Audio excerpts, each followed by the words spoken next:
Assalamu alaikum wa rahmatullahi wa barakatuhu. Hello and a warm good welcome and good morning to everyone present here. Thank you for taking the time to join us today. My name is Aisha Mahmood and I am the Project Coordinator ETP at Association of Muslim Professionals, abbreviated as AMP. In order to start the session, I'll first briefly introduce AMP to all of you. AMP is a non-profit organization with an on-ground presence in more than 140 active chapters spread across 26 states in 20 countries with almost 6,000 active members. AMP mainly works in three domains: education, employment, and empowerment. AMP has many achievements to its credit under its main flagship projects and keeps adding new ones as the need arises. The first one in this category is School Development Program, or SDP. SDP has sessions for all stakeholders in the education field.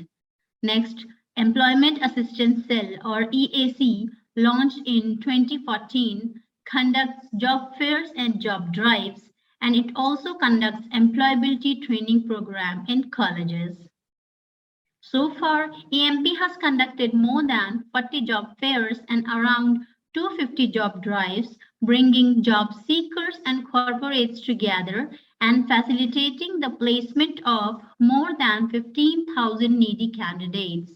It regularly runs career guidance seminars at more than 50 different locations in India, benefiting more than 10,000 students every month. AMP has supported more than 500 needy and deserving students by funding their higher education. It has helped more than 500 orphans with basic education.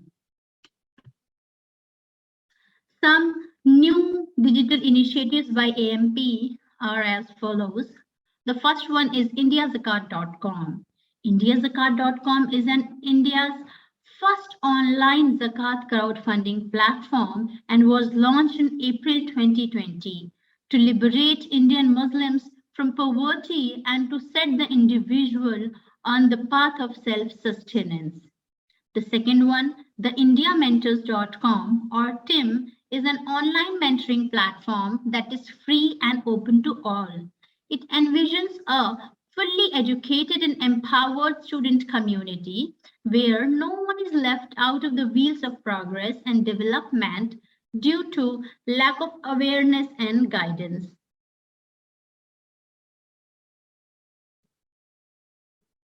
The third one, empowerjobs.com, is an online portal started in October 2020, which endeavors to connect the right talent to the right opportunity.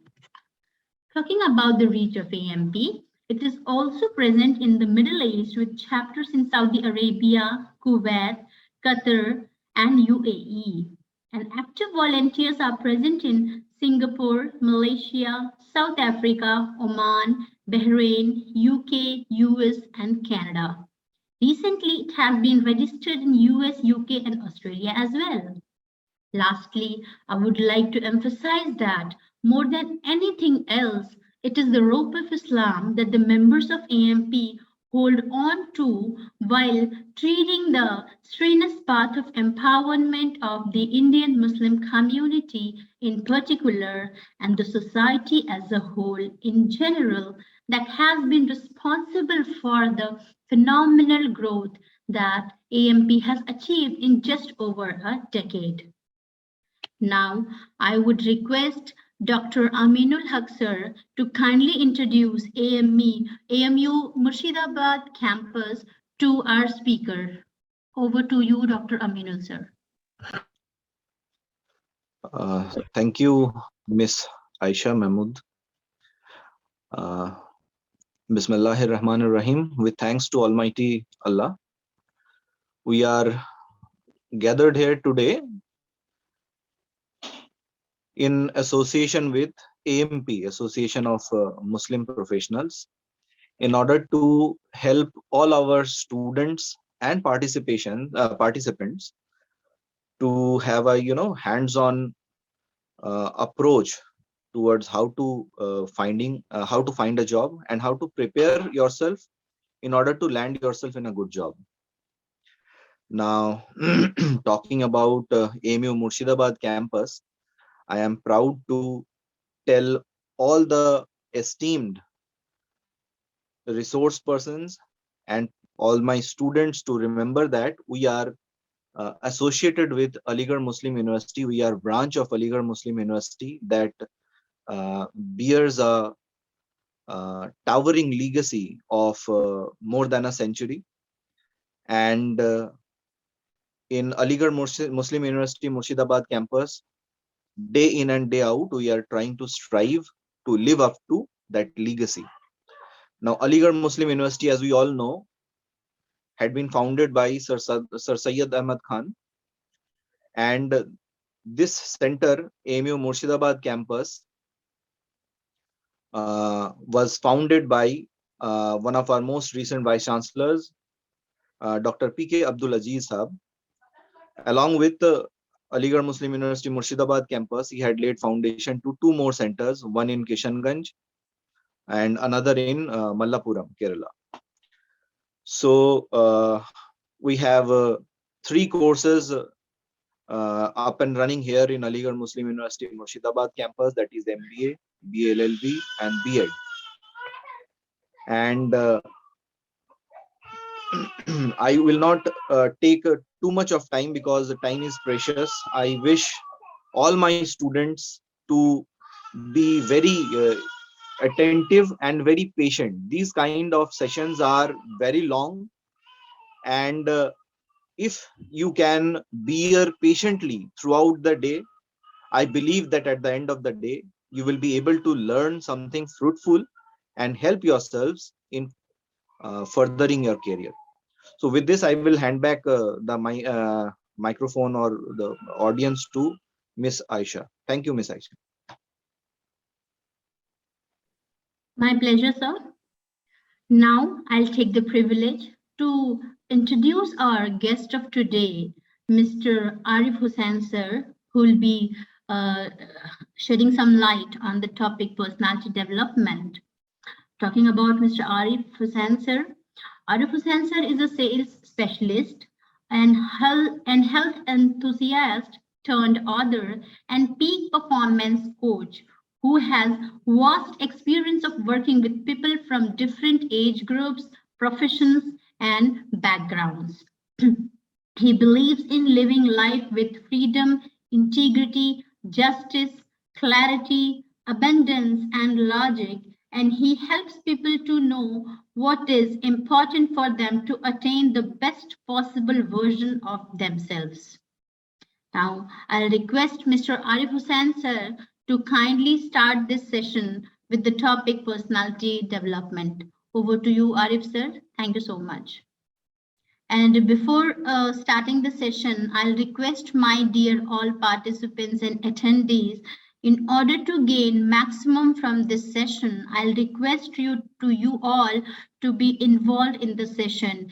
Just keep posting your opinions, your answers in the chat box so that we can also feel that you all are present, and it will be a kind of interactive session with you all, because you all may understand that it is quite difficult to teach a laptop or to lecture a camera or a laptop.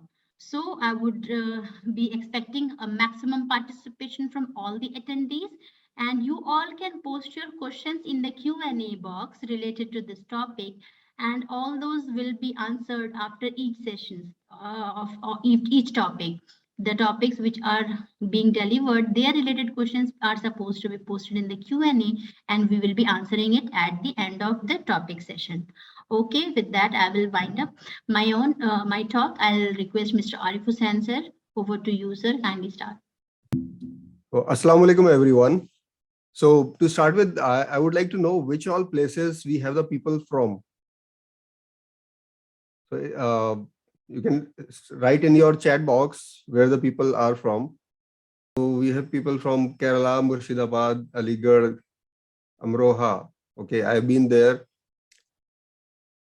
I actually lived there for many years. Bihar, Varanasi, Aligarh, Vaishali. So we have people from a lot of places. Thank you so much for responding. So just let me know with just again writing in the chat box, how many of you are here to develop yourself and be ready for the future?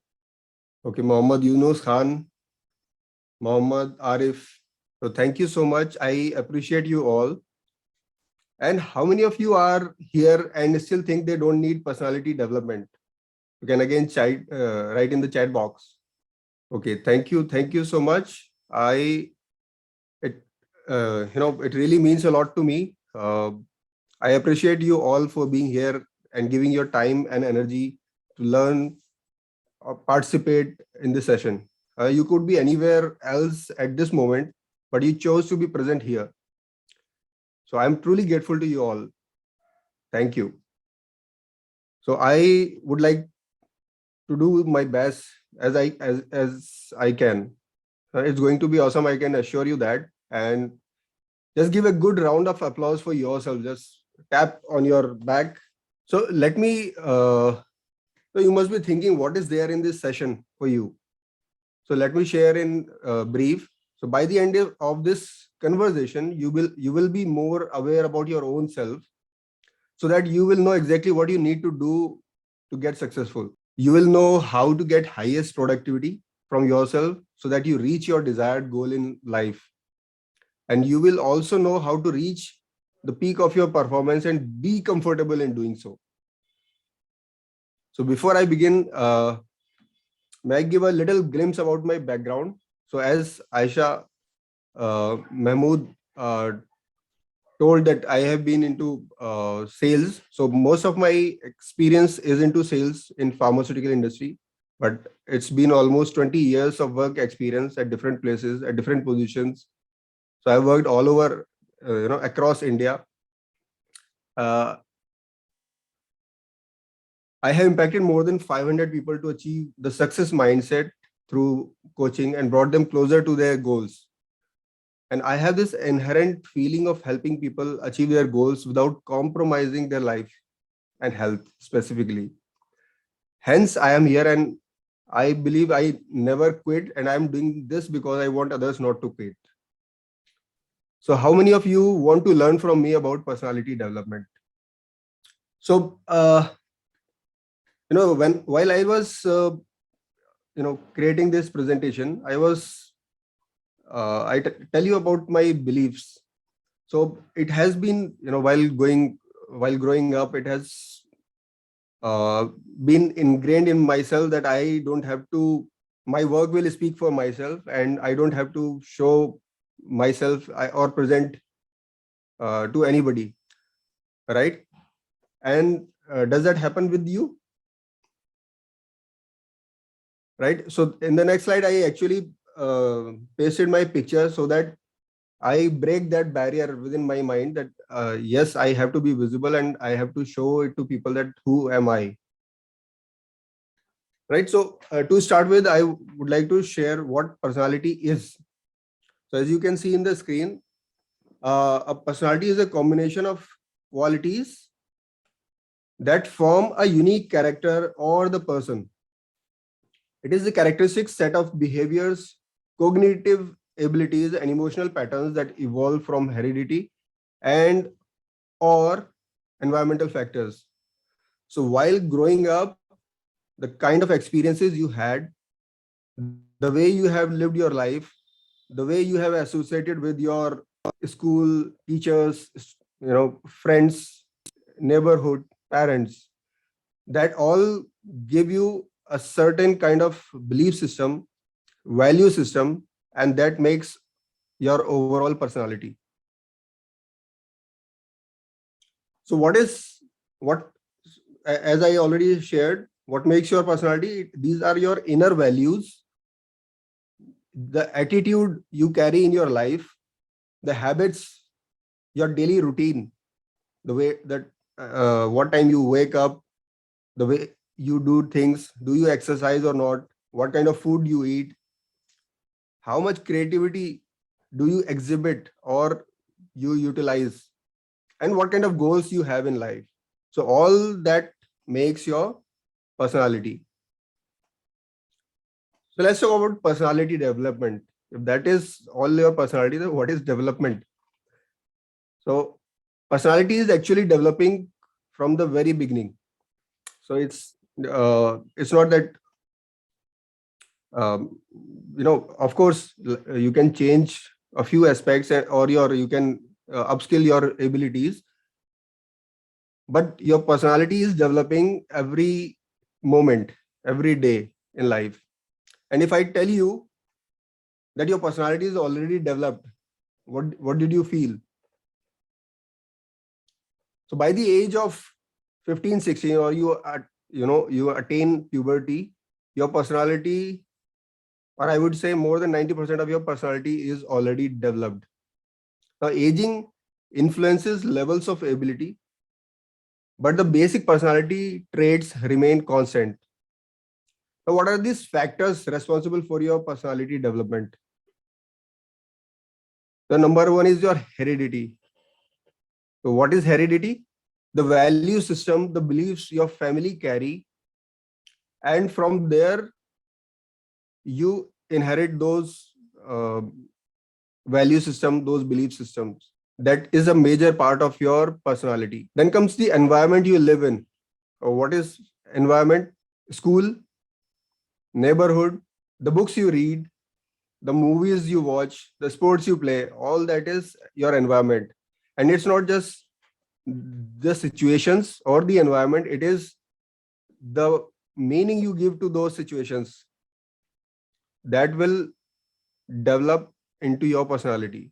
So third thing is your perception. So whatever happens in your life, it can be bad at times, it can be good at times, but how you perceive those situations.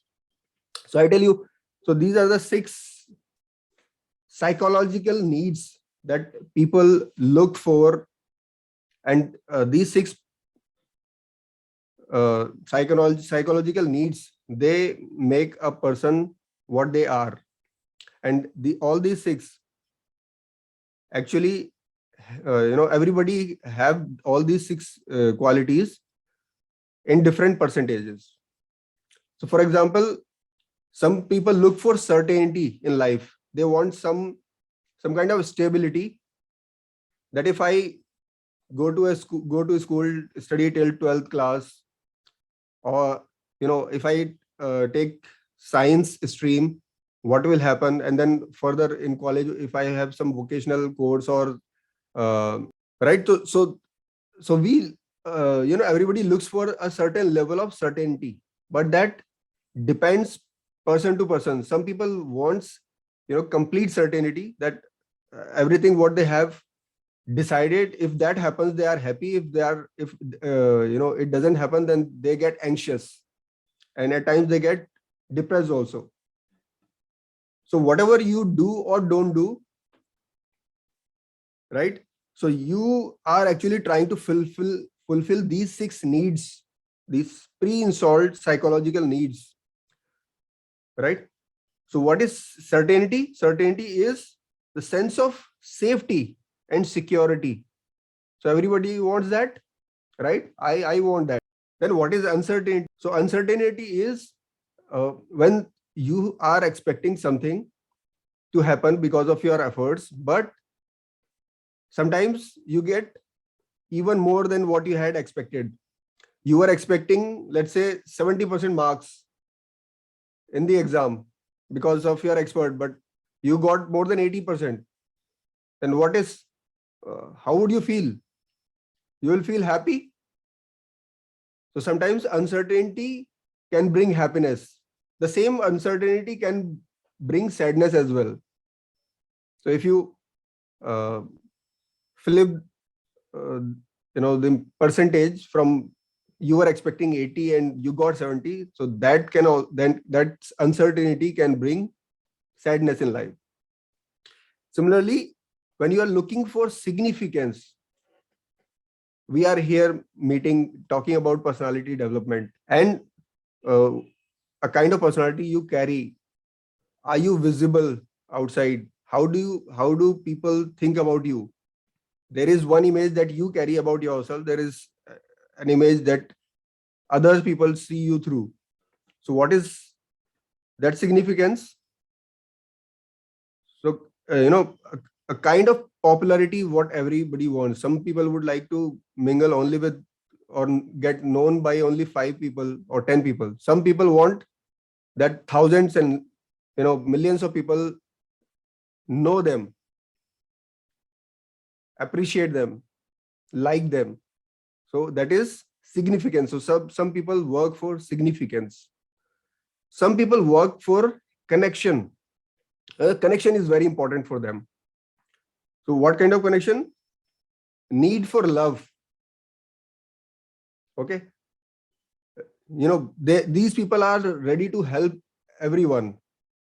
For them, relationship matters most. Rest, everything will come later. Money, popularity, or significance, whatever we are talking about. For them, it is relationship, connection with other human beings, other fellows. Now, some people look for contribution, how they can contribute in society, in family, wherever they are working or whatever they are doing. They want to contribute. For example, some people would like to just clean their environment. So if they are in a school premises and they have seen some, something has to be cleaned up, so they won't wait for somebody else. They would like to clean by themselves. If there is something which is de-arranged, so they would like to arrange those things, and that's why they satiate the level of their this psychological needs, which is called contribution. And for some people, everybody wants growth actually, but for some people it is primary. They want to grow in life every moment in whatever they do. They are not satisfied with just one level. They keep on improving themselves. They keep on developing their skills, their mindset, so that they achieve breakthroughs in life over and over again. So just look into yourself and think what is more important for you in these 6 things. So everybody has some percentage of all these 6 elements, but there might be something which is very dominant for somebody. For some, it can be security, which is certainty. For some, it can be growth. For some, it can be uncertainty because they are adventurous people. They like adventures in life. Let me talk about the story of these 2 states. So we are talking about personality here. And if I tell you that there, in different studies, it has been seen that multiple people live inside every human. At least there are 2. This is what I believe in. And one is the greater self, which is resourceful, as you can see on the slide. So this part of our mind or our personality is resourceful. They are positive in everything. Even something is going bad, even at the time of COVID, when everybody is living in fear, still they feel positive. They think, okay, some way our planet is trying to give us some senses to come back to the better ways of living. So they will find something positive out of even negative situations or so-called negative situations. They will have clarity. That part is have clarity of goals and as well as path. They exhibit confidence. This part is enthusiastic. In for example, you are studying and there is a batch of 40 students, but you will find at least 1 or 2 people in the class who are raising hands for every question. Even if they are wrong, they are not worried, but they are so enthusiastic, they will raise their hand and they will try to answer each and everything. This part wants to live healthy. There might be some thing in you which is thinking or pushing you to exercise daily. You know what are the benefits of exercising daily, or at least exercising. So this part will push you to work for health, eat healthy food, good relationship with self and others. So this is our greater self. Then there is one more side, which is our mediocre self. What is that side? That is unresourceful. Things are not so bad, still they will find, you know, uh, too much of depression or negativity in that situation. That side is stuck at some point. There might be some unresolved issues or unfinished agenda or some open loop which was not closed. Conflicts with self and others, bad memories, bully or bullied, some tragedy, accident, phobia, fear, hurt, guilt, regrets, grief, abuse. So this is our mediocre self. Now, what is this journey of personality development? So this journey or personality development is actually moving from our mediocre self to greater self. And what is the role of, so these are the two parts, mindset and your strategy or skills. These are the only two things which are going to take you from mediocre self to greater self. And the role of mindset is 80%. And the strategy, the skills that you want to apply in your life, that the role is only about 20% or even less than that. So where is the focus? Where is the focus right now? Is it on the skills or is it on the mindset? We require both. So though the strategy or skills percentage or role is just 20%, but remember the importance is 100%. It doesn't mean if the role is 20%, so they are less important. The importance is 100%. So how do we get this mindset actually? So whatever we think in our head, in our mind, our thoughts lead to emotion, and those emotions lead to our feelings, the way we feel. Our feelings lead to behavior, our behavior pattern, how do we behave in certain situation. And our behavior leads to the kind of decision we make. Tony Robbins say that in the times of decision, we create destiny, right? Your decision is actually your destiny. So, and how these decisions are taken? Because of our behavior, the way we behave. Your decisions lead to the actions, and action lead to result. What are we looking for in our life? Our goal, that is the result. But so much is going behind those results. More than 90%, approximately 95% of the times we work on automation.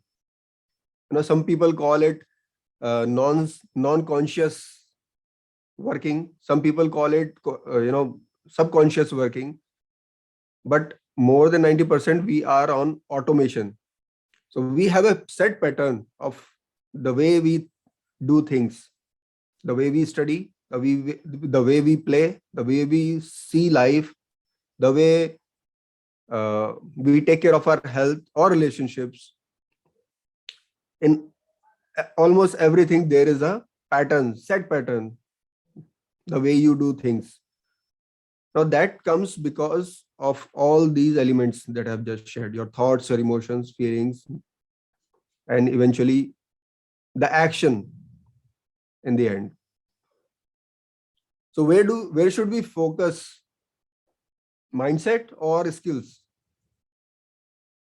Right in the chat window, where should we focus more, at least first, on our mindset or skills? Okay, so as I was talking about, your non-conscious actions or decisions, that is more than 90%, and less than 10% is just your conscious actions and your conscious decisions. So what is more important? More important is that you be aware of where you are and where you want to reach. So being aware of ourselves will actually give us the platform that, okay, right now I am here and I have to move at this level in my life. Then that moving is easy, or if not easy, that's simple. But knowing and being aware of myself, that's of utmost importance. If I don't know where my feet are, then it will be difficult for me to reach somewhere. And alignment of, when you know yourself, what is the next step? Alignment of your personality with the goal. So if you are aligned with your personality, with your goal, then again it will become simple. Of course there will be challenges and everything, but it will be simple. The rise will be simple. And I am a different kind of personality and my goal is different, then it will take a lot of time. So what is better? Either align your goal as per your personality, or if you have fixed goal, then align your personality to that goal. Then your life will be smoother. So what are the challenges that we have, from moving to the mediocre self to the greater self? So one is our negative beliefs. What are these negative beliefs? The beliefs we carry, we have received from the society. Some people might think, okay, I'm not good enough, though the decision of attaining a goal is forced upon by others, and I myself do not believe that I will be able to achieve that, or I do not even want that. So my want and my beliefs are not aligned with the goal. What do you think? Will we be able to achieve our goal if our belief system is not aligned to that? So the first thing is to check our belief system. How do I feel about myself? What is my beliefs about myself and the goal that I want to achieve? The fear and anxiety. So, some people have fear of attaining. They have this goal, but they have fear uh, associated with that goal. Will I be able to really achieve that? Or if I able to achieve some way, will I able to manage and handle things there at that position? The feeling of unworthiness. So if I feel I am not deserving, again, will I be able to achieve something? It's difficult, right? The people pleasing. So some people have this habit of saying yes to everything, trying to please everything. But can we do that? It's impossible to please everyone. So what is important is to focus on what you want. And the next challenge is your ego. The ego that I carry, weak self control. I know that if I carry this habit, if I study for 5 hours every day, I am going to attain the knowledge required, um, to get 80% of marks or 90% of marks. And I will also be able, I will be ready for the interviews and job. But I have this weak self control. नफ्स के बारे में कितना सुनते हैं हम लोग, बात करते हैं नफ्स. So we have weak self control, and because of that we do not carry that habit with discipline and consistency, and we do not reach the goal that we want to reach.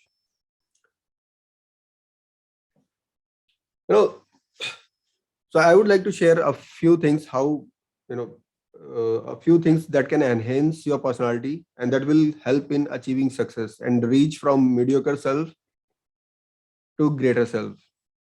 And I'm sure everybody here know what a mediocre self is and what their greater self is, what they think about themselves. So the first step and first thing is health. Health in your mind and in your body. So health is not just in your arms, that I have a certain kind of strength or certain kind of size, then I'll be called healthy. So the health is there inside your mind first and then in body. So what all can you do to keep your mind and body healthy?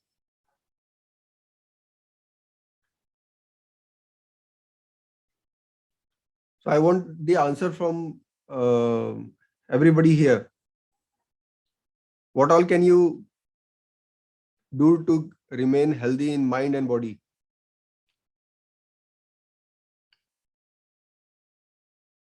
Positivity.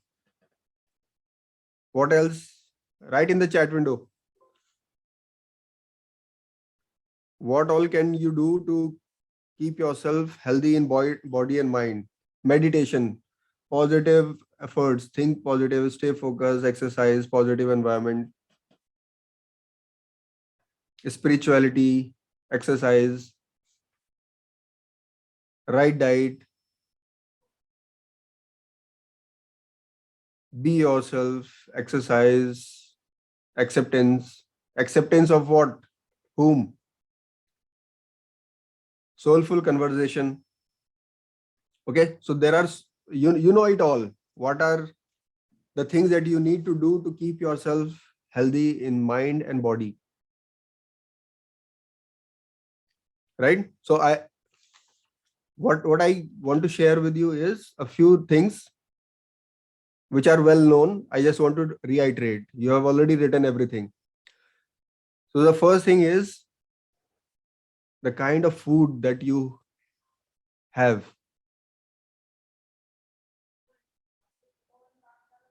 Okay. So 50 to 60% role is of the kind of food you have. And you know what are healthy food and what are, so I'm not going into that direction. So the kind of food you have, first thing, keeping yourself hydrated all the time. So I myself take only water in among beverages. That's my favorite one. So once a while with somebody, I can take tea or coffee, but no other beverages at all. Right? Natural food. I'm not taking 100%, but at least you should have a, 1 to 2 seasonal fruits, fresh seasonal fruits, and 2 to 3 vegetables every day. The more colored they are, the better. Have the whole fruit instead of juices. Now, the keep 3 E's: your energy, enthusiasm, and empathy. Carry all these 3 E's with yourself so that you remain healthy in mind. Pray. Praying and being grateful actually reward you and keep your mind uh, in best shape. The uh, the the way you feel inside, the way you will exhibit outside. So praying and being grateful will actually keep you healthy inside. Have a good sleep. So every sleep cycle is about 1.5 hours. So minimum 6 hours and around 7 hours if you are sleeping every day, that's sufficient at your age. And exercise. So exercise, there are ways that you can exercise only once a week and still be healthy. So the more important thing is being active. So instead of taking uh, a vehicle every time. If you are like, I myself do not take any vehicle if I have to just go to a distance of 1 to 2 kilometers. I walk. At times I even use cycle for 8-10 kilometers, and I use my vehicle only when I have to go a little further. So that way you can keep yourself active. Instead of taking lift, you can take stairs. And with that, if you exercise even once a week, that's sufficient. And how do you keep your mind healthy? Read books, not just your syllabus. I understand that the pressure of reading syllabus books is already high, but give time. Even if you read whether the religious books, whether about spirituality or the things that you like, read about them. Even if you read 1 to 2 pages every day and make a habit of reading books other than your syllabus, you will learn a lot over a period of time. So this was about your health, and keep a check on healthy body and mind. Mind comes first. Then comes the second step of moving from mediocre self to greater self, managing people. So whatever we do in life, we are doing or we will do, it's all about people. How you maintain relationship with people, how compassionate you are, how caring or kind you are towards people. We get, in multiple ways and in multiple times, the same thing in return what we give outside. So appreciate people, appreciate authentically, be authentic whenever. So people will understand if you are appreciating just for the heck of it and it's not authentic. No, so be authentic all the time. Show respect for others' opinion. Avoid complaining or criticizing to people.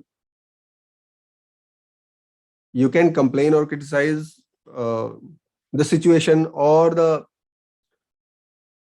if there is something that can be improved. So, but the goal should be towards improvement rather than just criticizing or complaining. So telling somebody that you are wrong, it's not a good sentence to say. You know the other way also. So always think about it when you are saying, when you have to say something negative to somebody, there are better ways. So always think about at least at that time, and then speak. Admit quickly and emphatically when you are wrong. And then lead people with confidence and enthusiasm. So you might be thinking that you are not in a position of leadership at this moment. But if you think yourself as a leader, there might be just 2 or 3 people who are following you, at least one habit of you. You are leading people actually. So when you think that you are a leader, you will behave in a certain way. So lead with confidence and enthusiasm. Now, so these are just few grooming tips. You know most of them. So what are these? Keep a smart and calm head. Be executive in dress. You are the CEO of your organization. You may not be having an organization right now, but imagine that you are yourself an organization and you have so many cells in your body who you have to run at your own will. You have control over all of them. Then that makes you the CEO of this organization. So how should you behave? So you should be dressed the same way, and you have to feel that the same way, that you are the CEO of your own organization. And tomorrow when you work at whatever level, whatever responsibility is given, feel that you are the CEO of that part of the organization. Exhibit confidence. So it's easier to tell, but what is important is that what you are doing right now, you just be excited and be 100% in that moment, in that work you are doing. The energy will flow automatically, and when this energy will flow, you will feel confidence. There is no way out that you won't exhibit confidence when you have this energy flowing. Okay, then firm handshake whenever you have to shake. This is not the good time to shake hands though, but if you have to, your handshake should be firm. And it's not just the handshake, you should be firm in what you are stating, what you are saying, and what you are doing. Your correct body posture. So it's not about just sitting or standing. Your posture should be correct. It should exhibit confidence. The next class you are going to have is on communication, right? So most of the communication happens through your body, and less through your words. So how you carry yourself will tell a lot about your personality to people. Okay, don't shout or be aggressive, and also don't get intimidated by anyone or any situation. Just so if you follow the first thing, this will be taken care at automatically. Never doubt yourself. You may be starting something now, but you will improve. That comes again about the mindset you carry. Let me tell you about a few things about mindset right now. So can somebody write in the chat window what mindset is? What do you understand by mindset?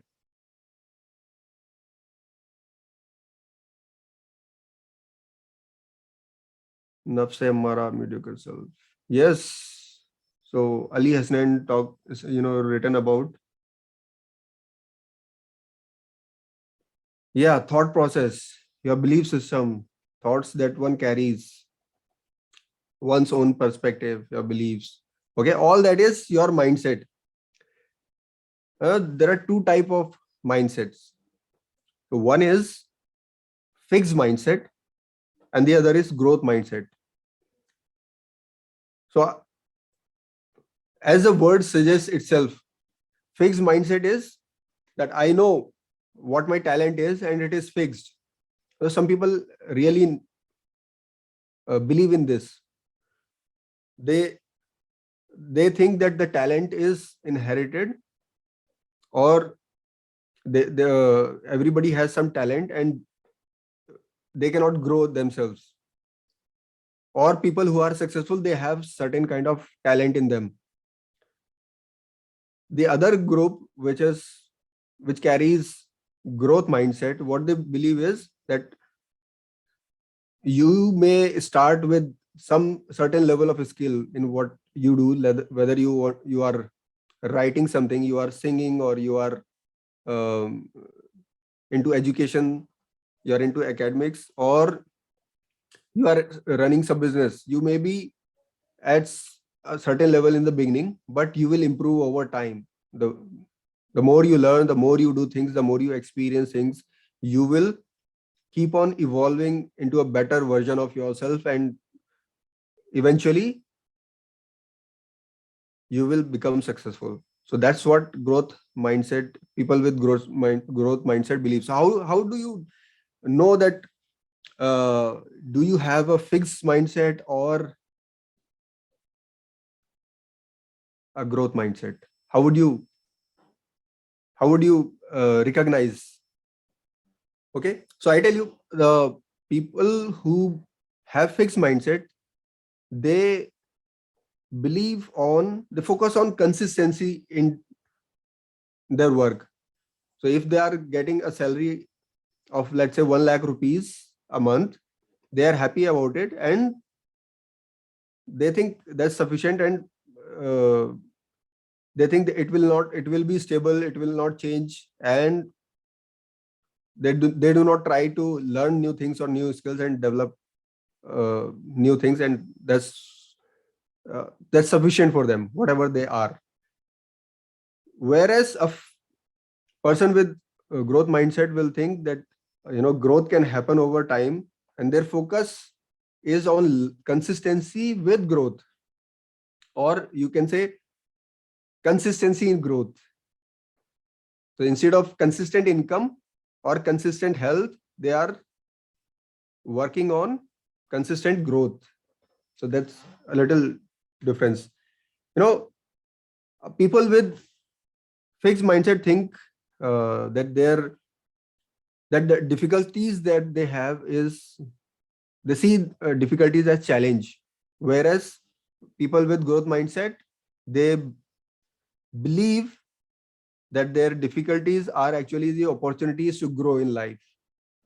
So how do you think? The way you think will decide if you are having a fixed mindset or growth mindset. The other factor is that they compare, these people with fixed mindset, they compare with others, and they get jealous and they want to look smarter and better than others. Whereas people with growth mindset, they believe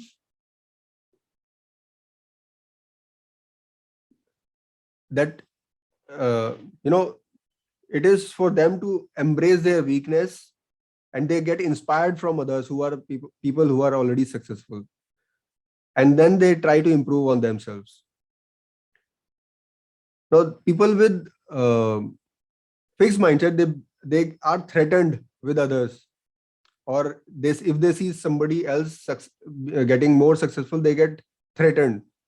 Whereas people with growth mindset, they feel perseverance in setbacks, and they feel inspired with others' success, and they try to improve on themselves. So the focus lies in growth. So the word itself make it clear. So don't ever doubt yourself. And then the way you look. So have trimmed haircut. If you are beard or clean shaven, doesn't matter, but keep a check how you look outside. Pushpa may look good in the movie, but in real world, people like different kind of people.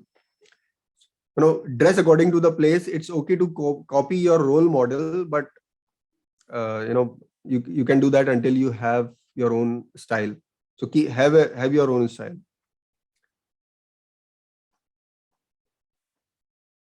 All right. So here I am open to questions if you have any, and would love to answer your questions. So you can write in the chat window if you have any questions. Dear candidates, please feel free to ask any question related to personality, their traits, how you can improve them, and anything related to this. Hasnan has asked how to control overthinking. Okay, that's a very good question, Ali Hassan. How to control overthinking? So remember, our mind is made to think. Okay. So we have given this, ultimate organ by the creator, and its job is to think. So should we stop it at all? Hasnan? So you have to answer me. Should we at all try to stop it thinking?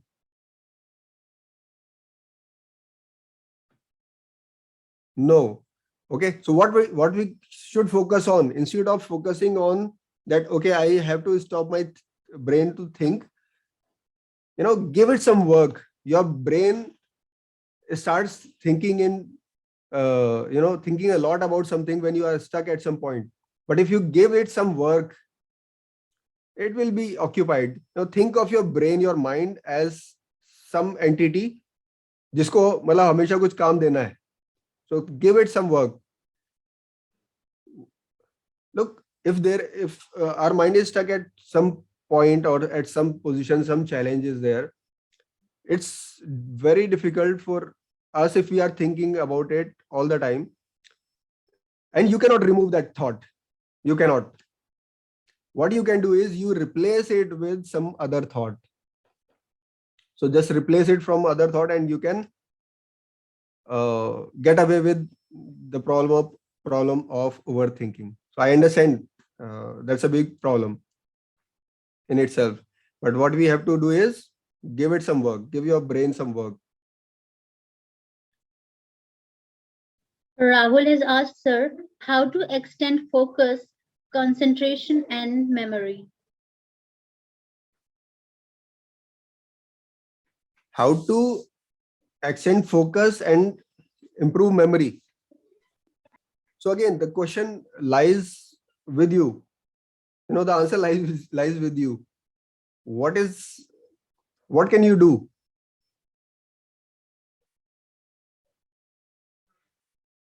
Rahul, I'm asking you, what all can you do to improve your focus? What is your goal? First of all, you should know what your goal is and how much time are you devoting to the goal.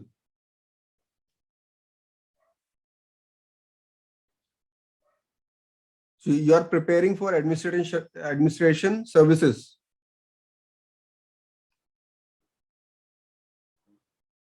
Right? So how much time are you devoting to prepare for this? 2 to 3 hours. And do you think giving 2 to 3 hours will be sufficient? So focus on, improving it by at least 1% daily, or let's say just by 30 minutes weekly. And when you reach, it may require 5 to 6 hours. So let's say if you have the goal, we have broken the goal from administration services, which is there at the back of your mind. But now the newer goal for you should be 5 to 6 hours. Let's say 5 or 6. So let's say you have decided 6 hours. Then from 2 hours to 6 hours, how you can reach, improve, take simple steps, add 30 minutes every week. And then you will reach your goal. Instead of focusing on administration services, thinking about that all the time, you can think about that small part that you can have control on. And then you will find yourself, maybe it will take a while, but you will find yourself achieving that goal.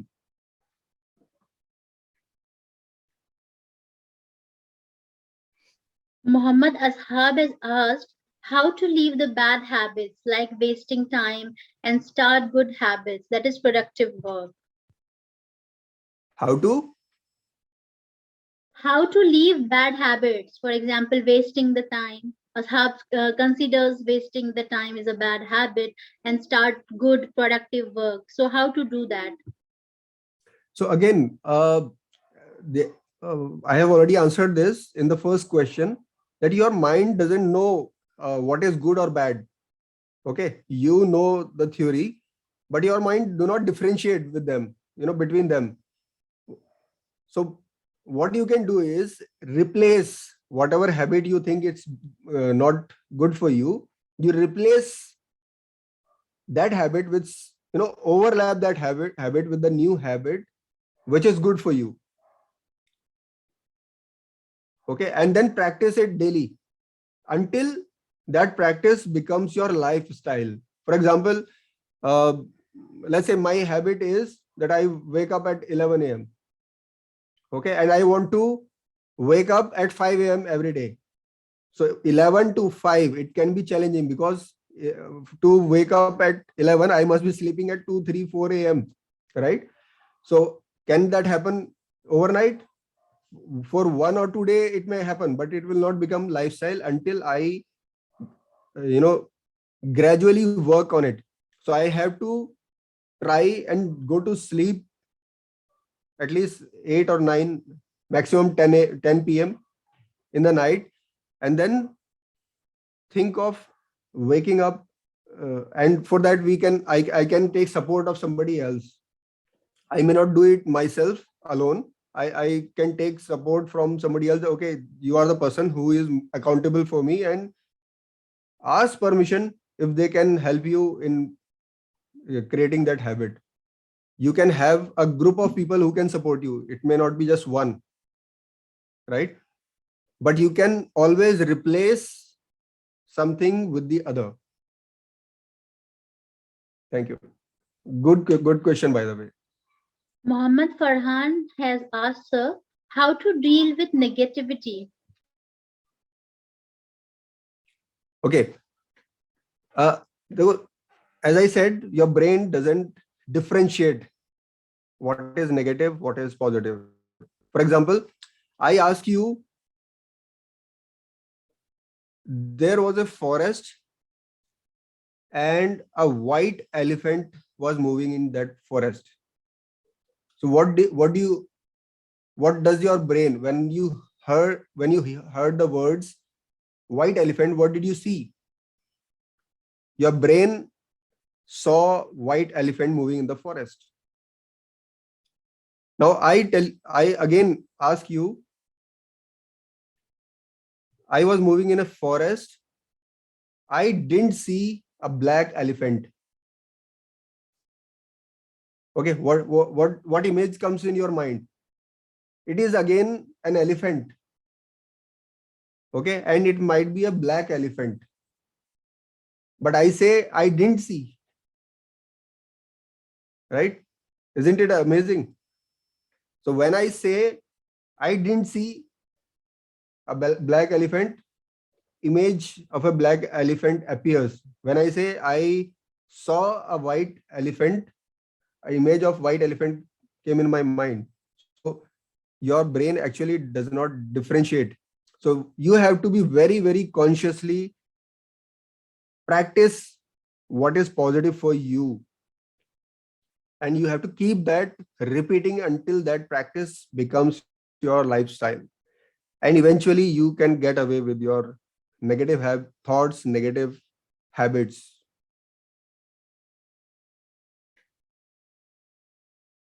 Yeah. Sheikh Shaukat has asked, sir, I'm not able to control my anxiety. How to control anxiety actually? Okay. So I shared, about thoughts. Thoughts leads to emotions. Your emotions leads to your feelings. Now these thoughts actually bring anxiety also. Some of them. So what you can do, you just replace what are the root cause, what is that root cause, what is that thought which is pinning you from inside and bringing anxiety or any other ill feeling, negative feeling. So work on that, think better, in a better way, whatever the situation is. Like one of my student, he was falling sick very often. Okay, every week he was falling sick. So I just told him, okay, what good can you do? What good can you think about in this situation? And amazingly, that student who was studying in just 9th class, he answered me that I am grateful that I fall sick because it gave time for my body to rest. No, isn't it amazing? He was falling sick every week and he brought something good out of that as well. And nobody insisted, not nobody in the family or me, nobody insisted. He brought that thought himself. So think about what good is there in that situation. If you think of that good, you will definitely get away with that anxiety. And there is one more way.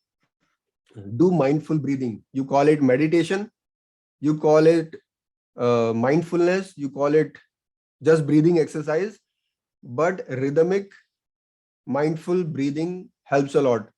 We humans actually are so forgetful. And fortunately, God has, Allah has given, blessed us with this automated breathing system. Otherwise, we would have forgotten breathing also, I tell you. Right? So, uh, do conscious, do breathing consciously. And unconsciously, you are breathing all the time, right?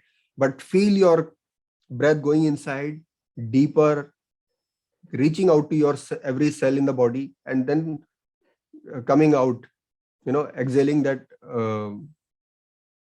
breath. You do this just maybe 2 minutes whenever you feel anxiety. Do it, do mindful breathing for 2 minutes, and you will feel relieved, a lot relieved.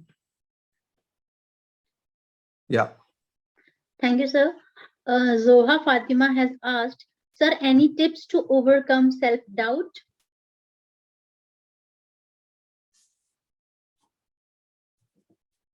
Yeah. Again, so let me bring that slide on.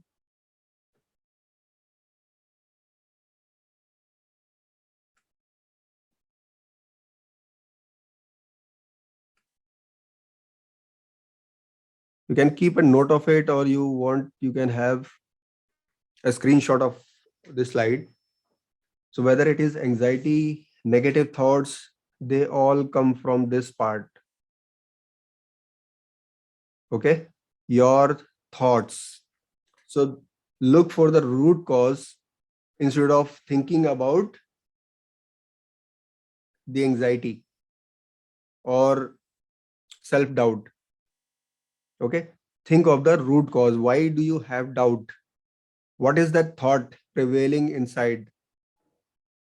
So when you think of, uh, when you reach to that thought, just remove that, replace it with a positive one. For example, I I, I have a doubt that I'm not good enough. How can I replace it?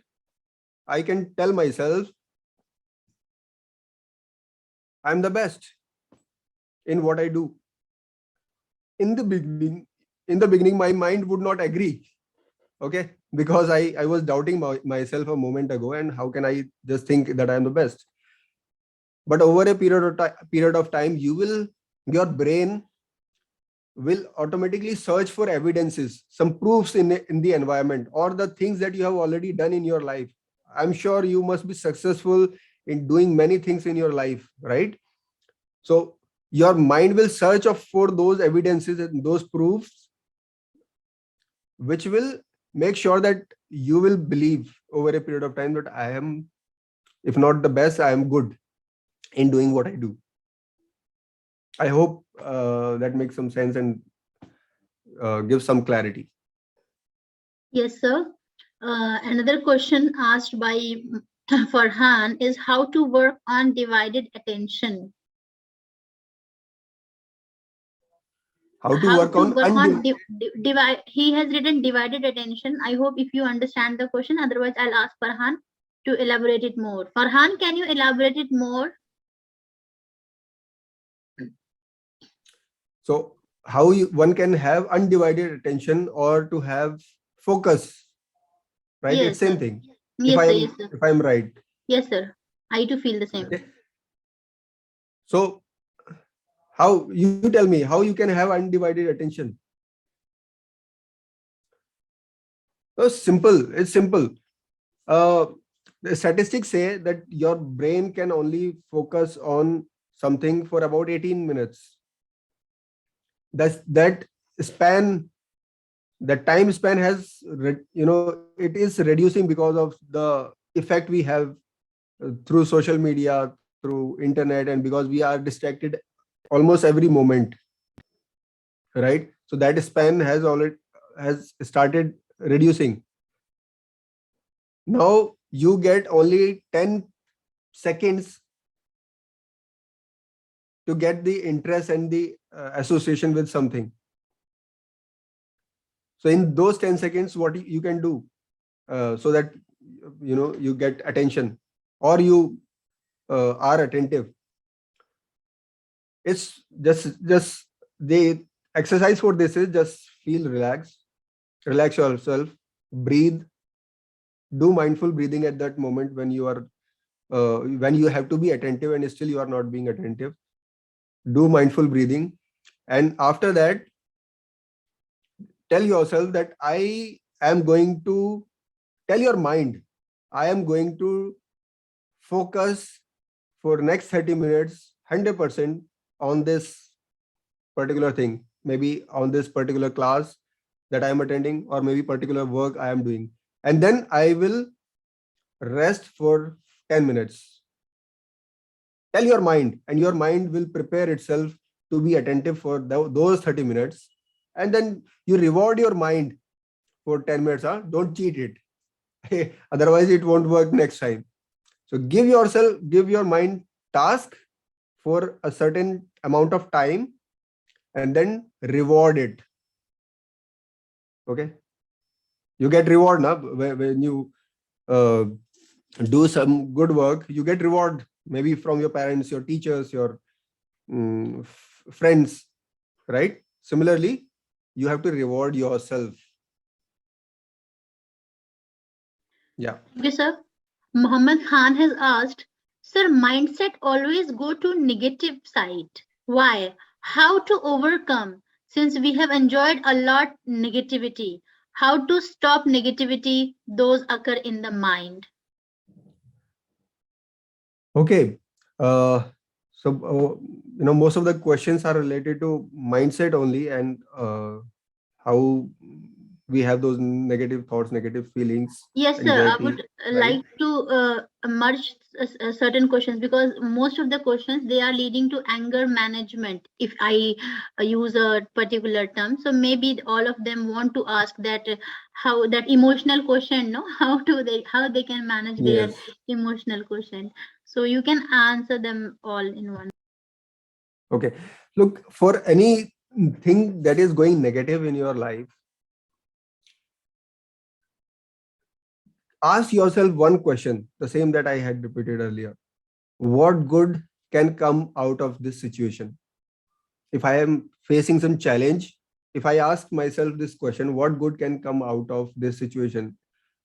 Okay. So the challenge will automatically become an opportunity for you to rise, for you to grow. Right? So just answer this and you will get answer for your problem, solution for your problem. It is so powerful, this one question. What good can come out of this situation? Yeah. Akash has asked, sir, if a person is aware that something he is doing is wrong, but still he is doing, for example, a thief knows that thieving is a bad work, but still he does it. So indirectly he wants to ask that, yes, our mind indicates us that something is wrong, but still we do it. Why does it happen and how can we overcome it? Okay. Look, whatever path we choose, whether it is a right one, righteous one, or the wrong one, as per the society, our mind knows what is wrong and right, but it doesn't differentiate. Again, it doesn't differentiate, and the journey is going to be almost similar. A person who is stealing, who has stolen for the first time, he will have the similar anxiety, he will have similar fears when he is doing for the first time, similar to what a person. There is another question of public speaking. So a person who is trying to speak in public, they will have the same anxiety and fear. Okay, so this is because in both the places, both of them are beginners. They will have, when they are successful in doing it once, they both have certain kind of contentment. Okay, I have done this next time when they do it, they will not have similar pain, similar anxiety or fear. But the challenges are going to be there, whether if somebody is stealing or whether the on the right hand side, or when somebody is doing the righteous thing, right? The challenges are going to be there. And when they overcome all those challenges, they will keep on growing. So growth mindset can work in both ways. It is you who has to decide which path I have to choose. Okay. So your decisions will make your destiny. As I had shared earlier, in the moments of decision, you create your own destiny. So you have to decide first, okay, what are the consequences, what are the possibilities of my decision, and then you have to work on it, continue, with consistency, with discipline, until it becomes a part of your life. Okay, I hope that answers the question. Absolutely, sir. This is the last question which I am taking. Shabnam has asked, I start crying whenever I am irritated and when I get angry. I can't express my anger or I can't speak a single word to anyone when I am angry. Why is it so? How can I overcome this? Okay, I remember, there was one company, it was like a dream job for me. And, the first aspect of it was to clear their, you know, their Gallup. So Gallup is an organization who keeps doing surveys on different things. And in one of the surveys, they found that, in 5 years, people who won in lotteries, lost all money and came back to their normal. It was, just to highlight what are the, mindset of people and how does it affect their lives. So, my score was very good, among the top of the ranks. And but one thing, what this person told me, who was who handholding me through that exam. So he told me that, so I used to suppress my anger and try to be diplomatic and do not show my anger, which I had learned over years, right? So he simply told me, why do you have to suppress your anger? Why do you want it? So I answered him that I don't want people to think wrong about me or bad about me. So he told me that, then what effect will this anger have on you when you suppress it too much? It will burst and come out at some point of time at somebody, maybe at home or someplace, who are against a person who is, you know uh, somewhat your subordinate or weaker than you. It will definitely come. So what is the best way? You can always show your anger. You can choose the words right. Okay. So that was his advice. And when I followed it, I found that I became calmer over a period of time. Okay. So what you can do is, you can uh, keep doing what I started doing, and it helped me. It may help you as well. But you always have choices. So you don't have to show anger and, and burst out at somebody, but you can show them anger through your words, calm words, but you can still show them. When you show that you are angry because of some certain thing that happened against you, or somebody violated you, they will understand. And when you have, and even if they don't understand, because you have uh, let it out in front of the same person who violated you, then you will feel better inside, and it is good for you, not for him. Others do not matter. It is you. If you are in control, if you are calm, if you are in peace inside, your world is going to be at peace. Thank you so much. Dear students, other questions like public speaking and all, that questions will be answered in the communication class, inshallah. And I would like to all of you to give, after this session, we are going to have a 15 minutes break. The next session will be at 10:45, inshallah. So you all have been very attentive, very good audience. I'm really very happy to have you all with me in this session. So please join us again at 10:45 with the same link, or you can just keep yourself muted and you can go for your breakfast or whatever break you want. And then at 10:45 we'll meet again. And I have shared the link of the feedback of this session of Mr. Arif Hussain sirs. It will take just a couple of seconds after this. Just go and give the feedback. It is going to be very helpful for us. And thank you so much, Mr. Arif Hussain sir, for an enlightening and entertaining presentation on personality development. Great points that were out of the box, actually. I was also not knowing. And I really appreciate your efforts. With this, I'll end this session on personality development. Thank you so much. We'll meet at 10:45. Yeah, thank you so much. These are some parting words that I wanted to share. Of course, sir.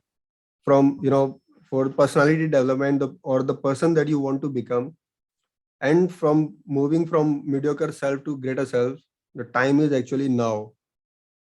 Time to live your ideals and putting your principles to practice. It is now. And the sooner you set yourself onto the journey of achieving greater self, the happier you will be. And that's the utmost desire of everyone, being happy.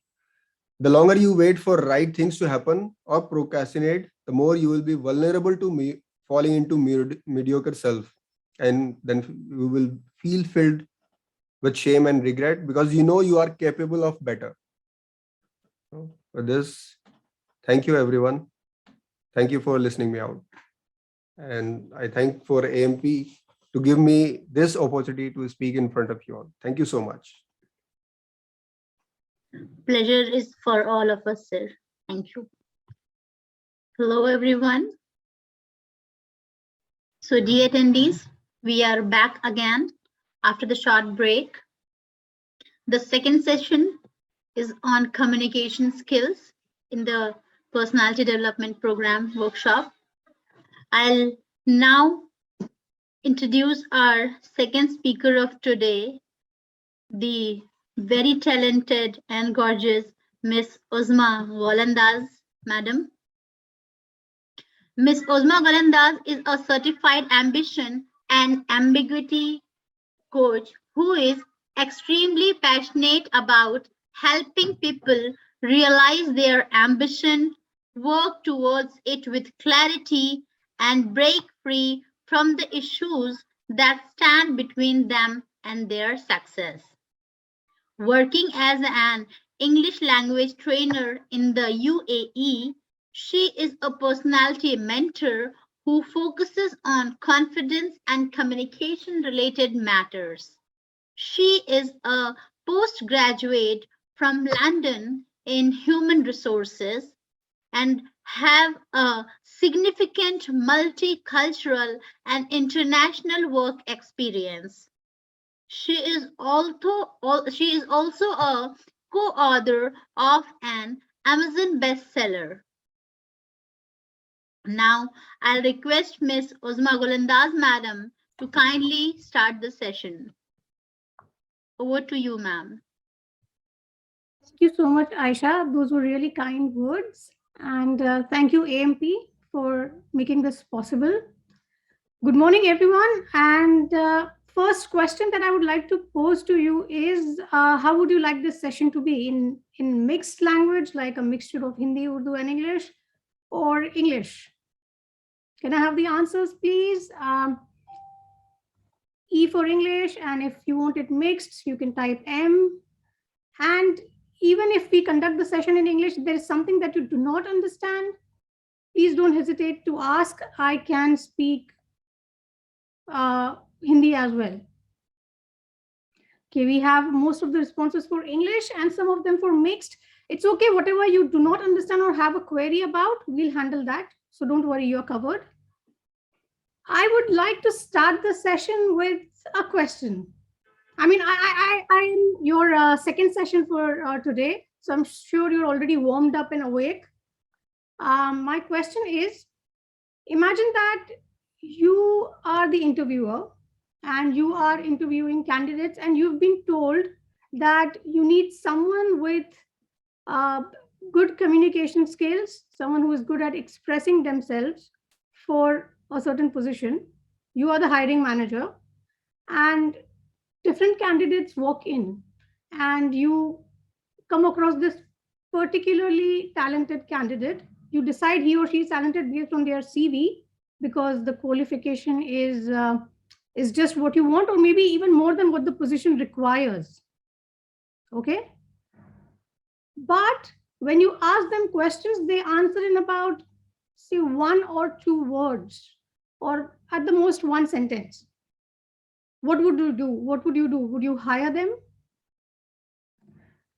Type Y for yes, and N if you would not hire them, or NS if you are not sure what to do. Most of the N's coming in with 1 Y. Okay, almost everyone is saying no. Yeah, why would you do that? I mean, you have looked at their CV, and you know that they are more than qualified to have that position. What makes you think that they are not going to be a good fit for the job? Why would you not give them that opportunity? Why? Okay, Shabnam says because they lack communication skills. But what if Naeem says the same? But what if it's not the communication skills that they lack? It's just that maybe they are not that good at connecting with people right away. Possible, right? That they are not extremely friendly, they are not very expressive, maybe they are introvert. So this is the point that I'm trying to make. As adults, we face situations where we absolutely cannot get rid of this necessity called communication. You may be an introvert, you may be an excellent your literary talents, like your efficiency in language, it would be excellent, but it will still not work out if you cannot express yourself orally, right? This is why communication is very important.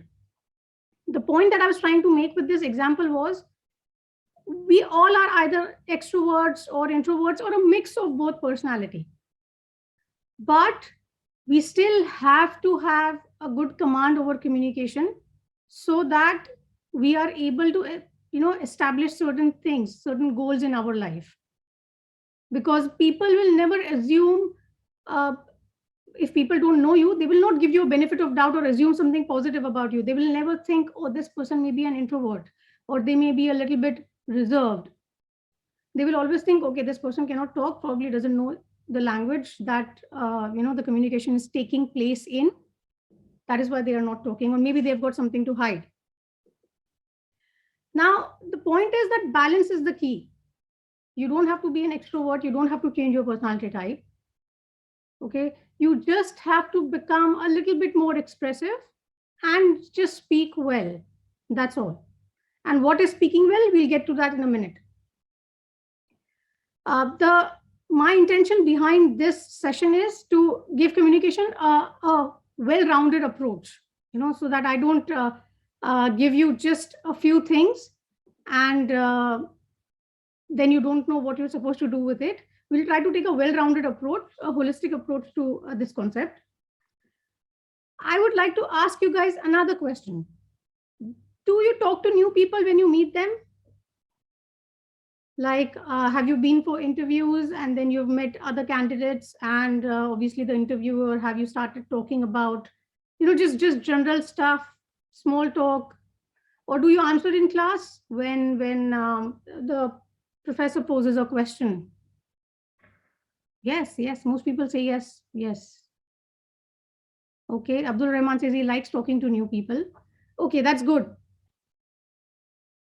Now, is there anyone who feels afraid to speak to new people, or is shy when they answer in class? They get very, very nervous when they are picked by the professor to answer a certain question. Does that happen to anyone? Okay, there are people that happens to too. Now, why does that happen? Because I think most of the time people are afraid of speaking in front of other people, or in a formal environment, or in front of a person of authority. Like obviously a professor in his class or her classroom is a person of authority. So, that can bring in some hesitation. What if I told you the spoken word is only 7% of what the whole of the process of communication is? Like the impression that you have, if you just round it up to 100%, which is like all of it, only 7% of it depends on your word, what you're saying, your choice of words. Rest of it, which is your tone, the pitch of your voice, how you're saying things, your body language, expressions, all of that constitutes 93%. So how would you feel after knowing that? What do you feel? Do you think now this logic can help you remind that it's okay to not feel nervous, or it's okay to be nervous, but you still go ahead and talk because, well, what you're saying is just 7%. 93% is the rest of who you are and how you are conveying the message. Now, why do we lay so much emphasis on communication? I think first of all, the biggest problem is our education system does not lay enough of an emphasis on the process of communication or communication skills. After you reach college, maybe there are a few viva sessions. Sometimes you have to give a presentation, but that's about it. Unless and until communication is included as one of the subjects, this problem will continue.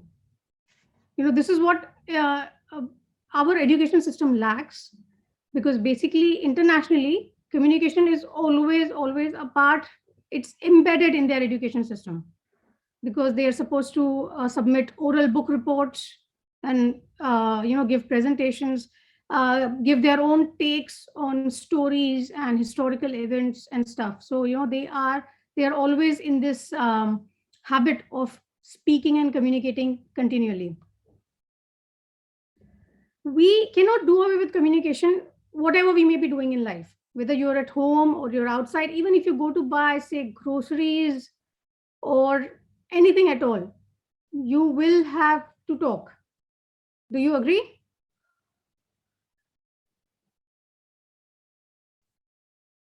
Yes, right? There's no way out. It's unavoidable.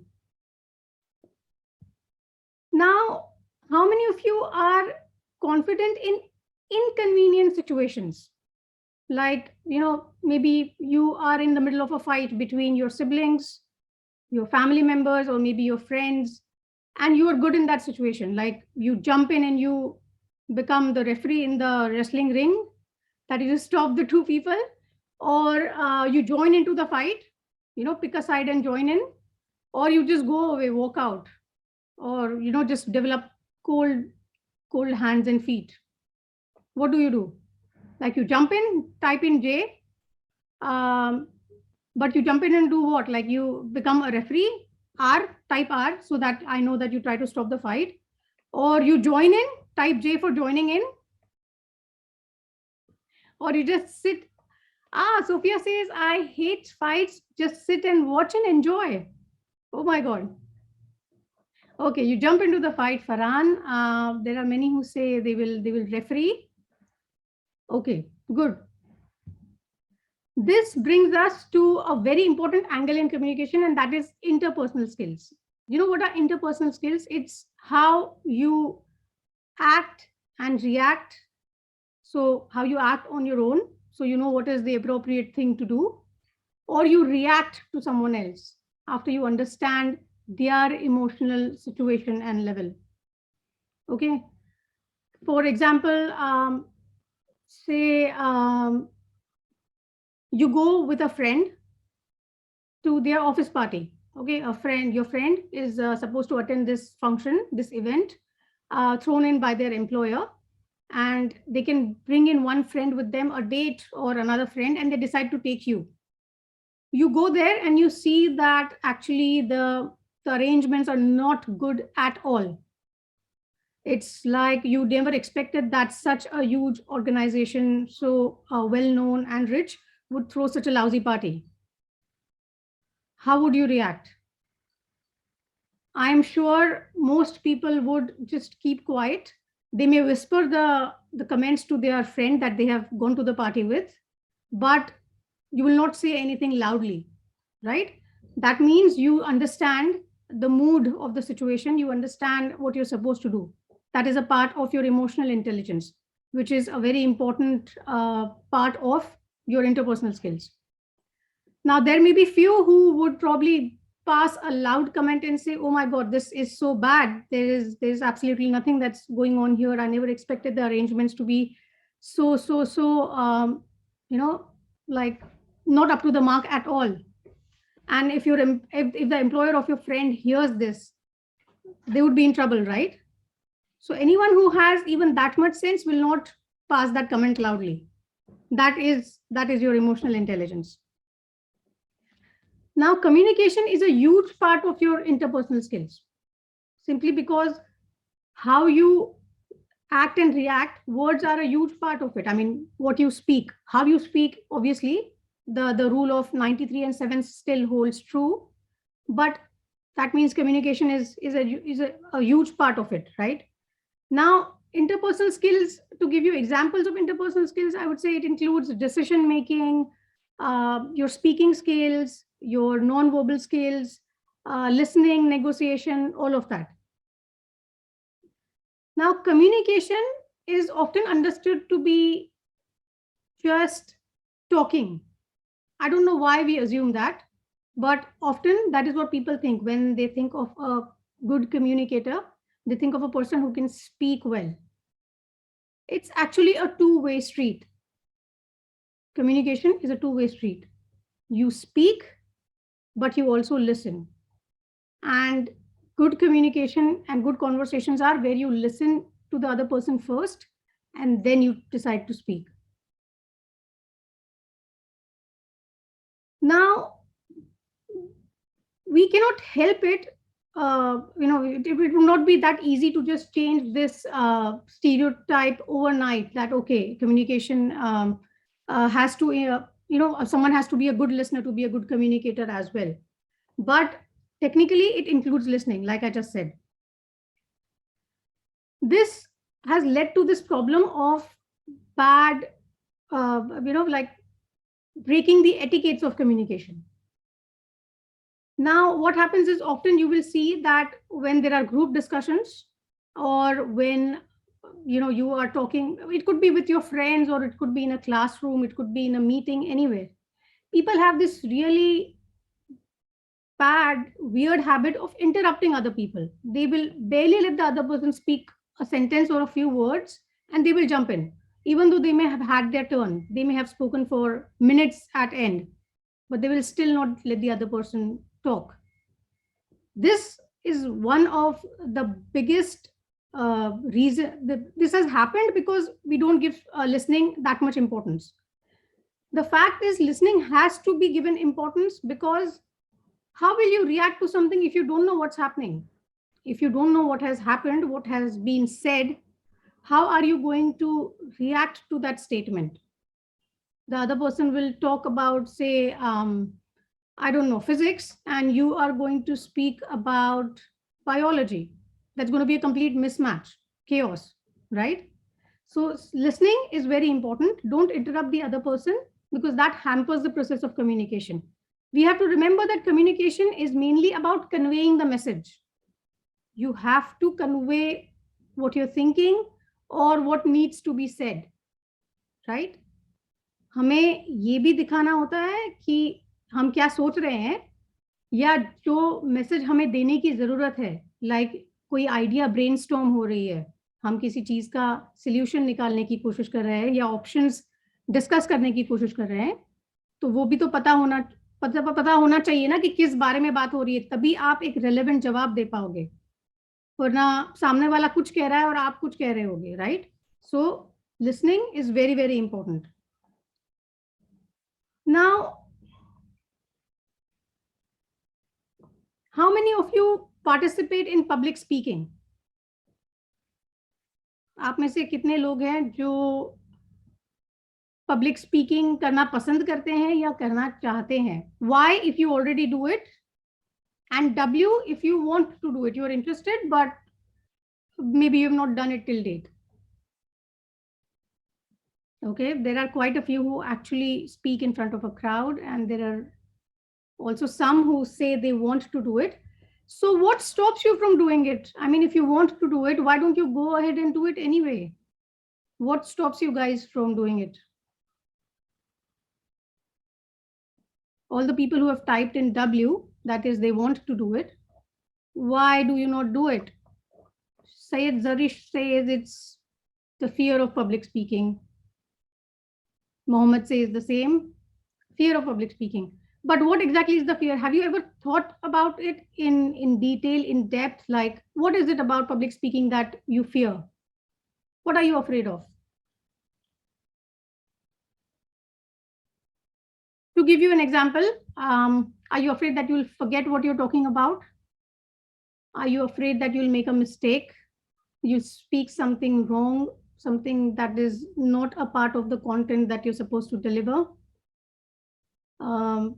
Or you are just afraid that so many people are looking at you at the same time, or that they may pass comments? Ashab says he's afraid of being judged. Others say they are afraid of something. Okay, and Zoha says she has an interesting angle. She says, I have not got enough opportunities to face the public. Well, Zoha, you can always do it over Zoom. What is happening right now is, in a way, public speaking. I'm addressing a crowd, right? So this is how it's going to be for some time, at least until we have the pandemic. Now, let me remind you here that your spoken word carries only 7% importance, right? So 93% is the rest of you. Always remind yourself of that when you next time have an opportunity to address a crowd, but you are afraid to do it. Just remind yourself that it's just 7% of what I'm going to say. 93% is a much bigger number, which is something else. Now, the fear of making a mistake. Well, we will all make mistakes at some point. We will all make mistakes. That is something that will never go away. First of all, because we are human beings. It is only, all creations, as in the worldly creations, they make a mistake. Angels don't, of course, but we are humans. So humans will always make mistakes. So it's okay. It's okay to make mistakes. You may forget something. That's okay too. Everybody forgets things from time to time. You can have, a list of pointers with you where you just know that you're supposed to cover so many topics in your talk, and that's it. And you just have to practice. That's all. So if you think you've forgotten a certain point or a certain subtopic, you can refer to the list, see, and come back to it. And it always pays to be honest. If you've forgotten something, say, okay, I think I've forgotten item number so-and-so from my list, and I would like to cover that. Go ahead and speak whatever you're supposed to convey in that aspect. What are your other fears with respect to public speaking? Content, well, content you can always develop and practice.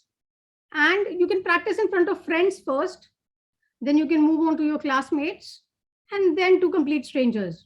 Like this morning, we didn't know each other at all, but here we are talking to each other, isn't it? This is going to happen a lot, especially now that we connect over Zoom, because you can connect with anyone, anywhere in the world. So communication has become more important than it ever was in our past. Another important quality that I would like to talk about is patience. Now, what has patience got to do with communication? We'll get there. We'll get there in a minute. But patience is something that will help you learn about anything and everything in this world. You just have to be patient. Some people take a little bit more time. Some people may require a little bit, less amount of time to learn a certain skill, but we all get there eventually. And it's okay if you take time to learn a certain XYZ skill. You may be faster with another skill called ABC, because everyone is good at something. So it's okay. The point is to not give up and get there. Now, why is patience important? I think the reason people don't listen to someone else is, listen to other people speaking, is because they are not patient enough. It's easier to talk because you can see what you're doing. Like you can see that I can hear my voice, I can see my hands moving, so I'm talking. So it feels more proactive. Also, it kind of gets you in a flow. There are, do you know any person who once they start, they will not talk normally, they will keep quiet, but once they start talking, they just go on. They just take off like an airplane and then they will not stop. Do you know any such person, any friend or relative or whatever? Come on. Yes. Most of us do. So what happens is when you lack patience, you don't want to listen to the other person. And also speaking is kind of addictive if, you enjoy interacting with people. But this is where patience comes into the picture. Be patient and always remind yourself that you will get your turn to speak. And when you get your turn, you would want the other person to listen to you. So treat other people like you would want to be treated yourself, right? Always remind yourself that. Secondly, patience will help you develop consistency. What is the number one reason for giving things up? And why am I talking about consistency? First, let me explain that. Language skills are never improved overnight. Okay, there are levels in proficiency of language. It's A1, A2, B1, B2, and so on. C2 is the highest level, which is where you reach native proficiency. That is, you speak like a native speaker. If you appear for exams like IELTS and stuff, you will come to know your rating. And there are also other online exams. You can check where you stand. But even if you want to move up from C1, which is the second best, to C2, it will still not happen overnight. Do you know why? Because language is something you cannot improve overnight, like a lot of other things, which means you cannot improve communication overnight. It's not possible. It's not going to happen. It will require consistent work and practice, which is why these exams, the English exams, they have the results come with an expiration date. After 2 years or so, your result expires, you will have to appear for the exam again, if that is a requirement.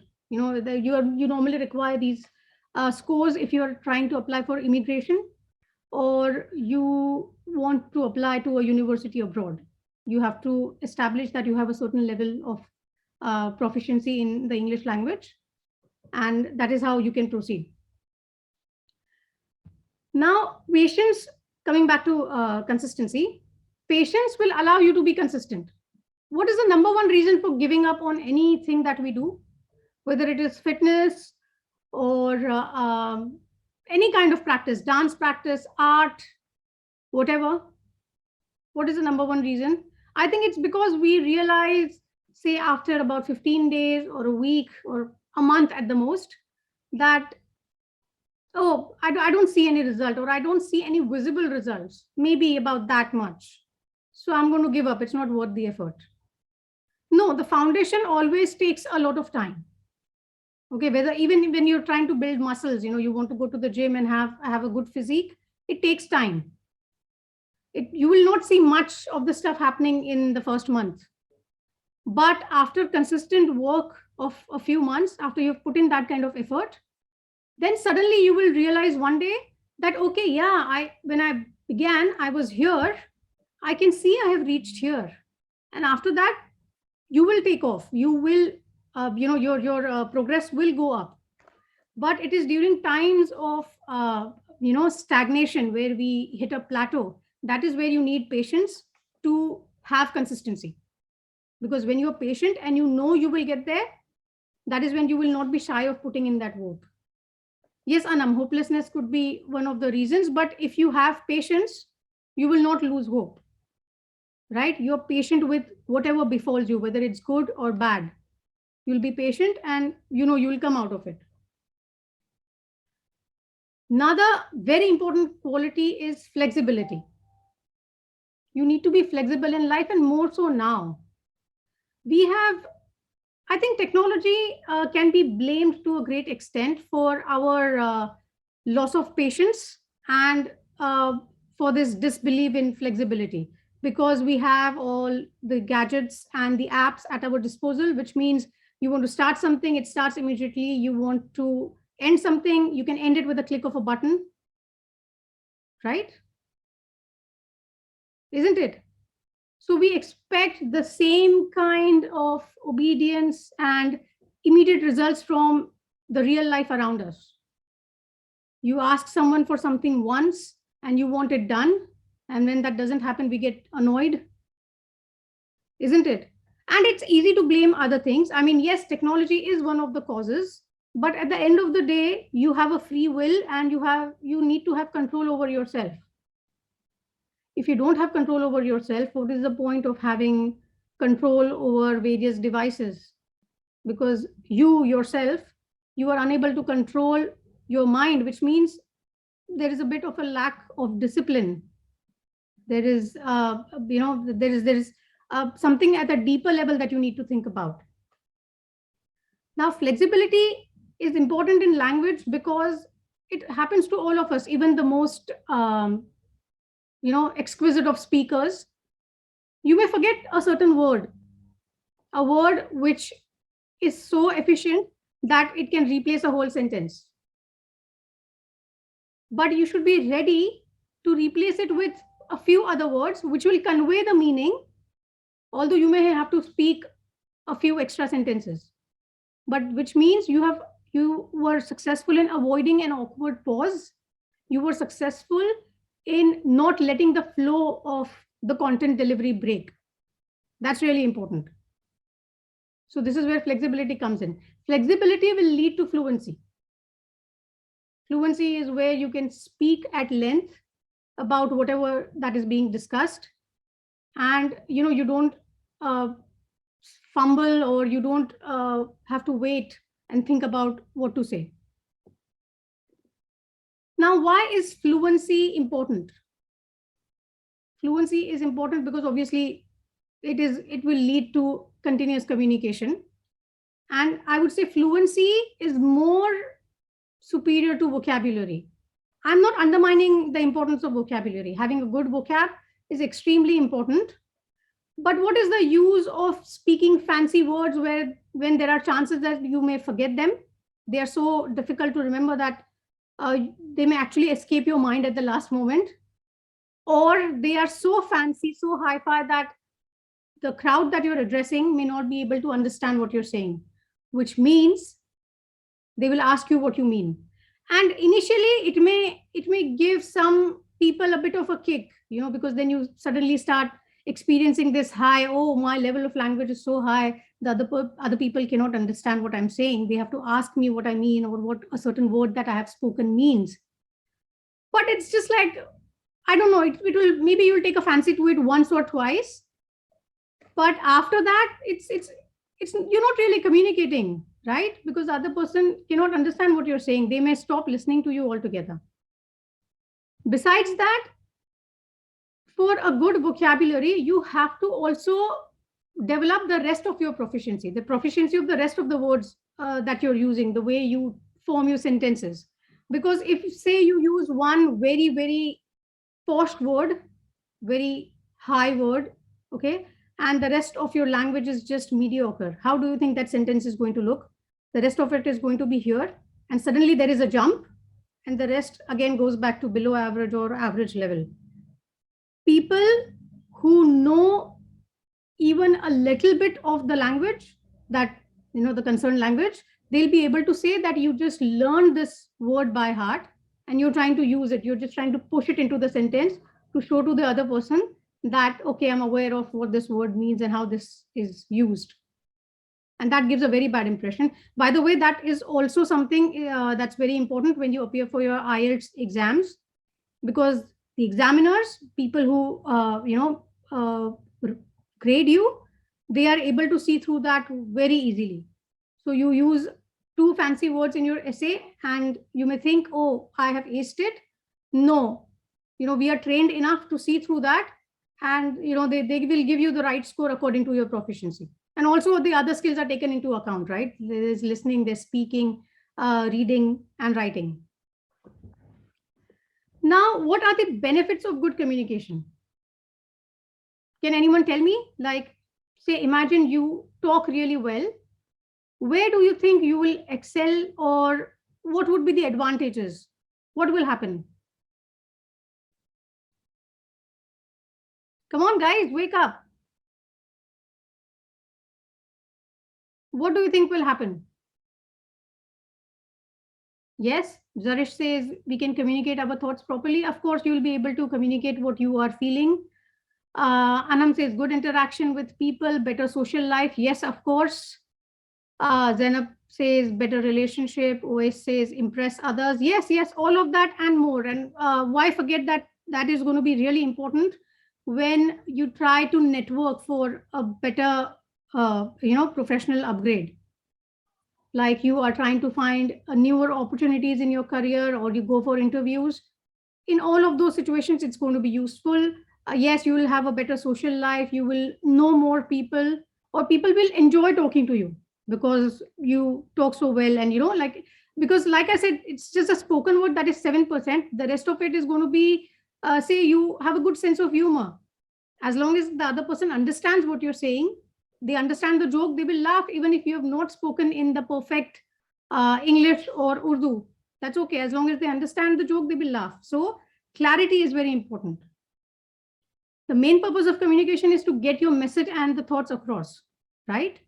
So even if your grammar is not perfect, as long as people understand what you're saying, they can make out the right meaning from your words, it's fine. That's a very, very good place to start, I would say. One tip that most people will give you, all language trainers or even anyone who is proficient in a language, is that reading improves your language skills a lot. So reading is of course important. So there's something different that I would like to tell you. Besides reading, try writing. You don't have to become a script writer or a professional writer. Don't scare yourself. You just have to write your thoughts. So you can maintain a journal or a diary where you just write about what happened to you that day. Doesn't matter good or bad, it's okay. How did you feel when that happened to you? Or you think, how you could have changed that event on that day. Like say something unpleasant happened to you, God forbid.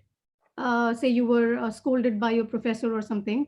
How you could have changed the course of that event. What you could have done that the professor wouldn't have been able to say, notice what you were doing, or if it was your mistake, what you could have done, what correct action from your part would have allowed you to avoid that thing from happening, that incident from taking place in your life.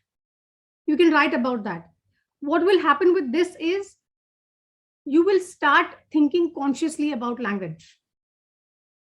Okay, you will start thinking consciously about what words to use and how you can use words more efficiently.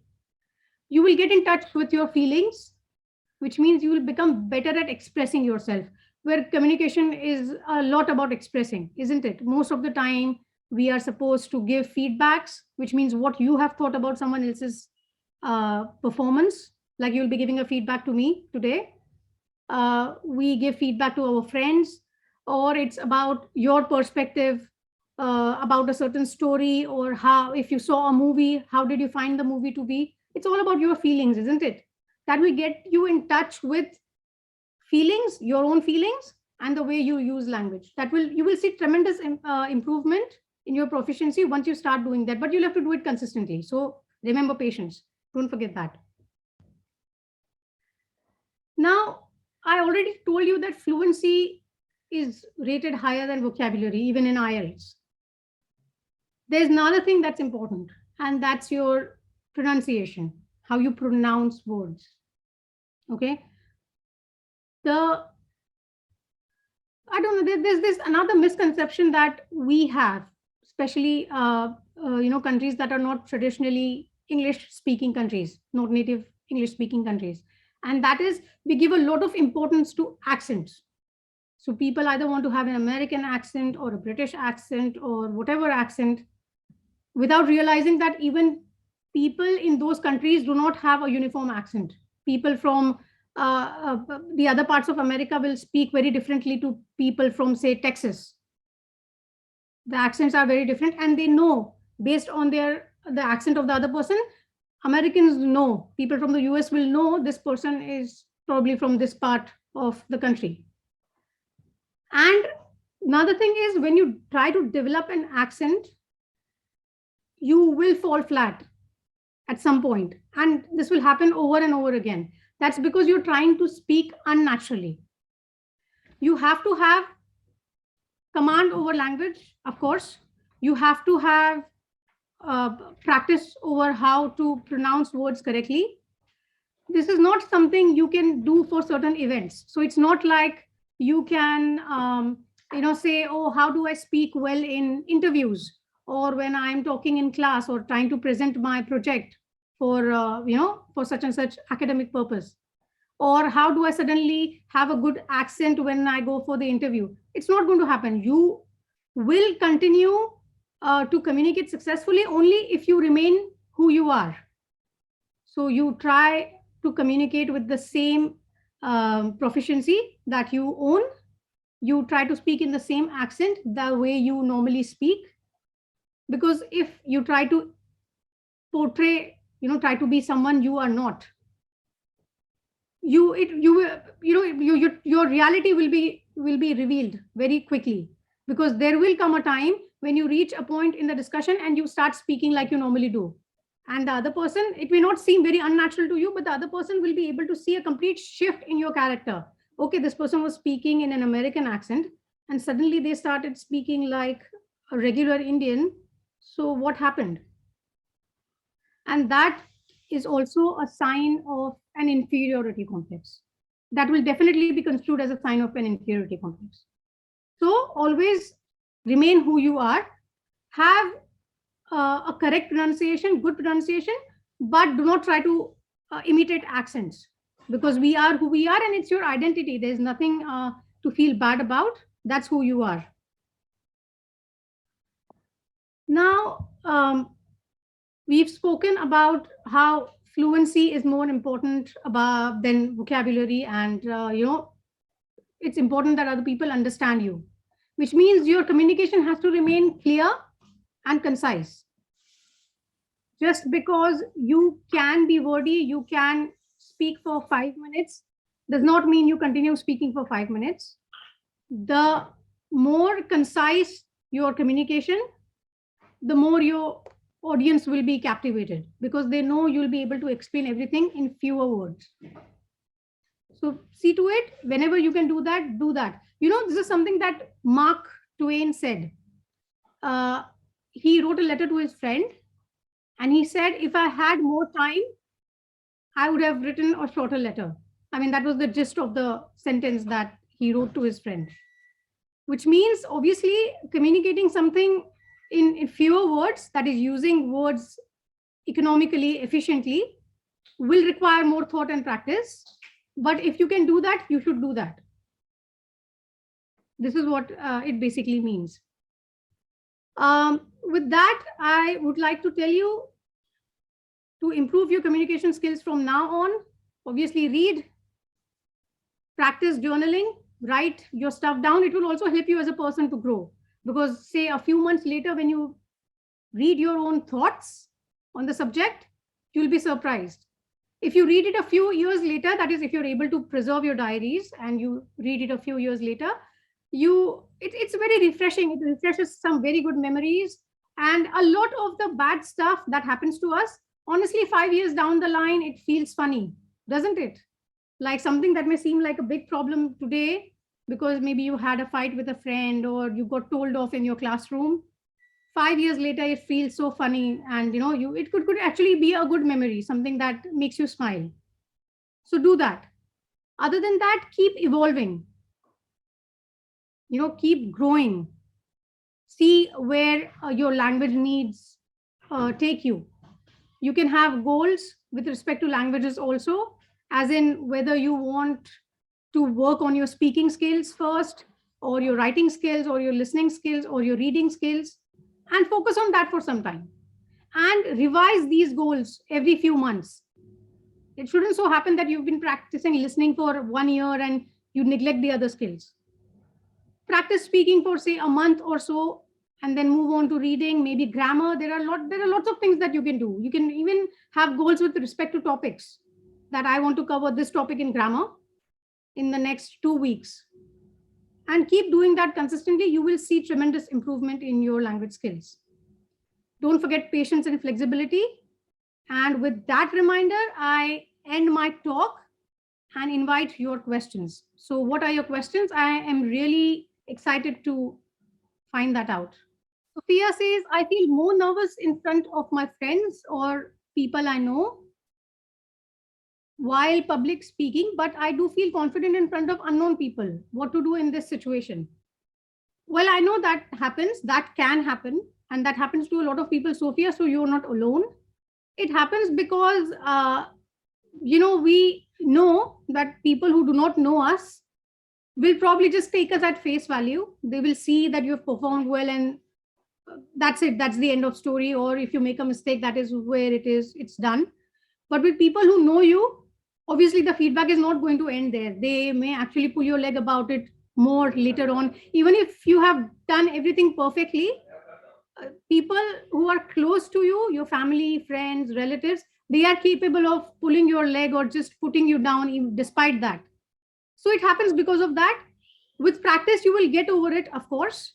And do not give people, if they give you a constructive feedback, fine, because constructive feedback would include some of the things that they did not like about what you have said or how you performed, and also includes the good stuff that you did. But sometimes people just want to put you down. Stay away from those people and don't give their words too much importance. Such people could be our relatives, they could be our friends, because obviously they are human beings too. So they are not completely, what you can say, they are not foolproof from jealousy or, feeling bad that you are succeeding. That too happens. So it's okay. Such things happen. Don't take them too seriously. And with time, you will learn. After you do it a few times, you will know how to handle that. Anam says, how to overcome the feeling of self-doubt or low confidence while speaking? Well, first of all, where is it that you want to speak, Anam? If it's in the classroom, well, the style is going to be semi-formal or casual, because obviously you are put in a spot and made to answer a question. So the professor does not, your teacher or your classmates do not expect you to deliver with, with a lot of poise or something. But if you're talking about public speaking, well, practice makes a man better. It includes women, of course, right? Man means mankind. So practice, of course, practice your content. Keep reminding yourself what you're saying is just 7%, 93% is the rest of you. And the rest of you is much bigger than the words that you have spoken. Okay. And it's okay to make mistakes. Forgive yourself. Be patient even when you make mistakes. Mistakes do happen. Even the most proficient and nuanced of speakers will forget what they are talking about. And then they just laugh and they get back to it. It's okay. It's not such a big deal. We feel more bad about it when we commit that mistake. But if you notice, there are so many people who make mistakes. They just laugh, say sorry, and come back, and it's okay. That's how things are done. That's how you should take it too. I hope that answers your question. Anam says, I am unable to convey the words coming in my mind. I rather mess up the sentence or forget words. Well, that happens maybe because you are nervous. So you have to calm your nerves down. Calm down, deep breathe, remind yourself that it's okay to make mistakes. Things happen. You will make mistakes. Other people will also make mistakes. It's not that you are the only one who's going to make mistakes. Everyone is going to mess up at some point in time while they are talking.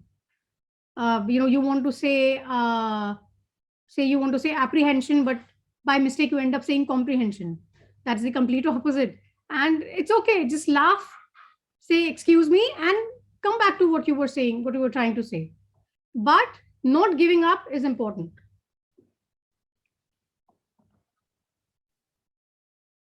Zoha has asked in the chat box, ma'am, how to handle awkward conversations or how to confront problems with people we are not very familiar with, like people. Okay. So awkward conversations. What kind of awkward conversation? That would be the biggest question in the question that you have asked. If you're not comfortable with what is being discussed, because obviously we have all kinds of people working with us, studying with us, we meet them outside our classrooms and homes, of course. If you're not comfortable with a certain situation or communication, it's very much okay, especially it's for everyone, but I would say a little bit more for women. It's completely okay to say, I'm not comfortable with what is being discussed. I would like to exclude myself from this discussion, and you can walk away.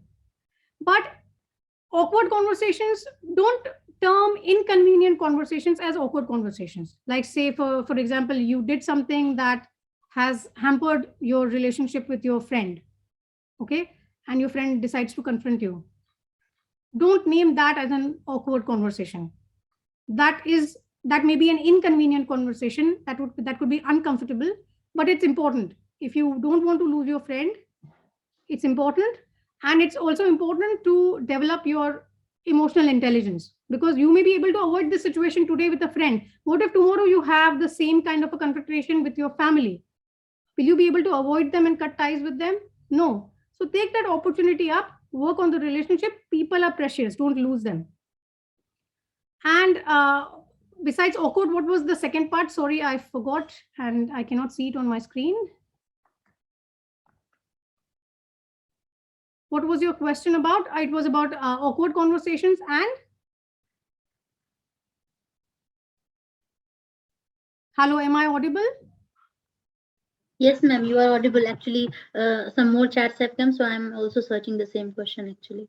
Okay, yeah, that is also the problem at my end. I'm very glad to see your questions, guys. We'll get to all of them, don't worry. Yes, I found it.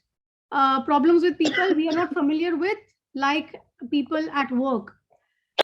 When people who don't know you try to get into an awkward conversation, which is, say, something that you don't find decent, which is beyond the boundaries that you have laid for such people, be very straightforward and say, I'm not comfortable discussing that.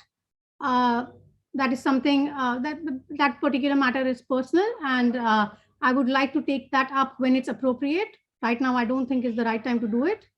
You don't have to speak about it, especially with strangers. You are not obliged to any replies, but be polite at all times. You don't have to be rude to anyone.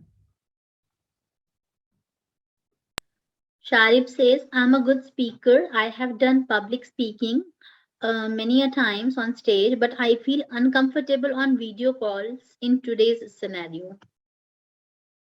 Well, yes, that happens.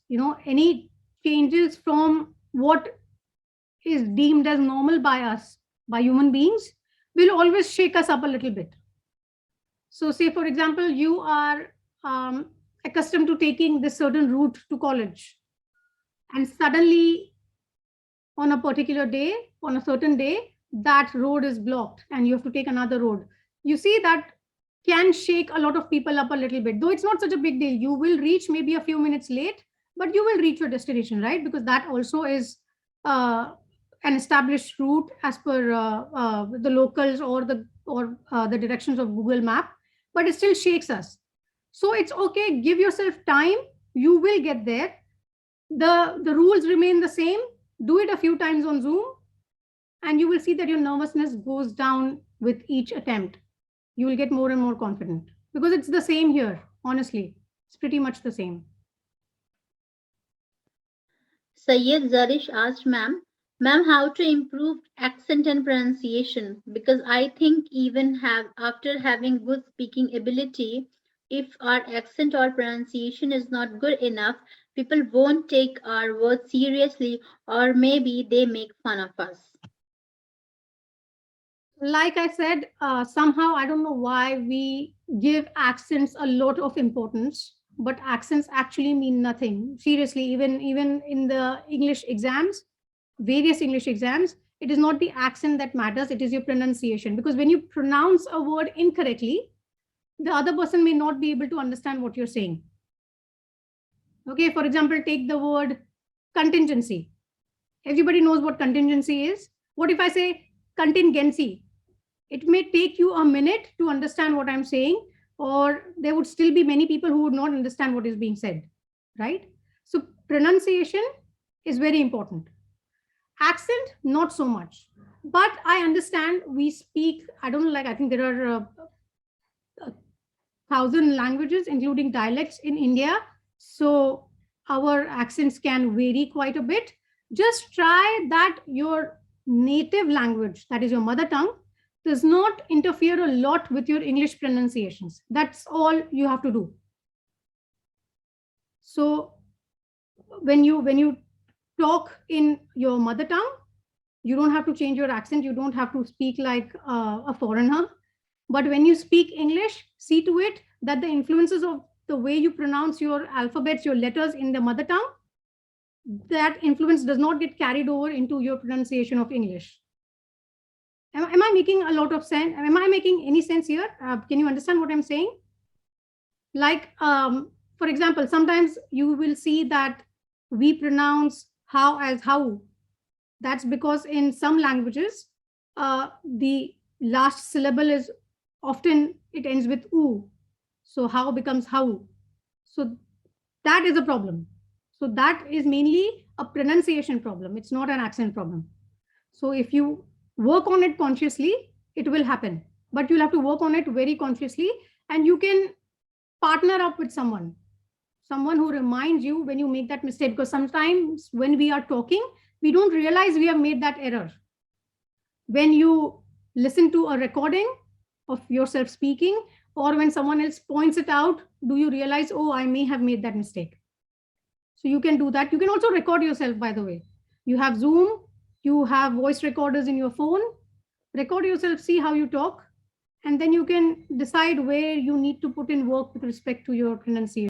There is the feedback form. Kindly fill that up and let us know how and what you felt about today's session. Abdul says, I want to be a rhetorical speaker loaded with idioms, slangs, poetically formed sentences, which more or less I succeed being in Hindustani language, but not in English. Will that require only more reading or something else to do? Abdul, that will require you to improve your overall proficiency. Because language, I would say, if I have to give you an analogy, I would say it's like a pen. The more you use it and the better control you have over it, you'll be able to move it the way you want. So then whether you want to write in cursive, or you want to write block capitals, or you just want to write any font of your choice, you will be able to do it. Does that ring a bell? Does that give you an idea about what I'm trying to say, Abdul?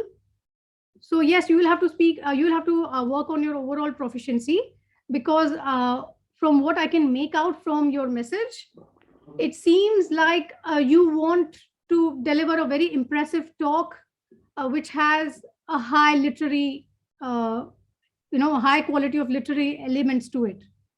So you will have to increase your proficiency for that and practice. Once you get into the flow, it's also a bit of creativity. When you start, say when you're new at drawing or sketching, your hand may seem to be a bit stiff. You may feel you're not able to give the kind of, make the kind of strokes that you want to make. But it happens with time. So once you start doing it, your brain starts working in that direction, and it will happen. It will happen sooner than you, in less amount of time than you actually expect it to happen.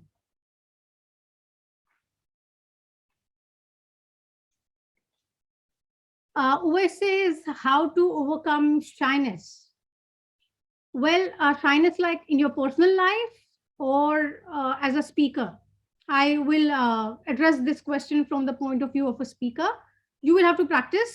Like I said, always, if you don't speak, people will not give you a benefit of doubt or think, okay, this person must be shy or they are an introvert. People will just assume that you don't know how to speak, or there is no substance, there's no substance in your personality, there is no content that you want to share. So you will have to just practice.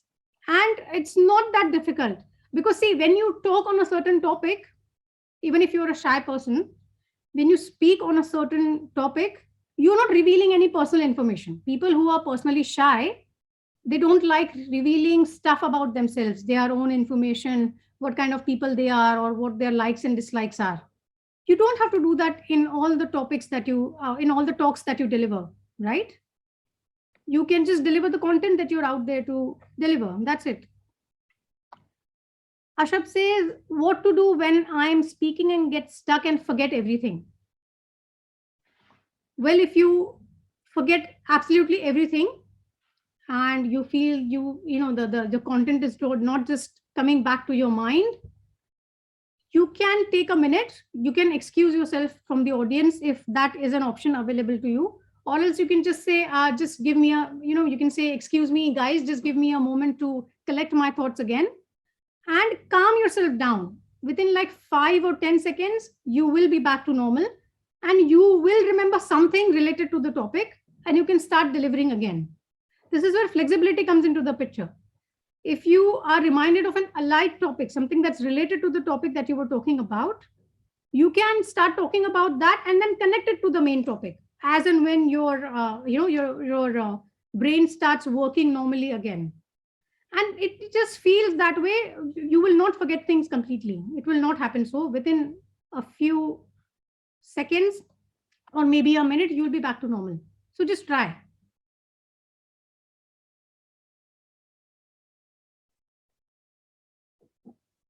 I can see a lot of yeses. Any more questions? Also, I would like to add one thing, my dear attendees. Please type your questions in the Q&A box, because it is sometimes difficult for us to find out the questions from the chat box. So if it is in the Q&A box, we'll just go and find the questions there. And your responses regarding that question, you can give in the chat boxes. Okay. So if anybody wants to ask anything else, they can ask to ma'am. Any more questions, guys? Anything that you want to speak to me about? Anything that you did not understand? Because I remember a few students who had actually asked me to speak in Urdu as well. So anything that you did not understand while I was speaking, this is a very good time to get that clarified, to discuss that query. Please let me know. I will reply in Urdu. I can speak Urdu. Don't worry about that. अगर कोई point आपको समझ में ना आया हो और उसका जवाब आप उर्दू में जानना चाहते हो, तो आप प्लीज जो है उसको मैम से कंफर्म कर सकते हैं या पूछ सकते हैं, उसका क्लैरिफिकेशन ले सकते हैं. Mariam has written, ma'am, I'm a good writer, but when it comes to speaking, I'm just blank.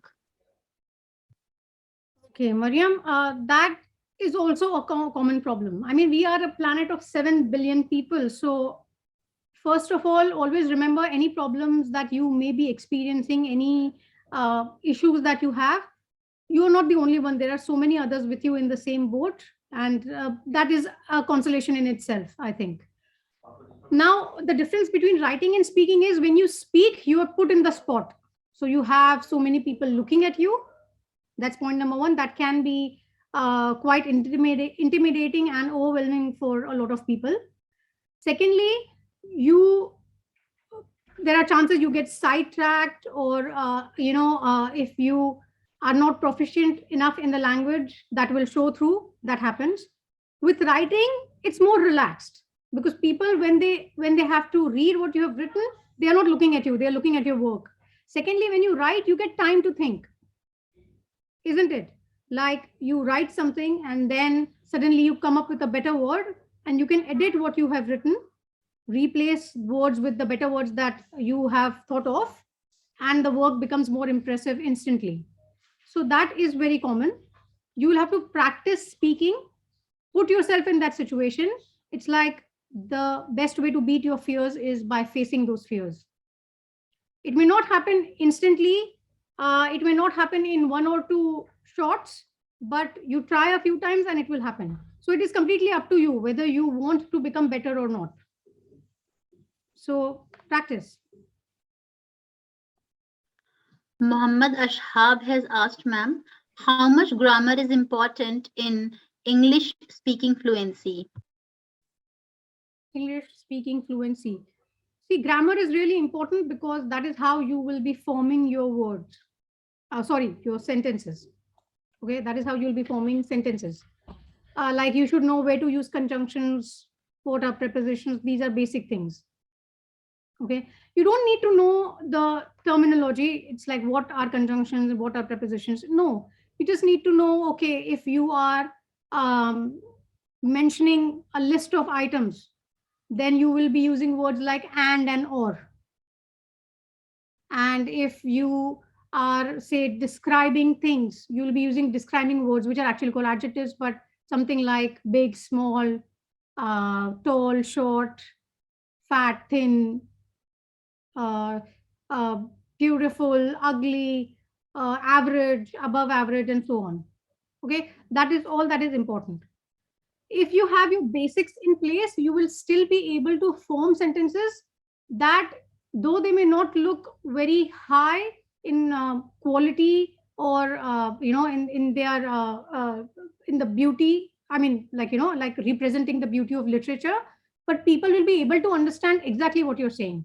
And as long as people don't misunderstand or misinterpret the meaning of what you're trying to say, that is still something that is a great achievement, I would say, which means you are able to get your messages across clearly and correctly. And that is the primary purpose of language, isn't it? So you are there. So that way, grammar is important, but it's not important to know everything in grammar unless you are an English teacher or something. So that's there, but just try to work on your fluency. Don't try to break things down too much. Like if you don't intend to become an English teacher, you can work on your fluency by reading, writing, and even watching movies. I hope that answers your question.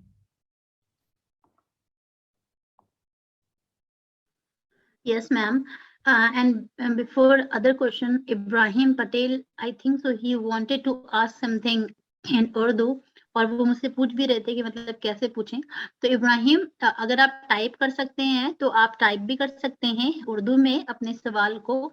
Otherwise मैंने आपको permission भी दिया है, अगर आप अपने आप को अनम्यूट करके कोई क्वेश्चन मैम से पूछना चाहते हैं तो आप डायरेक्टली भी मैम से पूछ सकते हैं. मिस्टर इब्राहिम पटेल, आप अपने आप को अनम्यूट करके मैम से सवाल पूछ सकते हैं.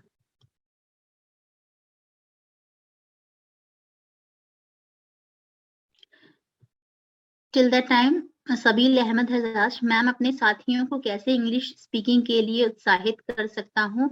दे fear much English speaking. And also ma'am ये एक कॉमन क्वेश्चन भी होता है बच्चों में कि उनके पीयर्स, उनके फ्रेंड्स कई बार मजाक बनाते हैं उनका, वो अगर प्रैक्टिस करना चाहते हैं आपस में कि वो बहुत ज्यादा आपको जो है आप इंग्लिश सीख रहे हैं, आप तो इंग्लिश बोल रहे हैं, सो इस चीज को कैसे ओवर करें या उनको भी कैसे मोटिवेट करें? I think mister Sabeel wants to ask this.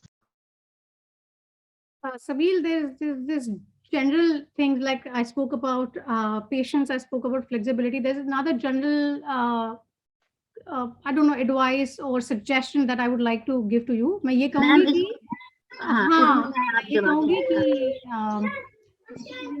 आप किसी के हंसने पर ज्यादा ध्यान मत दीजिए. लोग बहुत सी चीजों पर हंसते हैं, ठीक है, और बहुत बार कॉलेज लाइफ में उनका कोई मकसद या कोई मतलब भी नहीं होता है हंसने के लिए. I mean yes, real life में ऐसा बहुत बार होता है, लोग इसलिए आप पर हंसते हैं क्योंकि वो आपको नीचे दिखाना चाहते हैं या आपको बुरा फील कराना चाहते हैं. बट कॉलेज लाइफ में बहुत बार ऐसा होता है, और खास करके हमारे दोस्तों के साथ, they just want to have a good time. वो सिर्फ हंसी मजाक करना चाहते हैं और एंटरटेनमेंट चाहते हैं. तो अभी कॉलेज में टीवी वगैरह तो होता नहीं है, while the lectures are on and all, or when you are on campus. तो बस एक दूसरे का मजाक बना के ये करो तो वो हंसते हैं, बट उनके दिल में इतना कुछ नहीं बुरा होता है. दूसरा, वर्स्ट केस सिनेरियो आप अज्यूम करिए कि सामने वाले के दिल में कुछ है, वो इसीलिए आपका मजाक बना रहा है. तो क्या आप इसलिए बेटर होना छोड़ दोगे? आप प्रैक्टिस करना छोड़ दोगे? प्रैक्टिस करोगे कंसिस्टेंटली तो इस सिचुएशन से निकल के आप वहां पहुंच जाओगे जहां उस मामले में सामने वाला आप पे हंस नहीं सकेगा. शायद उसमें 1 साल लग जाए, बट आप पहुंचोगे वहां जरूर. अगर नहीं काम करोगे तो आप हमेशा वहीं रहोगे. आज अपने दोस्तों के हंसने का डर है, कल को कॉलीग्स के हंसने का डर होगा, या फैमिली मेंबर्स या फिर रिलेटिव्स के हंसने का डर होगा, तो वो हमेशा रहेगा. तो वो फिर आपको सोचना है कि क्या मुझे इस स्टेट से बाहर निकलना है या नहीं, बेहतर बनना है या नहीं. तो इट्स ओके, किसी के हंसने पे ज्यादा ध्यान मत दीजिए. पीयर प्रेशर को भूल जाइए कम से कम कुछ चीजों में, कि ठीक है कोई कुछ भी बोले, जो मुझे फला चीज, मुझे फला लेवल तक पहुंचना है तो मुझे सो एंड सो काम करने पड़ेंगे. ये एक चीज है. दूसरा, आप कैसे अपने फ्रेंड्स को एनकरेज कर सकते हैं इंग्लिश के लिए? आप बात करिए और देखिए, कोई ना कोई होगा जिसको इंटरेस्ट होगा. लेकिन जैसे आप कह रहे हो कि फ्रेंड्स हंसते हैं, so you are being very open about it, which is actually a great thing. आपने खुल के अपनी क्वेरी पूछी. आपके कुछ दोस्त होंगे जो एक्चुअली सीखना चाहते हैं और शायद वो कोशिश भी कर रहे होंगे थोड़ी बहुत, लेकिन वो जानते हैं कि दूसरे दोस्त हंसते हैं तो वो बताते नहीं है कि हम ये काम कर रहे हैं या कोशिश कर रहे हैं या चाह रहे हैं करना. तो आप बात करिए एक एक करके, you know, in smaller groups और maybe personally with your friends. एक एक दो करके आपको कोई ना कोई मिल जाएगा. एंड इवन इफ आपके फ्रेंड्स ना मिले, कॉलेज फ्रेंड्स में से ना मिले, आप स्कूल फ्रेंड्स में से ट्राई करिए, आपके एरिया फ्रेंड्स में से ट्राई करिए. आजकल तो साइट्स भी है जहाँ पे there are people who connect for improving their language. You know, आप किसी से कनेक्ट कर सकते हो और उसको अपना बडी बना सकते हो लैंग्वेज सीखने के लिए, और कोई भी लैंग्वेज सीखने के लिए, नॉट जस्ट इंग्लिश. आपको हर किस्म के बडीज मिल जाएंगे. आपको कन्नड़ा सीखनी है, बंगाली सीखनी है, अरबिक सीखनी है, स्पेनिश सीखनी है, सबके लिए मिल जाएंगे आपको online and free, no charges involved. I hope that answers your question. Mohammad Ali says, what is the difference between listening and hearing? Well, hearing is just the sense, right? We have senses, a sense of sight, sense of taste, sense of smell. So hearing is just a sense. Sure हुआ, आपने सुना, या कोई बोल रहा है, आपको सुनाई दी आवाज, that is hearing. And listening is when you actually listen and you comprehend, you understand what the other person is saying. So sometimes, okay, let me give you an example. In class, when you're not paying attention, you know the professor is talking and explaining a certain topic, a certain part of the subject that they take with you, but you don't understand anything because your mind is somewhere else. So you're just hearing him out because you can hear his voice, but you don't understand what he's saying or explaining. Okay, but when you understand what the teacher is saying, and you understood everything and you have questions to ask, that is when you have actually listened to them. Okay? Online अच्छा कौन सा होगा, उसके लिए कुछ आप guide कर दें इब्राहिम को. इब्राहिम का भी सेम ही क्वेश्चन था जो मिस्टर अभी आपने आंसर किया था कि फ्रेंड्स यूजुअली फन बनाते हैं, उनको कैसे मोटिवेट करें. तो आपने बताया ना कि कुछ ऑनलाइन कोर्सेज होते हैं, तो उसके लिए कुछ आप, हाँ, you can connect with general public. तो उसके लिए आपको कुछ सर्च वगैरह करना पड़ेगा गूगल पे. I don't know of anything right now, but I'm sure they exist. I cannot come up with names right now. मुझे याद नहीं आ रहे हैं नाम, but वो होता है, आप कनेक्ट कर सकते हो किसी से, एंड वो आपके साथ प्रैक्टिस करेंगे. उनको भी इम्प्रूव करना होता है, तो वो आपके साथ प्रैक्टिस करेंगे. But it is always better, this is my personal opinion, it's always better to do it with someone you know personally, because ek to it is safer. Online, a lot of, you know, you have to be careful. You don't know who you're connecting with. So apni personal information to kabhi na de. I'm sure a lot of the learners on call today are adults, but let me still remind you, personal information kabhi share na करें. और अगर आप किसी जानने वाले के साथ ये करते हो तो वो इशू ही नहीं होगा सेफ्टी का. ठीक है, and you can do it outside the official hours, after college online, और आफ्टर स्कूल, और at night. And it does not have to be for long. 15 minutes every day is also enough. आप 10 minute कुछ बात कर लो उनके साथ connect करके, वो भी काफी है. Sophia has given us a wonderful suggestion. I was also about to give about Duolingo.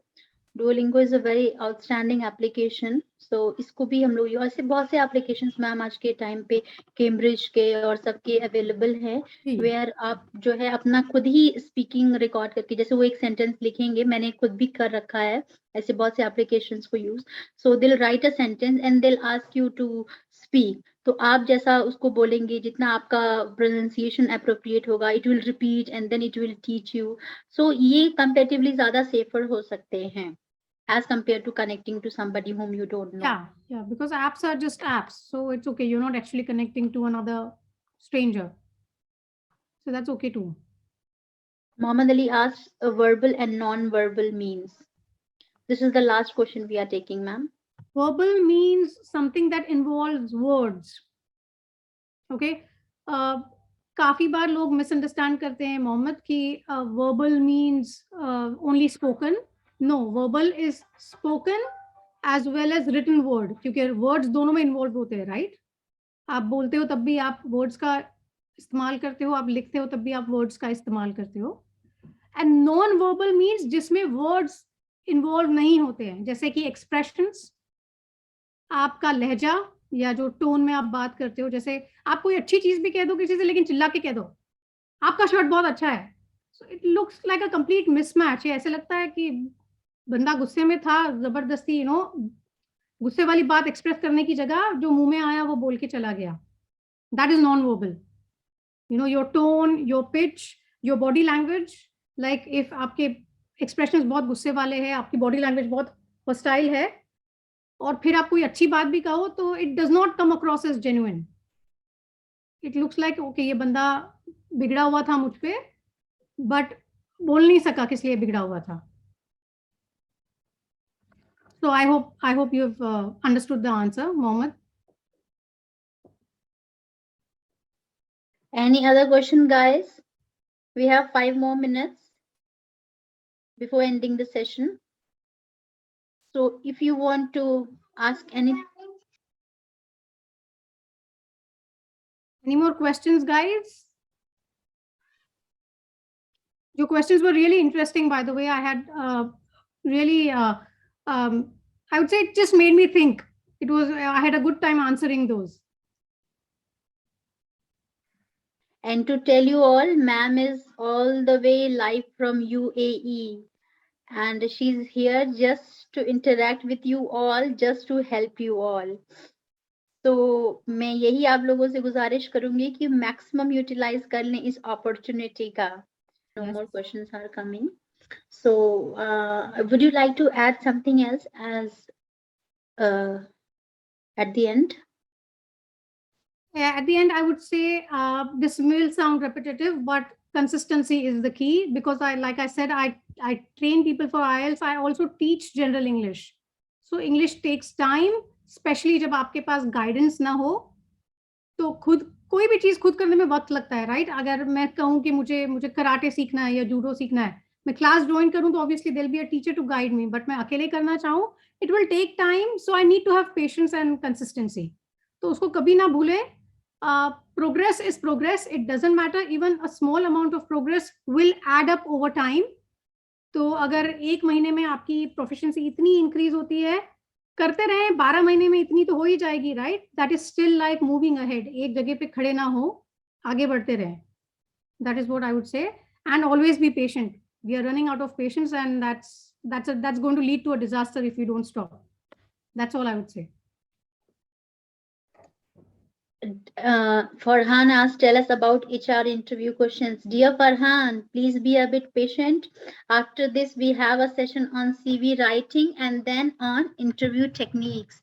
So interview techniques are yet to come. And we promise you that in today's one-day workshop, we will be giving you suggestions and tips and tricks for all these HR topics. That is, we began from personality development, now we are on communication, then we'll go on CV writing, then interview techniques, and then last, job searching strategies. So it is a complete package for you all. So inshallah, it will help you all. Please be consistent like you all are from the morning itself. I appreciate it a lot.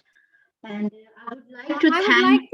Aisha, if you don't mind, I would like to take that question up. I actually am from an HR background. Okay, ma'am. My post graduation was in human resources. That is where I actually belonged initially. The thing is that it's a very common question. It's a very common question that I also get from people, that when we submit our CVs, even then when you enter the room and you are sitting for an interview, the interviewer will ask you, tell me about yourself. And there are jokes, a lot of jokes about this. If you go online, there are like so many jokes and sarcastic statements about this, that when you have my CV, why do you ask that question? That's because they want to check your communication skills first and foremost. Secondly, they want to see what you can add to the information that you have already submitted through the CV. What is it that you can add to it? So don't repeat the stuff that you have already mentioned there. Obviously, aapka naam aap repeat kar sakte ho, I am so and so. You can maybe repeat your latest qualification or the most prominent qualification.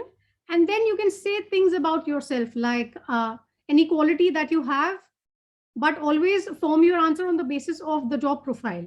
That would be my biggest tip. जैसे आप managerial level के लिए apply कर रहे हो तो conflict resolution, managing a team, keeping them motivated. So I'm a highly motivated person and I motivate everyone around me. आप ये सब कुछ कह सकते हो. So that actually it adds to your CV, and it also creates this, it rings a bell in the mind of the interviewer. Okay, ये हमारे role से match करता है. This person could be a good fit for what we, for this role.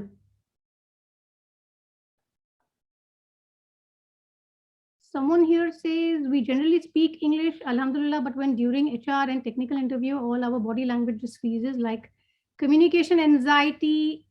Please put some light on it. It's because you are nervous, and it's very, very normal to be nervous, especially during the initial phase of your career. So, you just pass out from college and then you go for an interview. It is actually a big deal. Anything that we human beings do for the first time, it's always a big deal.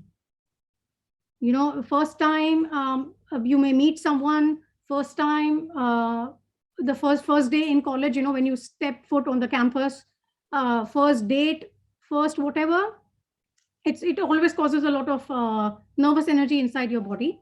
That's okay. Calm yourself down. Body language freeze. So ho jati hai. So what you can do is don't assume very stiff stances. Like don't sit like that while you're being interviewed. Okay, don't sit with your hands behind or just leaning back into your chair where you're leaning so much and your legs are just protruding in front of you. Just sit straight. Keep your hands maybe on your legs. It's okay to cross your legs, but don't cross it at a harsh angle where your leg, that is the part between the knee and the ankle, is parallel to the floor. Don't go for that harsh crossing of the leg. Just where the legs cross at the ankle, aap wo kar sakte ho, or where they cross at the knee. And take a moment, listen to them, see what they are saying. You can take a second or two to form your answer, and then aap jawab de unko. You will feel more relaxed. And ek do interview bahut logon ke they term it as not so good. That's because you're new to it, you don't know what to expect.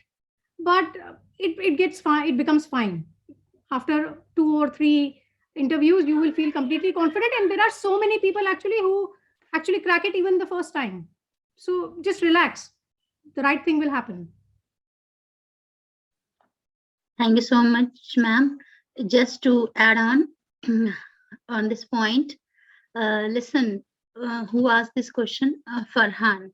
Farhan, when you go in front of the interviewer, even if you don't crack that interview, you are not going to lose anything which existed with you.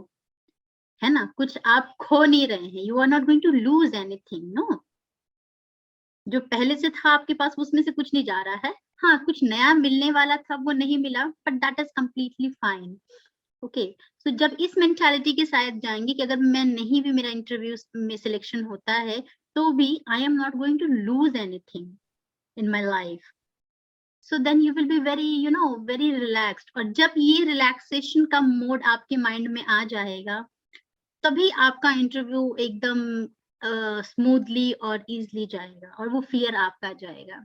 M I right ma'am? Bilkul, bilkul. You're not losing anything, but that is the thing that we don't really think about it that way.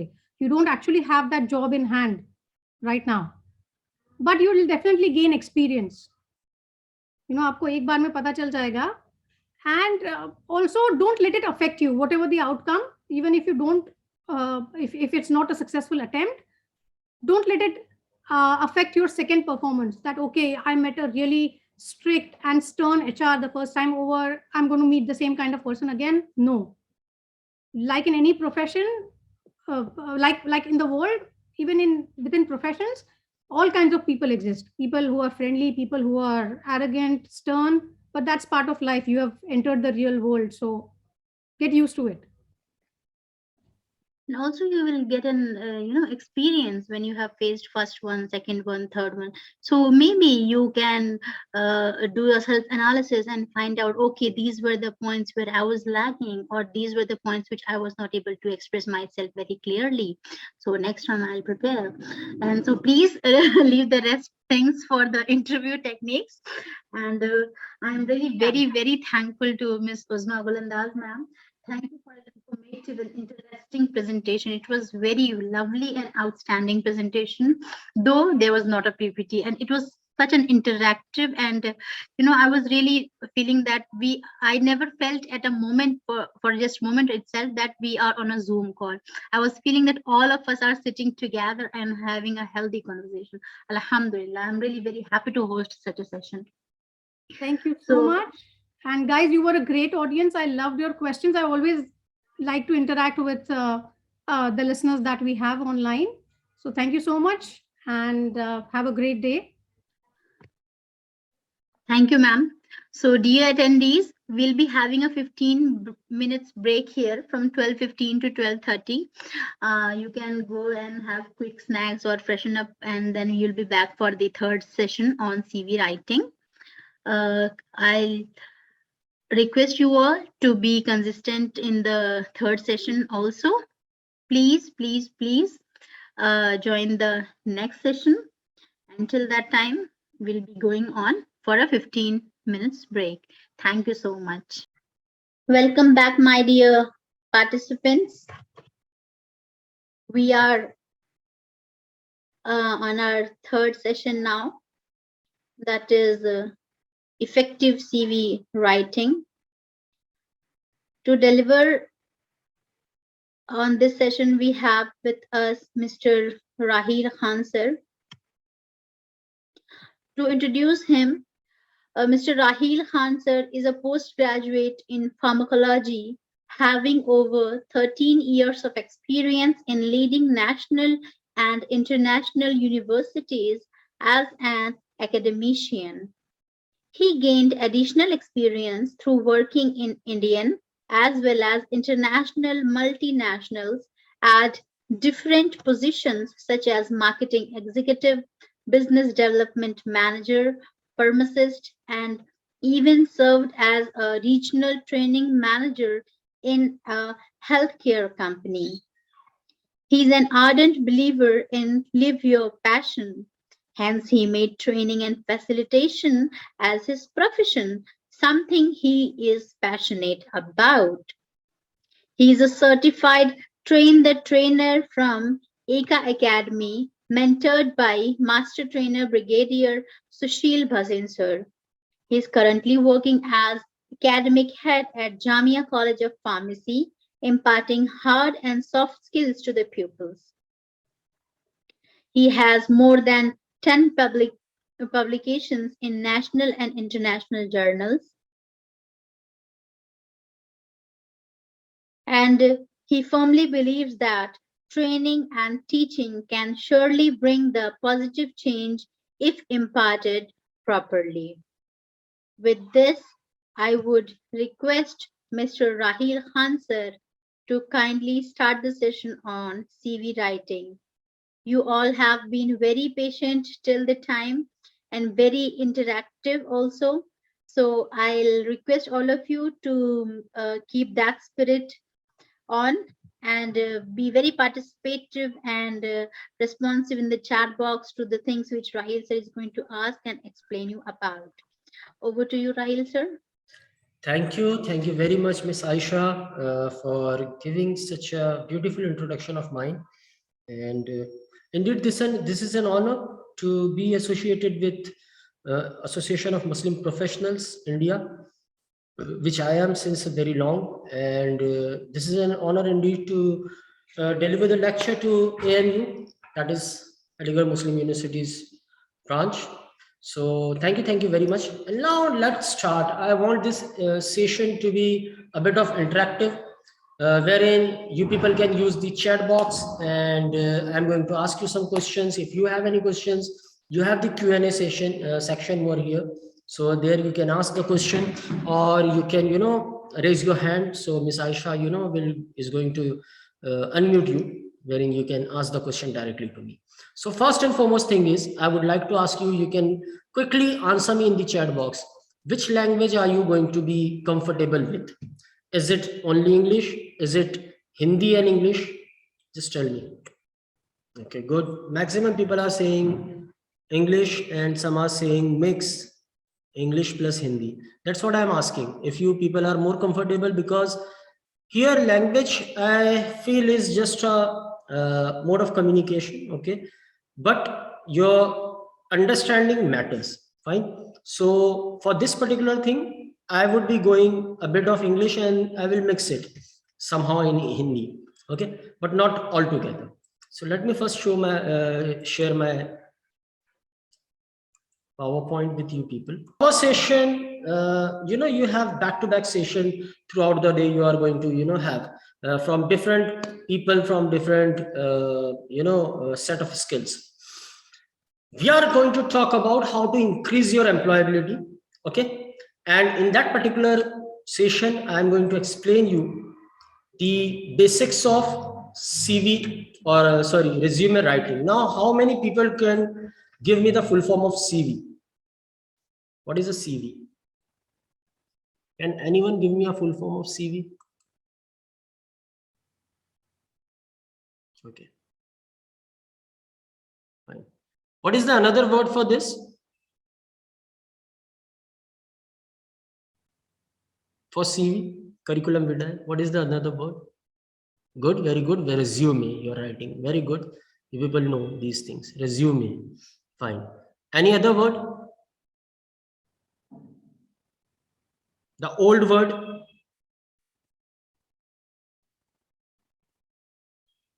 Very good. Biodata, someone said. Very good, very good. Good, fair enough. So first, you are going to, know the things regarding resume. And we are going to also discuss the differences between CV, resume, and a biodata. Fine. So let me start with the session.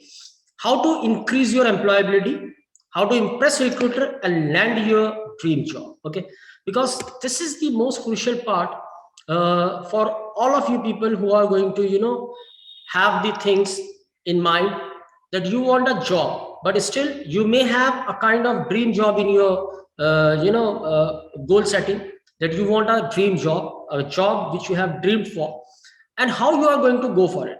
So in today's session, you are going to see all those things. As you are seeing resume writing, then you are going to see some body language part, then you are also going to see interview techniques and all, and then you are going to see how to search for the job.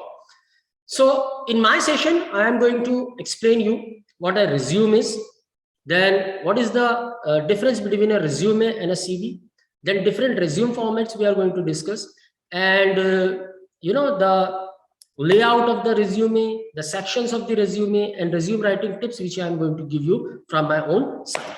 So let's begin with these. This is something about myself, which already Miss Aisha have given you the brief about. I have been there in the market since more than a decade now, and I'm helping the people. Apart from my pharmacology background, I'm doing these things to help the people to groom their resume, to groom their selves, and all. Now, how to write an awesome resume? Okay, because you have to be very cautious before writing the resume, as the resume stands between you and your dream job. And always remember that before you reach to the company or to the recruiter or the interviewer, your resume reaches them. Okay, means before you reach to them, your resume is going to reach them. So you have to be very cautious about writing the resume, that resume is going to be your kind of advertisement.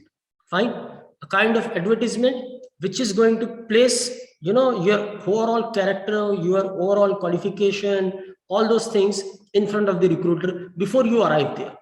So that's why we have to be very cautious about this. Now, the first thing first, that resume versus CV. What is the difference? As I've mentioned to you, that in countries, you know, different countries, there are certain kind of things, and people, you know, many people use it, resume and CV interchangeably, just a kind of word. But usually what happens, that they are not the same thing. Okay, because a CV or CVs are what? They are extensive. They are very extensive. They are a lengthy kind of document. A curriculum vitae includes the full extent of your academic credential and professional experience. That means what? Usually, resumes are made, or resumes are meant for the people who are freshers. Either they are freshers or they have you know, kind of experience which ranges from 0 to 4 years, okay, or 3 years, 4 years, 5 years. So these people may have their resume, okay, because the number of years of experience is short, okay, plus their credentials are short, so usually they can make a resume. While the people who have, you know, extensive work experience and, you know, kind of publications, awards, etc., etc., etc. in their name, so they make CV. Okay, that is curriculum vitae, and CVs don't have any kind of limit in terms of pages. It could be, you know, from pages ranging from 5, 6 to, you know, 50 pages CV I have seen people may have. But those people are on certain different positions. They have, you know, 20, 25 years of experience, several publications to their name, you know, several credentials to their name, several awards to their name, and etc., etc. So these people makes CV. But the people who are fresher or who have 1 to 2 years, 3 years of experience, they usually make a resume. So that's how we differentiate it. Okay.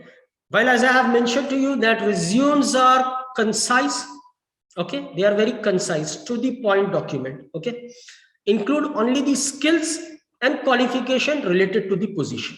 Remember it, okay. They are the document which includes only 2 things, mainly the qualification and the skills, okay, which you have, and that too related to the qualification, that we are going to, you know, discuss in the later sections, that how you are going to, you know, write a beautiful resume. As you can see, this is the definition kind of a thing. A resume is a written compilation of your education, work experience, credentials, accomplishments that is used to apply for jobs. Okay, when you are going to apply for a job, you have to concentrate that which particular kind of a job you are applying for, what the position is, okay, what this position needs, and according to that you are going to tailor your resume. Fine. Then resume fox pass. This is something, you know, people don't. First and foremost thing is, let me just ask again to the people that am I audible to you people clearly? You can answer me in the chat box. You are clear. Okay. Are you understanding me, or should I also, you know, mix the language?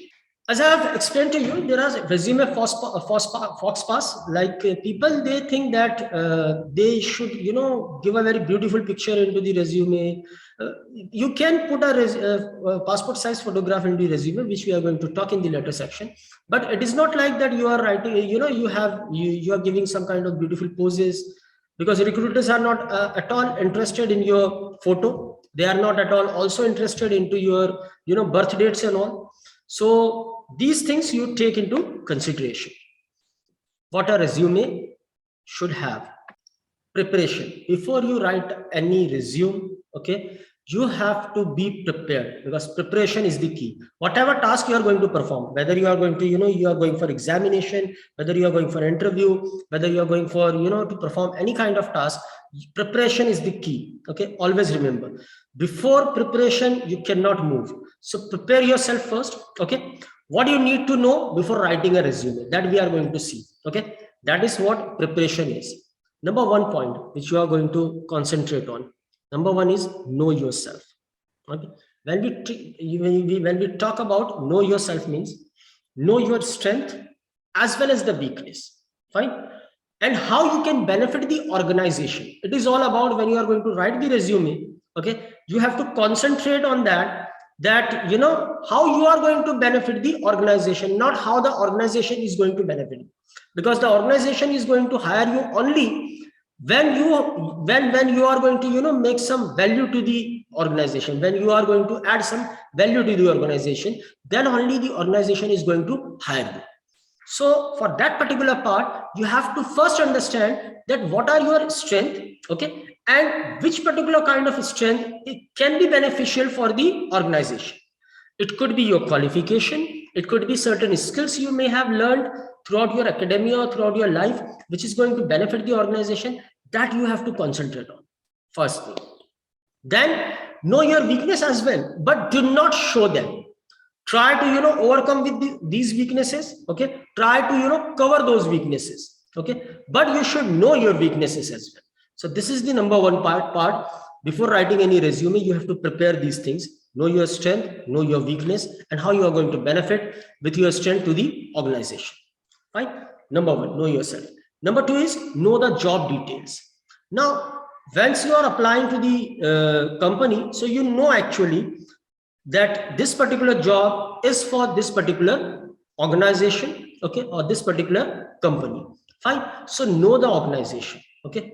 Know the organization, that what this organization is doing, since when it is doing it, like its establishment, who was the founder of this organization, who are the current CEO of this organization, what the company is producing. Okay, if see, maximum organization on the face of earth, they can do either of the two things, or they can do both the things.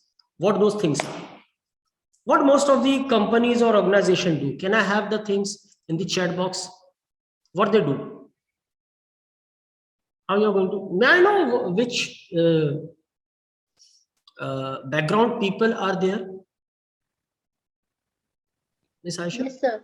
MBA, B.Ed and BLB. Oh my God, that's very good. All are basically from management and MCA background. Good. Services and goods, very good.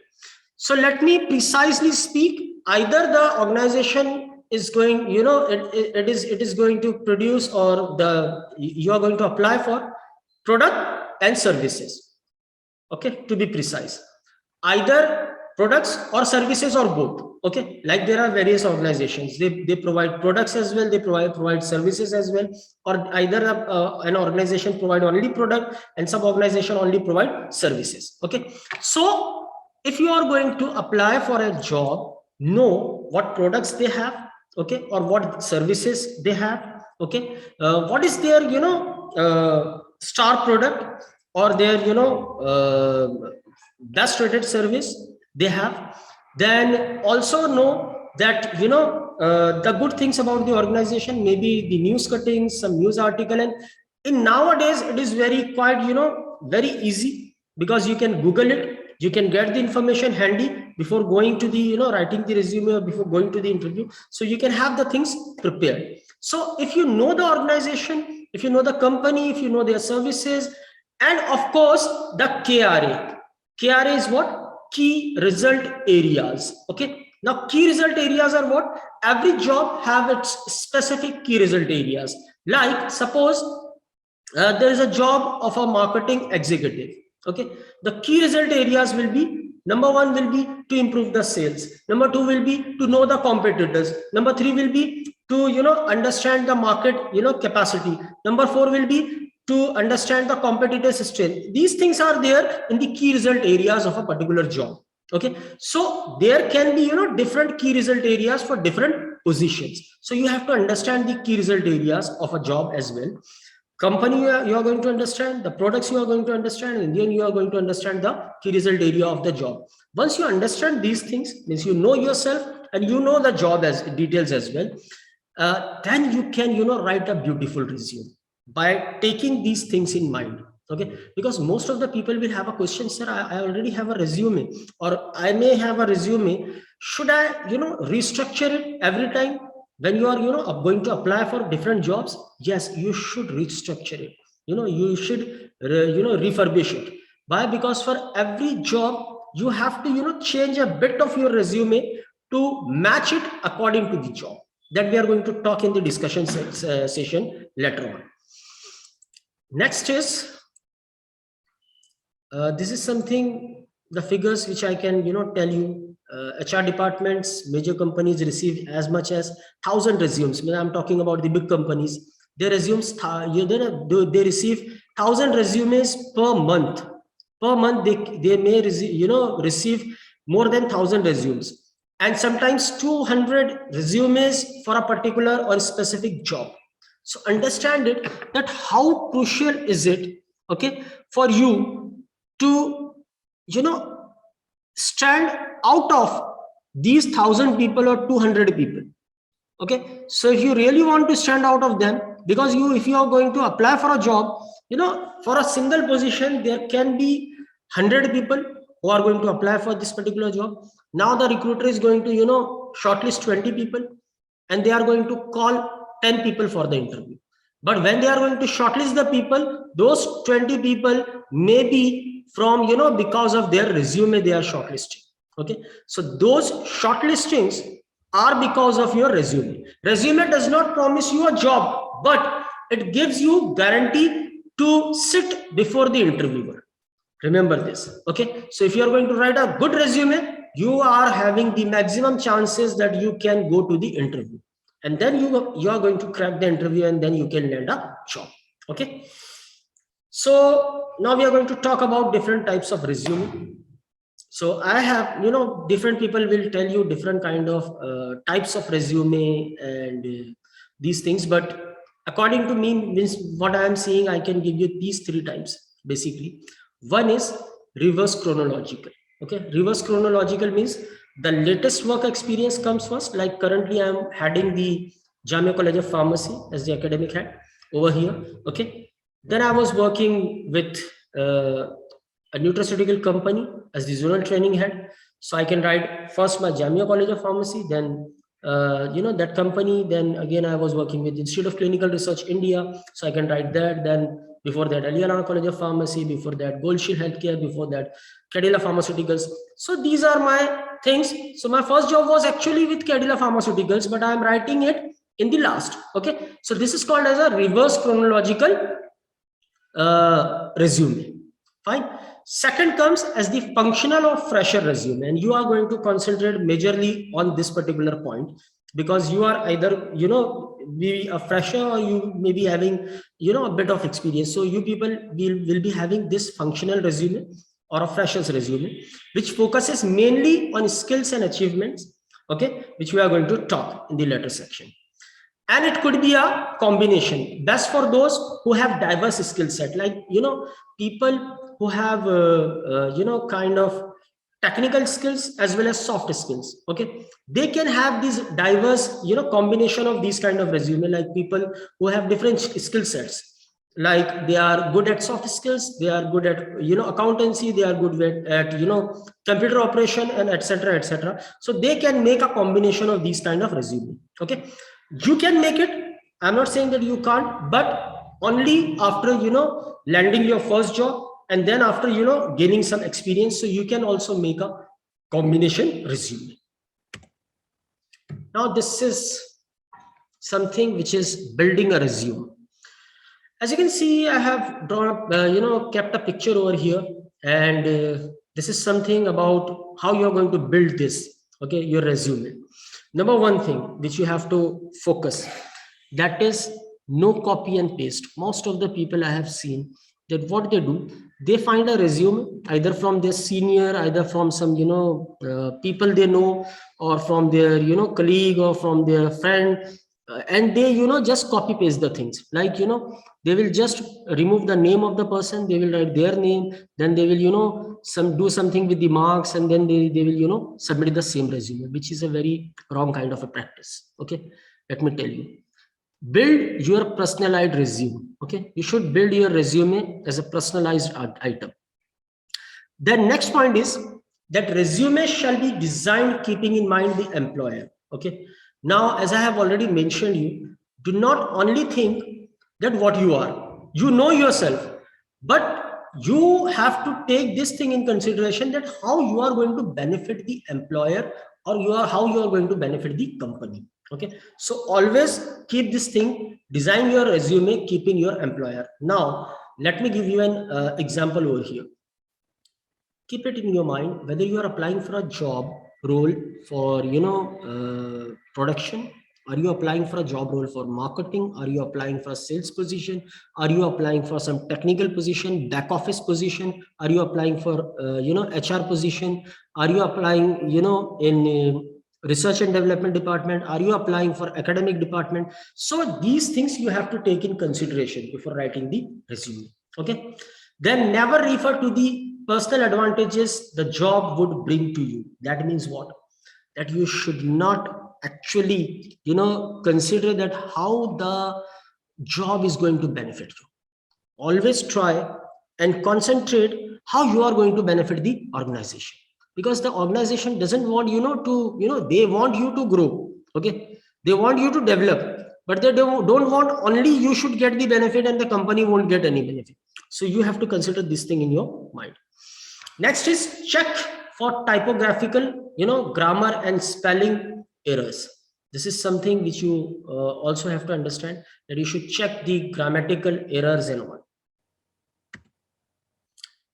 Now, I hope up till now you have understood these things. If not, or if you have any questions, you can ask me in the chat box. If you are through with it, you can say yes. And I'm again repeating, I'm again asking you people that if my voice is clear to you, and if my you can understand me, otherwise I can move to switch to both the languages, that is English and Hindi. I want your understanding. Are we good till now, guys? Good, fine, thank you very much. Okay, so now we are going to see what sections a particular resume should have. Specifically, we are concentrating on the functional type of resume which are meant for the freshers. Okay, so we are going to see what those sections are.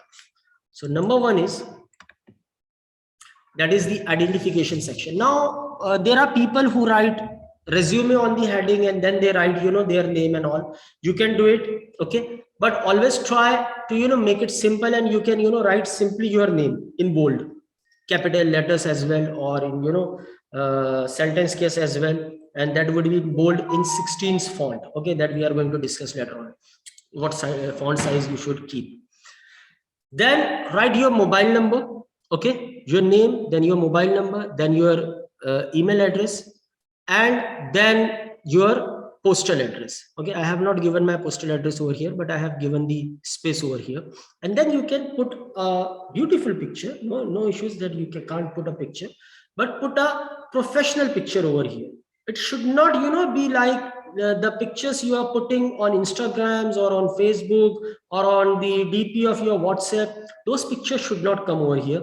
The picture should be professional. Okay, like the one which I have kept over here, that is my professional get up, that is a blazer and tie and all those things. So different people can according to their selves, but it should be a passport size photograph and like this. So this is the identification section. This is the section number one for any resume. Okay, and it should be very clean. Your resume should not have scattered kind of a thing, and it should not be colorful. Always remember, your resume should be in black and white. Now, most of the people ask me, sir, can we make colorful resume? You can. It isn't like you can't. But see, seriously speaking, these resumes which we are making, we are either going for the academics or we are going for the corporate. Okay, so if you are going in the corporate, and that too in a serious job like finance, sales, or production, HR, or it could be research and all, these area does not require these kind of colorful things. The colorful resumes are made basically for the people who are actually applying for the advertising agency, or for kind of artwork, or they are into modeling or these kind of things, so they can make these kind of resume. Clear? Now, next section is something which includes a professional summary. Okay, some opt for objective statement. Either way, this serves as your elevator pitch. Okay, understand that you can either give your objective statement or it could be professional summary. Now, according to me, if a person is having 1 to 2 years of experience, 3 years or 4 years of experience, they can write professional summary over there, but you can write objective summary as you are a fresher. Okay, now how you are going to write the objective statement? Number one is, it's the purpose of the resume objective to condense and communicate the most important aspect of the resume in just a few lines. Okay, that means what? You are actually focusing. Okay, focus on how you would benefit the employer, not how the employer would benefit you. So always understand that your resume or your statement objective, how it could be. Can anyone give me an example in writing in the chat box? How you can write your objective for the resume? Anyone, if you can write it in the chat box. Only one line. Objective statement should not have a kind of paragraph. It should have only 1 or 2 lines. That's it. It should not be more than 3-4 lines. It should not have like a paragraph. So you can write an objective according to your own understanding. Suppose you are applying for a marketing executive's position at an electronic company, okay, or in a cellular company, mobile company. Now give me how you are going to write it. Anyone else want to apply? Yeah, this is something. Want to apply my professional experience into MNC organization growth. Okay. Seek a challenging and responsible position in an organization where I can contribute my skills and efforts for the continued growth of the company, colleagues, and myself. If given an opportunity, I will leave no stone unturned to achieve my goals. That's a beautiful sentences which people are writing. That's amazing. I really like the way you people are writing. That's good. Want to contribute my skills to the organization for better working. Good. See, you people are writing. Your writing is good. Secure a responsible career opportunity to fully utilize my training and skills while making a significant contribution to the success of the company. Good, good, good. Very good. You people are understanding this thing, which is good. To obtain a responsible, challenging, and awarding position in an organization with a established track record, where my knowledge, skills and abilities can be utilized. Good, very good. A graduate student with polymer and coating technology as major, exploring the interdisciplinary approaches to tackle the environmental issues. Good, very good. Seeking an entry-level position to begin my career in a high-level professional environment. Good, very good. Good, good. Seeking an entry-level position to begin my career in a good. Looking for a challenging position where my knowledge and skills can significantly impact the company's growth as well as mine. Very good, very good. You people are coming up with the ideas, and that's really nice of it. Okay, and that is really making me happy as well, that my session is going somewhere and you people are taking the something from me. But let me tell you, when you are writing the objective statement, do not be direct to the employer, that I want to secure a position, okay, in a team oriented or environment. Do not give your preferences. Okay, do not always give your preferences, because your employer may want that you can work in a single kind of a thing, or alone, if they want you to work alone. Or do not say that I want to work in that particular position or that particular department. So these kind of writing the objective statement is something you are giving a clear-cut idea to the employer that what position you are looking for, what you are, and what you are going to do to benefit the organization. Never write a kind of thing like where how you can get the benefit. Okay, like growing with the growing organization, or develop and all those things. These things are good, but if you are going to focus on these things now, like I want to develop, okay, then the organization will think, the employer are going to think that he wants to develop him own self, not the organization. So before writing the these kind of things, like I have given one example, that seeking a team oriented environment that fosters professional growth, that is actually a wrong kind of objective statement. Seeking a team oriented environment that fosters professional growth development. The sentence is very good. The sentence is very good in terms of hearing, in terms of writing and all. But the problem with this sentence is that the person is seeking a team oriented environment. That is, he's giving a preference that if he can only work in the team. Okay. Number two, that fosters professional development, that he is actually, trying to get the, kind of thing, like he wants to develop. Okay. But what he's going to do to the organization, or what he's going to provide to the organization, that he's not mentioning. So these kind of sentences are something, which is very wrong. So while writing the objective statement, kindly check it, show it to the people who actually, can help you out with that particular position, and then move forward. Then we are coming back to the, moving forward towards section 3.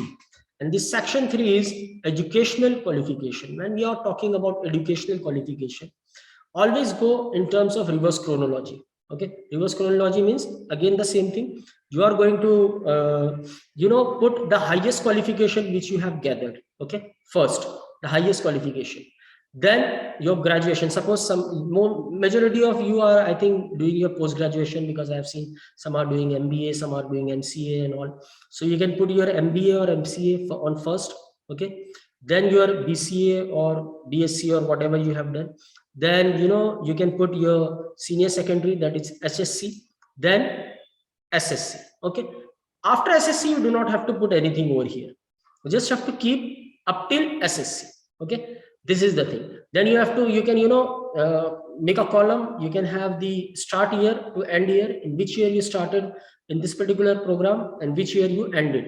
Okay, then you can have your CGPA or percentage and all, and you can also write the name of the institute and university. Okay, so this is a particular kind of beautiful format which you can make to highlight your qualification, because for a fresher it is very essential to highlight his achievements. And for your achievement part, this is something which you have achieved. Okay, because up till your 23-25 years of career, 20 to 25 years of your age, you gain your qualification, that is your achievement. So you have to highlight these things over here. Okay, this is the beauty of functional resume for freshers. Okay, so I hope you have already taken this screenshot, if you can take. So this is going to help you how to make a reverse chronological order tabular form in terms of your qualification. Then next is summer internship, work experience. See, the people who have the work experience, usually people can have. If they don't have, they may have some kind of internship. Okay, like most of the MBA people, they have internship. MCA people may have the internship. Other people may have internship. If you don't have, try to grab some internship. Okay, try to go and do some kind of a job. So this is very important. Be more critical of the information you share and words you use. Okay, in this particular sense, only define a you can summarize that I have done internship in so and so department of so and so company from this date to this date. Okay, like this. You can make some point into that. So what you have done into that particular department, if you may have handled some instrument, or you may have handled some software, or you did some selling of the project, some product, or marketing of some kind of product. So you can put all those things into this particular section, that is called as the where you can put the internship or work kind of a thing. Then comes accomplishment or achievements. Now, what is it? Your accomplishments, that means what you did, like something you might have done in your curricular time, like you may have got some prizes, some awards, some medals, some certificate and something. So those things you can mention over here. Plus you can also mention kind of quantifiable things you should mention over here. And do not go very back into your times, like you have done you have participated into some singing competition in your 2nd grade, or your some drawing competition into your 5th grade. Don't do all those things. Post your SSC, what you have done, which can benefit the beneficial for you. Like you could have been a state level hockey player, or a state level cricket player, or you can put these things as well into this. You can put that I have participated into some quiz competition, poster presentation competition, some sort of conferences you have attended. So all those things you can put over here in this particular part called achievements and accomplishments. Okay, you can also put kind of things where you have been very valuable to the team, in where you are performing in your college, or some internship kind of a thing which you have done. So you can put what you have achieved in that internship as well. So this is particular section number 5, where you can put accomplishments and achievements. Next is section 6, where you can put your skills and strength. Like skills and strengths are what? Skills you learn, as we know that you learn skills through being taught, or through experiences. Okay, you may have learned certain skills, like language. If you have learned, the example which I have given is your French language, or Microsoft Excel, or Microsoft Word. So you may have a certification for that, which you can include over here in this particular section. Okay, strengths which you have, you have done something, you were a team player, if you can say. So you can write those things into this particular section. You can also give some good examples of your communication skills. If you're good at communication, yourself, then only you should write. And you should be very truthful about whatever you make, you are putting into the resume. You should be very truthful to that. Okay, because the employer is going to check you, and if you are caught, you won't get the job. Okay, so these are the things. Then comes the last section, that is section number 7, wherein you can put your personal details. Okay, now what are the personal details? The personal details are usually your date of birth, which and actually given idea that what age you are. Your landline number you can give, alternate number you can give, nationality, as we all are Indians, you can give it over here, permanent address, current address, these things you can give. So these things are given into personal details. Marital status and family details not to be included, as I have mentioned to you, that because again, now I'm coming to the third kind of a thing we have already discussed about the resume. Marital status, or family details, and those things, actually they are meant for biodata. Biodata is an old terminology which was used in India, but now this terminology has completely been replaced with either curriculum vitae or resume. Okay, now biodatas are very limited use only in terms of matrimony. Okay, or you are going for some matrimony kind of a thing, so there it is have a limited use. So in biodata all those things comes, so you should not put those kind of details. You can put these details in your personal detail section. Okay, then references, in last you can give some references you can give or you cannot give. Okay, usually these are on demand, but if you are writing some references into your CV, then write the person's name who actually knows you. Okay, and who can say good thing about you, who know your strength, who know that you can do something. Write those people's number or name in that reference section. Right? So these were the part of resume writing things which I have already given it to you. If you are good enough till now, please give me yes or no, so I can move forward. So now I'm just going to give you some tips, some more tips, important points you should consider while writing a resume. Number one is use A4 size paper, okay? Because there are various kind of paper, okay, which are available in the market. There can be A4 size paper, there are A3 size paper, there are A4 size, A5 size paper, okay, letterhead, that is a kind of paper as well. So there are different measurements of paper. Always use A4 size paper. White paper which is having 80 GSM, that is we called as it is bond paper, okay, use that only. Then leave 1 inch margin to every area, like 1 inch upper side, lower side, side by side, okay, 1 inch margin everywhere, or the 4 corners. Then the main heading which you are going to name, suppose you are writing your name, that is my name is Rahil Khan, okay, so if I am writing Rahil Khan's resume or Rahil Khan in the upper heading, so that font should be 60, okay, the font would be 60, okay.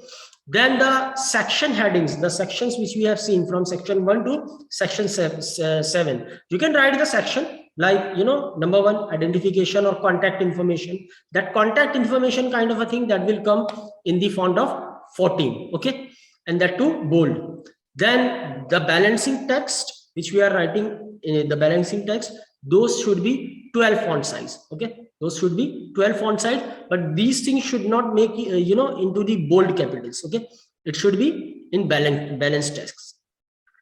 Then the standard font, if you want to use, it could be either Arial or Calibri, okay, either of the font size you can choose, or you can even choose from Times New Roman, but do not choose other kind of weird text formats which are not suitable for the resume. Arial, Calibri, Times New Roman, these are fair enough. Then envelope size, if you want to put it directly, or if you are posting it, then envelope size should be 6x9. So 6x9 envelope size is like, once you are going to fold the A4 size paper into 2, okay, from the middle, okay, like if the paper is like this, you are folding it this and you're putting it into the envelope, okay. So these are the tips which I wanted to give it to you while you are making the resume, because your resume should be very clear, okay. Like when you are going for the interview, your clothes are very clear, your clothes are clean. Similarly, when you are putting your resume, you are sending your resume, so it should be very clear, it should be neat, and it should be tight. The text should not be going here and there, so like this. Then resume layout, again I am repeating it for you. Name, email ID, mobile number, these are the things. Career objective, educational, academics, then comes computer skills, if you have specialization, achievements, hobbies, interests, you may write, you may not write, and then you can write personal details. Why I haven't touched about hobbies and interest? Because what happens when you write hobbies and interests, people are there who write, maximum people write reading and writing. And if you're writing these things and you're going for the interview, and the interview will call you, they will ask you what reading you do, okay. And most of the people say that I have read that and we have read that, but they do not have the solid proof of that, so the interviewer can catch you, okay. So always remember that once you are writing your hobbies, you should be very kind of in a position, first thing, that whether your job which you are going to do are matching with your hobbies or not, okay. Because if you are the job is introvert and your hobbies are extrovert, so it is going to clash somehow. Or if your hobbies are extrovert and your job is introvert, then it is also going to clash. So vice versa, it could happen. So always try to write your hobbies very carefully. So hobbies are actually given into CV, not in resumes usually. Then there is covering letter. Every resume have its own covering letter. Like most of the resumes which are sent in today's time, they are sent it via email, okay. So if you are mailing it, the mail which you are going to write, that would be your covering letter. And the covering letter should have the greetings, they have a particular kind of tone of the letter and those things, so which actually comes into writing part, which next time when others are going to take the session, they will explain it to you in this thing. My best resume writing tips to you people are: number one is avoid vague terms like detail oriented or hard worker. Okay, these terms are somehow vague, and you should not actually write these kind of words, okay, in the resume. Hard worker and detail oriented and all those things. Number two, cite instances your skills benefited your team or employer. Okay, wherein you can write that how the team in which you were working, or if you are working in some internship or in some other projects, so how your presence actually made it possible. Okay, then make your contact information more prominent. As I have mentioned, that your contact information is something you have to be very cautious about it. Check your mobile number, check your email. Again, let me repeat over here. Most people have different kind of email addresses, so try to make a professional email address first. Okay, try to make a professional email address first, which should not have different kind of words or different kind of or very lengthy kind of email address you should not make. Okay, so make a simple kind of email address which you can, and your contact information you should put very visibly. Then use bullet points for better readability. If you want to write some bullet points, that would be much better. Use clean, job appropriate template. As I have mentioned, that the template should be neat and clean. So these are the some of the resume writing tips from my side. Hope they are going to benefit you. Now if you have any questions, you can ask me. I'm just going to share the video with you before winding up the session, so you can see this video, and you can understand something from this animation. Going on a job interview. Step 1, delete Facebook. Done. Now I'm off to become doctor. No, you gotta be qualified for the job you want. But I want to be doctor. Then you gotta go to school for like 14 more years. Be qualified. Think about your last job interview. Thank you, Sky High Air Tours. You will not regret hiring me. Start. Hooray! What a crap. Let's assume you know what you're doing, and you're qualified for the job you want. And get set. Get your resume set. Here's mine. No, this is 30 pages long. Make it 1 page and keep it simple. Got it. A good resume has your background info and skills, but don't put in everything. No one cares if you were prom cake. Unless your job interview's for prom cake. Here's resume. No, you wrote this in crayon. But you said keep it simple. A good resume has to be presentable. Got it.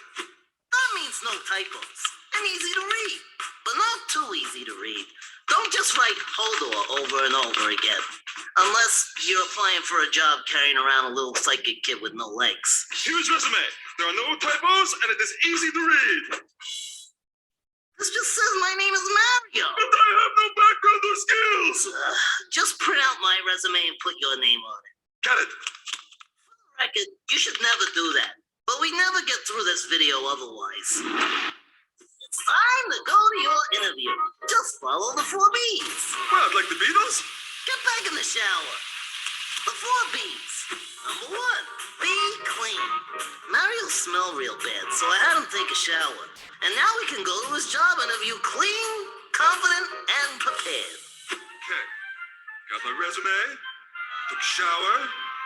What am I forgetting? He forgot the second B. Be clothed. I'm wearing clothes. Wear appropriate clothes, like a suit or something. And be on time. That's the 3rd B. What are you doing here? Isn't the interview happening right now? Is it?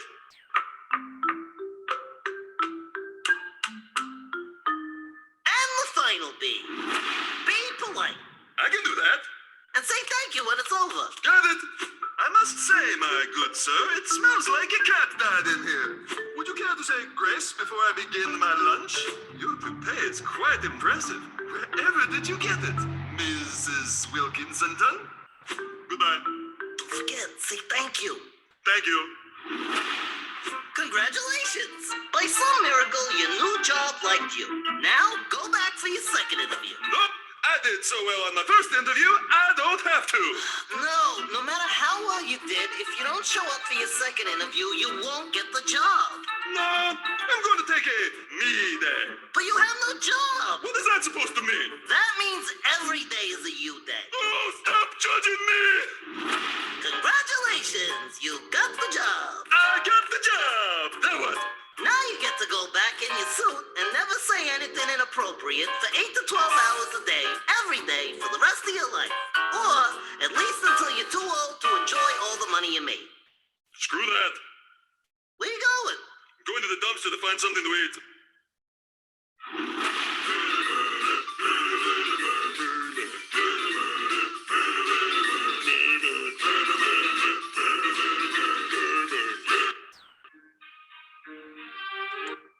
So, guys, that was the end of the session from my side. If you have any questions, you can ask me. That was the video. There was, it was a fun part. I just wanted to share with you that you might have, understood and got it, that how you are going to make a resume and what you are going to do for the interview. Okay. And I guess somebody else is going to take another session later on interview techniques and, skills which are required. So, Ms. Aisha, if we have any questions. Yes, sir. Sophia Said has asked, while writing cold email to company or sending resume to company, can you please tell what should we write in subject and how should be the body of the email? Fine. See, whenever you are writing it to the company, okay, and you're sending a resume without having any opening over there, then you can still make it like a covering letter. Fine. Write the email in terms of like how you are actually, you are applying the job, like how you come to know that there could be a job, okay, or what qualifications you have, a brief kind of idea you should give in the email, that I am so and so, applying for the so and so, I want to apply for so and so position at your esteemed organization, and it would be very great if you will provide me any time sooner at your convenience to talk to me. Here I am attaching or appending my resume with this email, thanking you, regards, sincerely, whatever you want to write, and that you can send the email. Hope I have answered the question. Yes, sir. Mr. Mohammad Jasim has asked, can we have a look of sample or templates of CV writing? He want a sample or template, no? Yes, sir. He's asking that can we have a look of sample or templates of CV writings? Okay, I got his questions. See, the thing which I have made it over here, like, why I haven't provided any sample to you, because most of the time wherein I have, given a kind of word format to the people, they have done, copy and pasting over there. So the sample which I have shown you, okay, that what you can do, you can write the same things over here, okay, like, let me give you the Word document, the sections which I have provided to you. This is section number 1, okay, this is section number 2, this section number 3, 4, 5, 6 and 7. So in a Word document you can go like this in this particular flow. Now in the Q&A, sir, paper presentation can be included in our CV, right? Under which title or skills? It is there in, if you have done any paper presentation. So usually I do not keep it in the resume because most of the people don't have this thing, but you can put it in your, accomplishment or awards. Okay. Accomplishments like, published a paper in so and so journal on title, then you can write your title of the, your paper, then you can write your, the names of the author, the volume, the page number of the journal, etc., its ISSN number and all. So you can write these things over there in accomplishments or achievements. In this particular section you can write. Thank you, sir. Any other questions? If they want to ask, if they want to interact, you can unmute them. They can, if you want to interact with me directly, you can, raise your hand. Raise your hand. So Miss Aisha can unmute you. Shabnam has asked, is it good to include the online courses we attend in our Sorry, CV? Is it good where to is the question?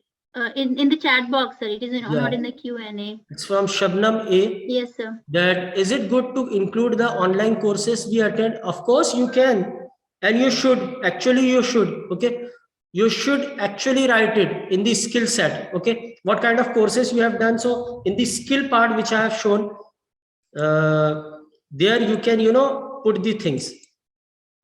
See, here it is. The section which is skills and strength, here you can put that I have attended online courses on, suppose you may have attended online course on CV writing, some online courses on, soft skills. So you can write it if you have the certification or proof for that. You may have attended, some online courses for computers. You may have attended some, online courses for digital marketing. So all those things, if you have attended, you can put it, no issues, because online courses are acceptable. It were acceptable, and they are acceptable right now as well. Hope I have answered the question. Webinar, yeah, see, Yes, webinars and all, you can see these things are, as I have mentioned, these things you can put webinars and all, but only if they are going to benefit to the job. As you are a fresher and you people are focused on grabbing your first job, so you have to make the resume very concise.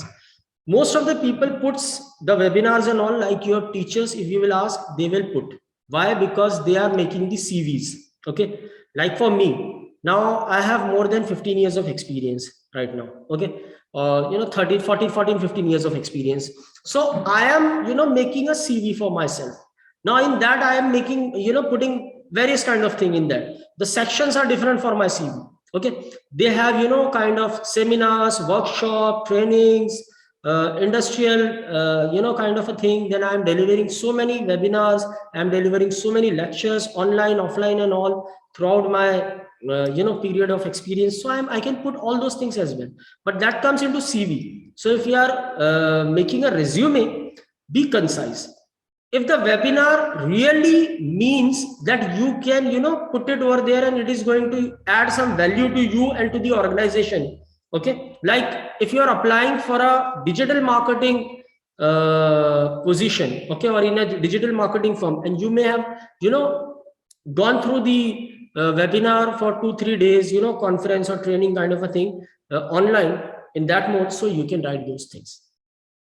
Hope I've answered the question. Yes, sir.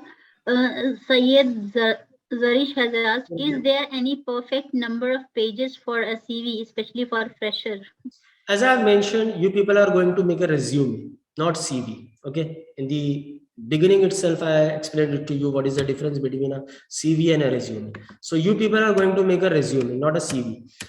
For CV, there are no limit of the upper limit of the number of pages. For CV, curriculum vitae, which is made only for the professionals. Professionals means the people who have various kind of skill sets, and those people who have number of years of experience to their name. But for you people, you are going to make a resume. The length of the resume should not be more than a couple of pages. It should be either 1 page or 2 page. That's it. Okay. So you should make 1 or 2 pages resume only if you are a fresher. Because see what happens, let me give you an idea. This is my paper. Here it is. It is a paper which is having, you can see this is an A4 size paper. Okay. Which is having some printed material over here. But if you can see like this, okay, we call it a thumb rule.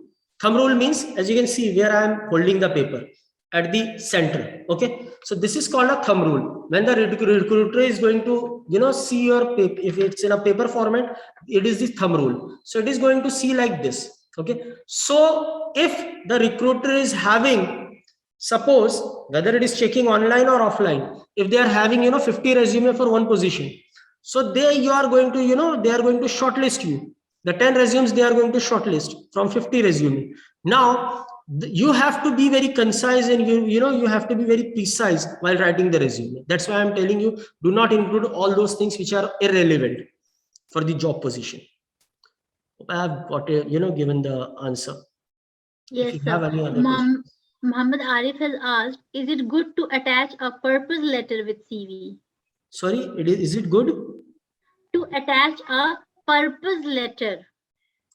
I don't know what is a purpose letter actually. So maybe you must be knowing either. Where he has asked? Either in the In the chat chat box? box, sir, in the chat box.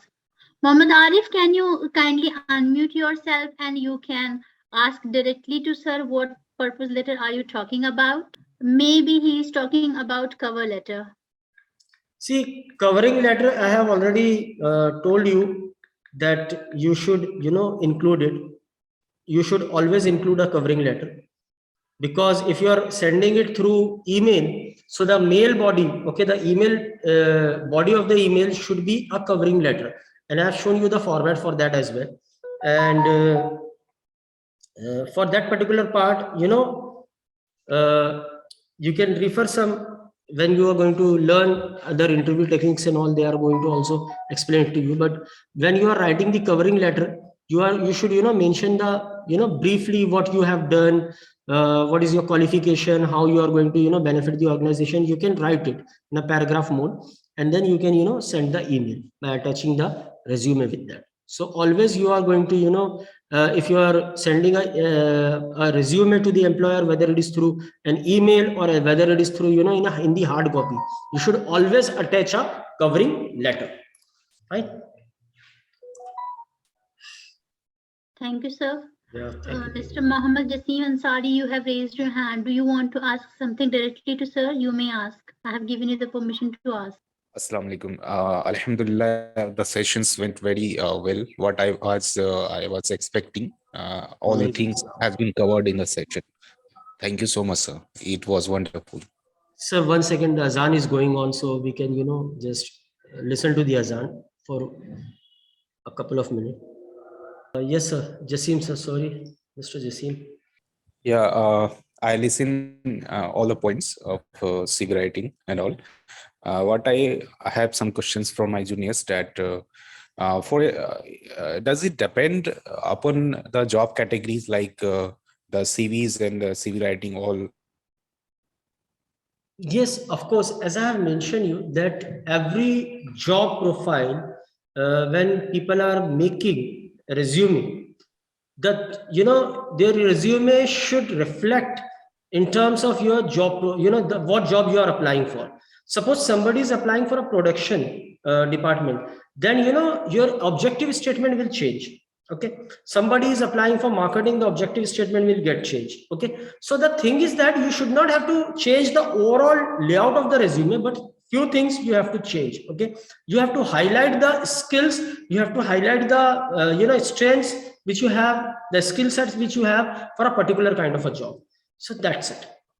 So if you are applying for a kind of research oriented, for a research department, R&D department, then you have to highlight your research skills into that particular resume. If you are applying for a marketing position, that person has to provide that kind of skill sets into his resume.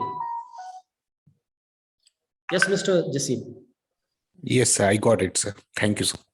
Anyone? So I was disconnected, sir. So was this question answered? Resume should be printed with details front and back, or only one side? No. You should resume should be having only one side printed. Okay, like this is printed for one side, and then you can have a second page over here like this. If you are printing it, well, in today's time, if you will see, most of the resumes are sent online. Most of the resumes, are sent through emails. But when you are actually going for the interview, you should have the hard copy. Okay. Once you are having the hard copy, it should be printed. Okay, on A4 paper. That's what I have given you the quality of the paper. It should be A4 paper. It should be a bond paper. Then it should have the margin from 1 inches from all the side margin, all the 4 side margin, and then other things. So you can print it, but only one-sided printed, not back to back. No back to back printing, like one-sided, like this is one side and then the second page. And the resume should have only a couple of pages only, 1 or 2 pages. And most probably, I know in 1 page you cannot make the resume. Most of the people cannot make the resume in 1 page. So it can have 2 pages, but not more than of that. Okay. Now I can make, I have 14 years of experience, but I made one page profile. So profiles are different, okay, which are made for different purposes. That is a completely a different thing. Apart Sir, from yes. Sir, how important or beneficial for us to have a passport picture on CV? It depends. As I have mentioned that not every employers are interested in your photograph, but it is for identification. Okay. Like you are the person who's applying and you are the person who's going for the interview and all those things. So it is more like, people who are, putting the, this thing, like there are women, there are girls who are not, putting the photographs in the resume. That's completely okay. They can't, they don't have to put the photograph in the resume. That's completely okay with that. But if you are putting the photograph, make sure that you are putting a professional photograph. Okay, a professional photograph, like a passport photograph, which we usually get clicked in the studio or somewhere else for our passports, for our passport or for our Aadhaar, for other documents, or for college ID and all. So make that kind of photo only. If you don't want to put the photo, you can't. That is up to you. Hope I have answered the question. Yes, absolutely, sir. Sharif has asked, sir, I am a bit confused in resume and cover letter. I mean, where to attach and what to write over it. I think he's not paying attention. Meanwhile, yes, that's what I was about to say. See, the thing is that a resume is a written summary of your, it is a kind of format which I have given to you. Okay, like it is having the format. Okay, while covering letter is something that you are applying for the job, it is kind of an application. Okay, which you are covering, which is a letter you are writing in paragraph. Okay, and you are attaching it with your resume. Okay, attaching in with your resume, that means if you are attaching it with your email. Okay, the email attachment I am talking about, or you can even attach the resume in the hard format. Like suppose I have this thing. This is my resume. Okay, I'm folding it. Fine. And then this is my resume. I'm folding it, and this is my covering letter. So I'm both the things I'm folding and putting it in the envelope. So this is called, writing this thing, like resume and covering letter. But most of the time covering letters are nowadays sent through email. So covering letter are nothing but a kind of application that you are applying for the job, and you are putting your resume with this application as well.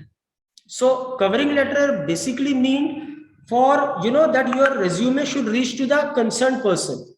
Okay, you cannot send a blank email to someone. So that's what you have to write something. Okay, that is what covering letter would be in this particular manner. Dear candidates, I have posted the feedback link in the chat box. It will just take a couple of seconds. So kindly give the feedback on this session after the program, after this session. And it looks like we have covered all the questions, Alhamdulillah. And do anybody wants to ask any other question regarding CV writing, cover letter, resume, anything about the written communication? I'll just wait one more minute and then we'll wind up the session. As you all must be knowing the flow of program, that we are going to have half an hour lunch from 2 to 2:30 p.m. and the fourth session on interview techniques, most awaited, it will begin at 2:30. So all of you can quickly go have your lunch, offer your namaz, salah, and then you can be back by 2:30 p.m. The same link, same ID will be used for logging in case you log out, or you can even mute. And as I can see, the participation was very good, and I'm really very, very thankful to Rahil sir for such a wonderful presentation and such an easy way you have explained all those points. The CV writing is what it is, how it should be written, and all those minute details are also being explained over here. So I'm glad that we have attended this session. And I hope that all of my attendees, students, they are going to benefit from this, inshallah. Inshallah. Jazakallah khair. Okay, sir, thank you. We'll Anyone don't have any questions, so I can. Yes, sir. You can leave, and we'll be meeting at 2:30 for the fourth Thank you session guys. on All the interview. best. Thank you. All the best from my side. You people are really doing good. You people, first and foremost thing is, let me be very thankful to Allah subhanahu wa ta'ala for providing me this chance to interact with you people. And you should be thankful to Allah subhanahu wa ta'ala as well that you are studying in such a wonderful organization, Aligarh Muslim University, which is, a kind of gem in our country in terms of institutions and in terms of universities. So you should be thankful to Allah subhanahu wa ta'ala that you people are studying in AMU. And yes, I'm thankful to AMP as well for providing me this opportunity to share the things. And I'm, suggesting you to concentrate on these things. Today is a big day for you people. As you're going to learn, you have already learned the body language, communication part, other parts, and you are going to also learn interview techniques now. You have already learned resume writing. So make a good resume, okay? Make your first impression to the employer, which can, last for a longer time. All the best. All the best. Allah Hafiz.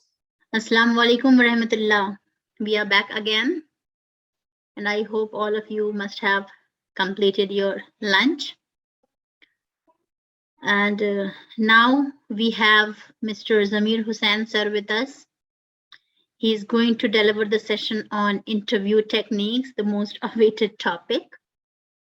So before starting the session, I would like to introduce Mr. Zamir Hussain, sir. Mr. Mohammad Zamir Hussain is a certified trainer, NLP practitioner, career analyst, consultant, award assessor, and facilitator who focuses on helping people find fulfillment in what they do and follow a career path that would make their lives astonishingly productive. He's a versatile international resource with over 17 years of experience in training and development and overall HR. He has worked extensively on ISO standards and as an award assessor has assessed awards like Dubai Quality Awards also. As a consultant, he has worked with more than 100 clients on different business needs, and as a career counselor, he has started his journey recently to educate and empower individuals at an early age as well. He strongly believes in and use need analysis and psychometric tools to identify his scope of work and provide absolute customer satisfaction. Now, without delay, I would request Mr. Mohammad Zamir Hussain, sir, kindly start the session on interview techniques. Over to you, sir. So, good afternoon and welcome everyone. Let me directly start with the subject. I know you all are being very patiently listening to so many interesting sessions since morning. We have already had 3 subjects, 3 topics done. Mine is the 4th one, and after me, I hope there's another very interesting session awaiting you all. Okay, so let's start with the subject, and we have now a topic of our discussion is interview techniques. So before I start, I would like to know so far what all you have learned since morning. There is a chat box. I hope everybody is aware of that. So if you can quickly type me 1, 2, 3 things, what all you have, or quickly some of the things what you remember since morning. What all things we have learned since morning? Okay, communication skills, Sharib, thank you. Personality development, Arshad. Anam says personality development, okay. Resume writing also is what Arshad has said. Okay, Zoha says importance of communication skills, very good. Jasim says CV writing, biodata, resume. Oh, I have to ask you a question now. What is CV? What is biodata? What is resume? Okay, good. So, right, guys, now that you have done all these things, you have seen the personality development, you have spoken about communication skills, you have written your CV, biodata, or resume, whatever it is now. So, let's get into the interview hall now. Okay, what happens there inside the interview hall? Sahil, yes, this video session later on you will find it on YouTube, but please, like live is something very different. Recorded session you will not enjoy, I promise. Okay, so let's continue. Let's start now. Okay, some of the statistics which I want to share with you all. Okay, so number one, as per the Statista Research Department, okay, they say that every year in India we have 6 million students graduating from 944 universities across India. Okay, 6 million students. Okay, India is adding 12 million people to working population every year. Okay, and the young population of India is between the age 15 to 24 years age group is 233 million.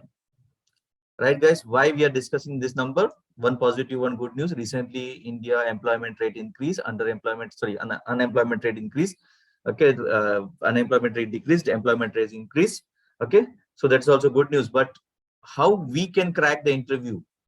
Do we have that enough tools and techniques to crack the interview and make your space among these 12 million people adding to the workplace every year in India? Okay, we need to be one among them. There are many other who are unable to find even job after year or year. Okay, year and years are passing, but they're unable to find job yet. Okay, so which crowd do you want to join? Right, obviously the one which will get the job. Okay, but while we go on to the job interview where we are representing ourselves, okay, there's another research which says that most of us fail for the reason, or we are unable to represent ourselves because of lack of interpersonal skills. Okay, we get into one of the best of the best colleges, we acquire good education, we have enough knowledge, information, but the challenge is to represent yourself. Okay, so interview is one such place where all your communication skills, interpersonal skills, okay, has to be demonstrated to the maximum level. Okay, this is that one golden opportunity you have, okay, to show what talent, what skills you have. Okay, so lack of confidence, nervousness, and lack of knowledge are the other small reasons, but the big reason is lack of interpersonal skills. So what I'm trying to tell you here is, even for the student who is the topper of your batch, even for the student who is the university ranker, okay, for all of us, the industry is very challenging. Okay, even though we have the best of the best knowledge, if we are unable to communicate, if we are unable to represent ourselves, okay, all that knowledge is of no use, all that skills are of no use. We have to represent ourselves. Okay, so that is the most important thing what they are looking in the interview. Are you able to represent yourself? You have to market yourself.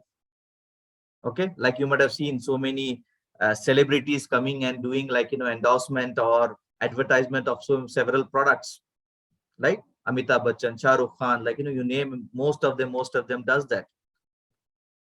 Okay, but those products need somebody else to market them. But for you, will Amitabh Bachchan, Shah Rukh Khan will come and market you? No, right? You have to market yourself. You have to represent yourself. Okay, so that is what I think the first and the foremost technique we all must have before getting into the interview hall, that we should be able to represent ourselves. Okay, so basically interview is about 3 P's. Please, if you have a paper and pen, please note down or take a snap, take a screenshot. Okay, these things are very important, whatever we are sharing now. Maybe we will come back again, or maybe not. Okay, but please make your points very clear. Note down the points wherever required. So first and foremost thing, what you all must know is interview is about 3 things. That is, first is preparation. Before the interview, preparation. So now your personality development, your communication skills, your CV writing is all into the preparation part. Okay, in the interview, what we are doing is this presentation. You're presenting yourself to the employer. Okay, I hope English is comfortable with everybody. Otherwise, I can add Hindi also to my language. Okay, immediately I got a response. English is okay. Okay, thank you so much. Okay, so presentation is the next very important thing. That is what we are doing in the interview. Okay, we all are representing ourselves. We have to package and present ourselves in front of the interviewers. Okay, and then later on we have something called as post-interview evaluation. That is the third P. Okay, that is a third P. So guys, we are talking about now the second P, presentation. Let's continue. Let's take a deep dive into this 2P or the P2. Okay, before we start or before we get into the interview, remember one thing very important. It's a very old saying, but even today it holds good. Even in future also it will hold good. That is the first impression. Okay, dash, dash, dash. Can I have it in the chat box as to what does the first impression? Can you add in the chat box and tell me something about or what quote I'm looking for? First impression. Jasim says smile. I am smiling at your answer. Yes. Shabnam says is the best impression. Bang on, Shabnam. Okay. Fussy. Okay. Best impression, last impression. Okay. Last impression. Some of them says last impression. Okay. Okay. Okay. So many last impressions here. Guys, let me correct ourselves here. Okay. At the cost of a reminder. Please, first impression is the best impression. First impression is the lasting impression and not last impression. I'm repeating. First impression is the lasting impression, not the last impression. Okay, it is not the last impression. Why? I'll tell you. At the first, if you're able to give that one right impression about yourself to the interviewer, okay, then next things like, automatically will start falling into good for you. Okay, but if you give the first impression bad, I'm repeating, if you give the first impression bad, another 6 good impressions are required to change their impression about you, to change their opinion about you. I'm repeating, if you give the first impression bad, you need to give consecutively 6 good impressions so that the interviewer will start thinking good about you. So that is why the first impression is the best impression. It is the lasting impression, which has an impact on the mind of the interviewer till the time you are completing the interview. But this is not the last impression. It can change in between. So please make this correction. First impression is the best impression, comma, it is the lasting impression. So we have to create that lasting impression. Now, how do we do that? The first look when they see you, the first word what you utter, the first smile what you give them, all these things are part of the first impression. And all this gets counted. All these gets counted. Okay? Your dressing, your attire is part of your first impression. Okay? So always be very particular about this. Your best of the best dress should be kept apart for the interview. Okay? Don't go to the interview with one of the jacket or suit wearing as if the moment one can see and tell, this is borrowed one. Or after a long time, he has worn this suit. Okay? Don't give that impression. So guys, again, I'm repeating, first impression is the best impression. Your look, your smile, your words, your how do you talk, how do you stand, how do you open the door. Okay, so all these things the part of that first impression. In fact, the first impression hardly lasts for 3 to 5 seconds or a max to max of 7 seconds. In that first 5-7 seconds, what impression you're giving does matters a lot. Okay, does matters a lot. Your positive body language with which you enter the interview hall is very important, more than your marks card. More than your marks card, with what vigor, what style, what confidence you walk into the interview hall does matters. Okay. Now, before this, one thing very important. This is all physical. This is all physical. But there is more important is something called as the mental thing. Okay. The mental thing. That is what you tell yourself before you enter the interview hall. Okay, what is the last thing you are telling yourself before entering the interview hall? That is very important, my dear friends. Please make a note of this again.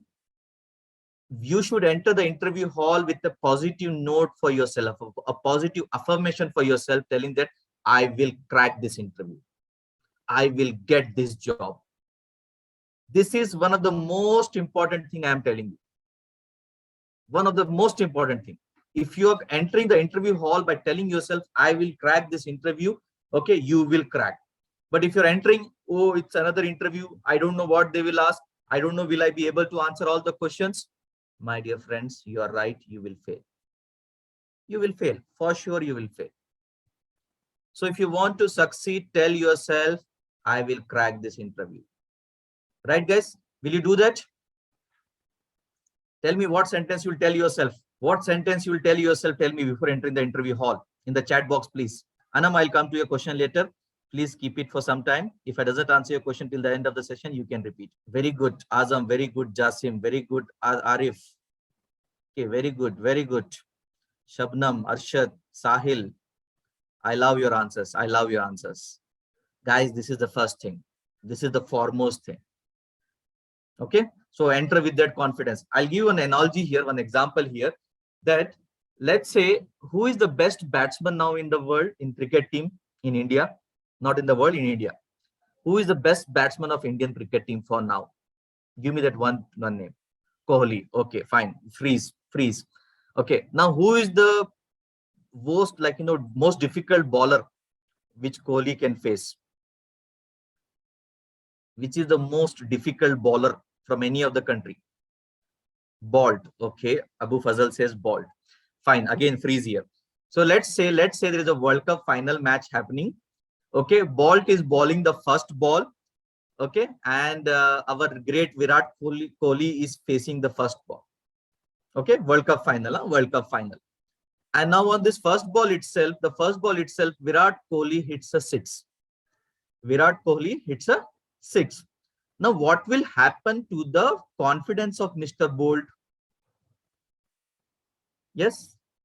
What will happen to the confidence of Mr. Bolt?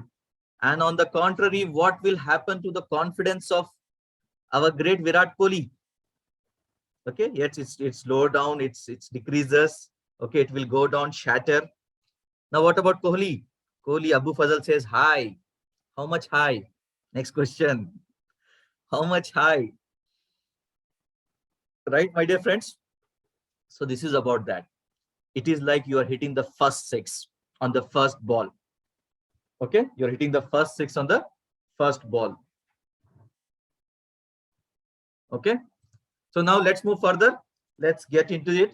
So the central theme of questions, now when the interview starts, okay, what are they actually looking for? Now always keep this in the background. Whenever you're framing your answer, before that, have this thing in your mind. Whenever the interviewer is asking a question, it is one of the 5 of these reasons stated here. Either they are checking your suitability for the job or within the company, your credibility, your capability, your compatibility in the team, okay, and your affordability at the last, that whether they can afford your salary or not. Getting it, my dear friends? So please make a note of this again. They are looking for suitability, they are looking for credibility, they are looking for capability, they are looking for compatibility, and they are looking for affordability. I think I need not explain this. You are very smart enough, you can get this. Okay, if anybody is unable to understand towards the end, please do pose a question on this. Okay, now let's move further. The 5 most important factors interviewers consider when hiring. Okay, these things must be stated in the CV, spoken in the interview, or somewhere these things must be passed on to the interviewer. Okay, and definitely we have only these 2 options, either in the CV or while in the interview. So first is the work experience. It amounts to 36 experience. Now you may say, sir, we are freshers. Yes, you're freshers, but then your curriculum vitae, okay, your curriculum achievements, your education will become of more importance. Okay, so work experience, or here you can talk about what all you have done so far, what extracurricular activities you have participated, how much you have scored in your subjects, what subjects you have taken, okay, what progression you have throughout your academics. Okay, all this counts. Now the first impression of the candidate, that is what I want to highlight, is 24%, as good as 24%. So if you have understood this sixer from Virat Kohli, you have understood the 24%. Only that you have to do that on that day. Okay, your education amounts for 12%, professional qualification extra additional will amount for 10%, and any references hardly it is for 9%. Okay, so now let's move forward. Okay, so grooming standards, that is what brings the first impression. Somebody was asking me a question, how to have a good conduct. Before the good conduct, first is how do you look? Even before you utter your word, your body language says a lot to the audience, to the interviewer. Okay, so for that reason, first impression is very important, as it can create a negative or positive impact. Okay, and you are the ambassador for yourself. Couple of things already shared here. Okay, trimmed haircut, clean shave, warm smile. Okay, all these things we'll discuss in detail. Okay, let's continue. So some of the perceptions people can form solely from your appearance. Now we think that appearance, does it really matters? Some people are like, I have seen Mark Zuckerberg, he never wears suit, he has only one plain t-shirt. So can I go in interview the same way? My dear friends, first of all, you're not Mark Zuckerberg. Okay, he can do at this point of time in his career, in his life. Okay, but for us, no. Okay, for us, no. Okay, so your professionalism is like, first thing which is gauged by your appearance. Second is your level of sophistication. Okay, third one, your intelligence, and fourth one, your credibility. Okay, so this is what all your first look is talking about. Yes, clean shave is not the only thing. Okay, that is a clean. If it is not clean shave, it should be well maintained beard. Okay, well trimmed beard. Okay, now let me continue. So personal grooming involves all the aspects. Okay, it has to be a one-day task. Okay, so always we should have that habit of like, keeping ourselves groomed, our hairstyle, our nails, our mustache, our beard. Okay, for ladies it is their earrings, their necklace. Okay, whatever they are wearing. So your hair color, your nail, your shoe polish, your socks, your uniform, the dress, everything matters. Everything matters. Not even one thing is like, irrelevant here, including your socks. Most of us think that white socks are okay. No, white socks are actually considered as casuals. Many people wear this ankle socks nowadays under the shoes. If your trouser goes a bit high from the ankle, and if your skin is available, visible, actually that is not formal. Your skin should not be seen. The purpose of the socks is the skin should not be seen. Okay, it is not about you wearing the ankle socks or you're wearing the full socks. All these things get mattered. Knowingly, unknowingly, they will notice your shoes. Knowingly, unknowingly, they are watching every part of your face, your dress. Okay, everything here, there, everything is getting noticed. Okay, and so for this, don't try to do it only once on the day of interview or after a long time. Okay, this must be a natural habit, what I say. Okay, so now let's enter the interview hall. Some of the interview tips for you. Number one, we have some definition of interview or the types of interviews. Okay, quickly let me brief you. I'll not go much into detail here. There are structured and non-structured interviews. Most of the good organizations do conduct structured interview. Okay, some of the organizations will consider a non-structured interview, and that is why we think that the interview, the structure, the preparation is not required. No, it is required for good companies, for best companies, for top companies. Okay, some Tom, Dick and Harry company within the lane at the Nukkad. Okay, for them, they don't have those structured, they don't have those able employees who can conduct a proper structured interview. Definitely they will be happy with the non-structured interview.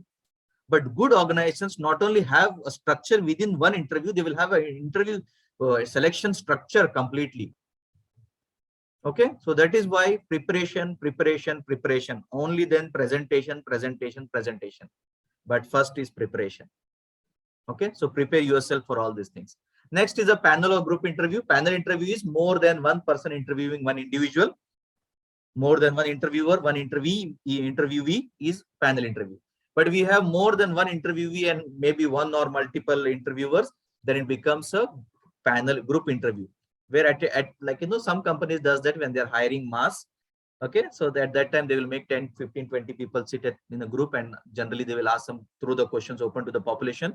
Whoever are the 3, 4, 5 people spontaneously answering, they will be called for the one-on-one interview. Okay, so like this, they will filter the guys who have walked in. So this is also another form of interview. Within the same interview, there can be a part of interview called as stress interview. Okay, stress interviews are usually done for some specific positions. They want to check how do you perform under stress. Okay, how do you perform under stress? So they will give you situations, they will throw questions on you, which are having some stress thing in that, and they're trying to evaluate how do you answer during that time. Okay. Next one is telephonic interview. Again, there's another way of filtering the candidates. When we have so many candidates applying, we can filter them by calling them. Before we call them in person, better to call them over the phone and filter them. Okay. Informal interviews, informational interviews also happens. Okay, wherein they are asking some only information. These are again limited to some industries, and most popular nowadays are the behavioral interview. In fact, interview is all about behavior. Interview is all about behavior. How do you behave there? Okay, so these are all behavioral interviews. Also, we have a part of that. Okay, so now let's move forward. Some difference between behavioral interview and traditional interview. In traditional interview, they are just asking CV based questions directly, one after another. Okay, like if there is no end to the list of questions. Okay, but the other smart people, behavioral interview questions who are asking, they will ask you some specific questions. They will put you in a particular situation and then they will ask you the question there. Okay, later on I'll talk about the STAR technique, but let's continue further. So pre-interview preparations, you have to carry your documents, all the documents, any documents which you have mentioned that you have achieved this, you have done that. Only by writing in the CV is not enough. Any evidence, any certificate of that, please do carry, and you have to show them as and when demanded in the interview. Okay, prepare your road for the interview, professional attire. Okay, and prepare your answers. This is what, again, in preparing for the interview. Again, I will not spend time because we'll talk more about interview. So documents, again, detail part. So all the documents, as I said, please also carry your own pen. Don't borrow a pen from the interviewer. And sometimes if you have to write something, and everybody doesn't have that imagination. So sometimes it is better that you carry a paper and pen of your own. And if you have to draw a graph, chart, something to write and show, okay, do carry something with yourself. Okay, and always be ready with the particular job. Okay, what job you have been applying for. Now quickly on the attire, what dress you're wearing. Okay, before we talk about the dress, one important suggestion which I want to share with you all. Okay, like the one we told while entering the interview hall, here also, what dress you wear for the interview is important. What dress you wear for the interview is important. But more important is what attitude you wear. Okay, what attitude you wear for the interview is very important. Okay, so always keep your top dress separate for interview, and set aside your dress for that day, and try on intended outfit only, which is suit the company culture and all. Okay, look for that, and look for all the other accessories also what you're wearing along with your dress. Okay, these are all very important. Like one of the examples I'll quickly share for all the boys here. All the leather should be of the same color. Like you have leather in your wristwatch, you have leather in your shoes, you have leather in your belt. Okay, one should not be black and one should not be brown. Okay, depends upon your dress what you're wearing. Okay, according to that, either it should be black or brown or any other color, but it all should be the same. So please mind you, all such things gets absorbed. Okay, now a couple of questions. Let's start there with that one. One of the first question usually asked in the interview is, tell me something about yourself. I know you all know this question, but do you all know the answer for this question? Okay, why this question is asked as the first? Number one is to make yourself relax. That is one of the foremost reason. Okay, because the one of the best thing you can talk about is, or you can talk the most about, is yourself. Okay, so instead of asking you about your knowledge, skills and attitude, so better they ask something about you, right?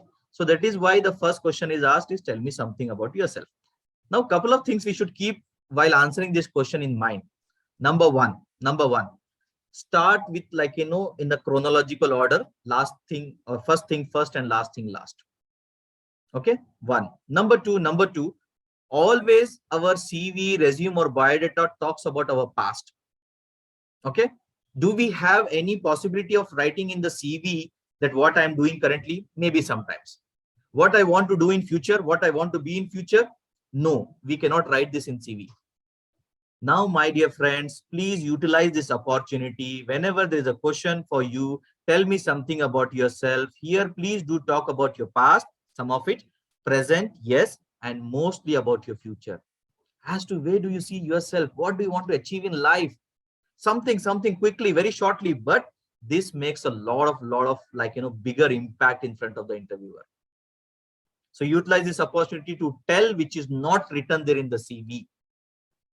Okay. Next one, definitely they will ask, so far, what are your achievements in academics, in other places? What all you have achieved? As I told you, do talk about those achievements. If there are no achievements, it is very difficult, my dear friends.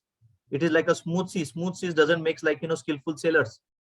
So if you have any turbulence in your life, so talk about that and how you have overcome, or what competitions you have participated, what you have achieved. So here it is a golden chance for you to talk about those things. And again, I'm repeating, only writing is not enough. If you write only, I will not believe as an interviewer. If you have any, like, proof of that, I believe, or anybody will believe. Seeing is believing here. Okay. Next, another question, very important, is they would ask you is, tell me your strengths. Okay. Now, definitely, we may have many strengths. First of all, we have to do an exercise on ourselves as to what our strengths and weaknesses are. Okay. So when it comes to strengths, so do talk about your strength, but do talk about those strengths which will match with the requirement of the job what you're applying. Okay. Definitely we'll have 10 strengths, but you cannot tell all the 10. Do talk about those 2, 3, or max to max 5, which is actually the requirement or the skill set required by this job, where you applied. So that is why it is very important that you talk about your strength. And mind you, next question follows will be, tell me, narrate an incident where you demonstrated your skills to the max. Where did you apply? If you say that communication skills is your strength, so tell me, where did you apply your strength, like your communication skills to the max? Okay, narrate that incident. Okay, did you give an extempore speech? You participated in debate? Okay, like you written some letter, you written an article, you written a blog, whatever it is. Okay. The next question, tell me your weakness. Now, I don't have any weakness. No, that will not work out. We are not Superman. We all do have our weaknesses. But again, whenever you are telling weakness, tell only 1 or 2. And next question, be prepared. There is for sure bound to come is, what are you doing to overcome your weakness? What are you doing to overcome this weakness of yours? Okay, be prepared with that.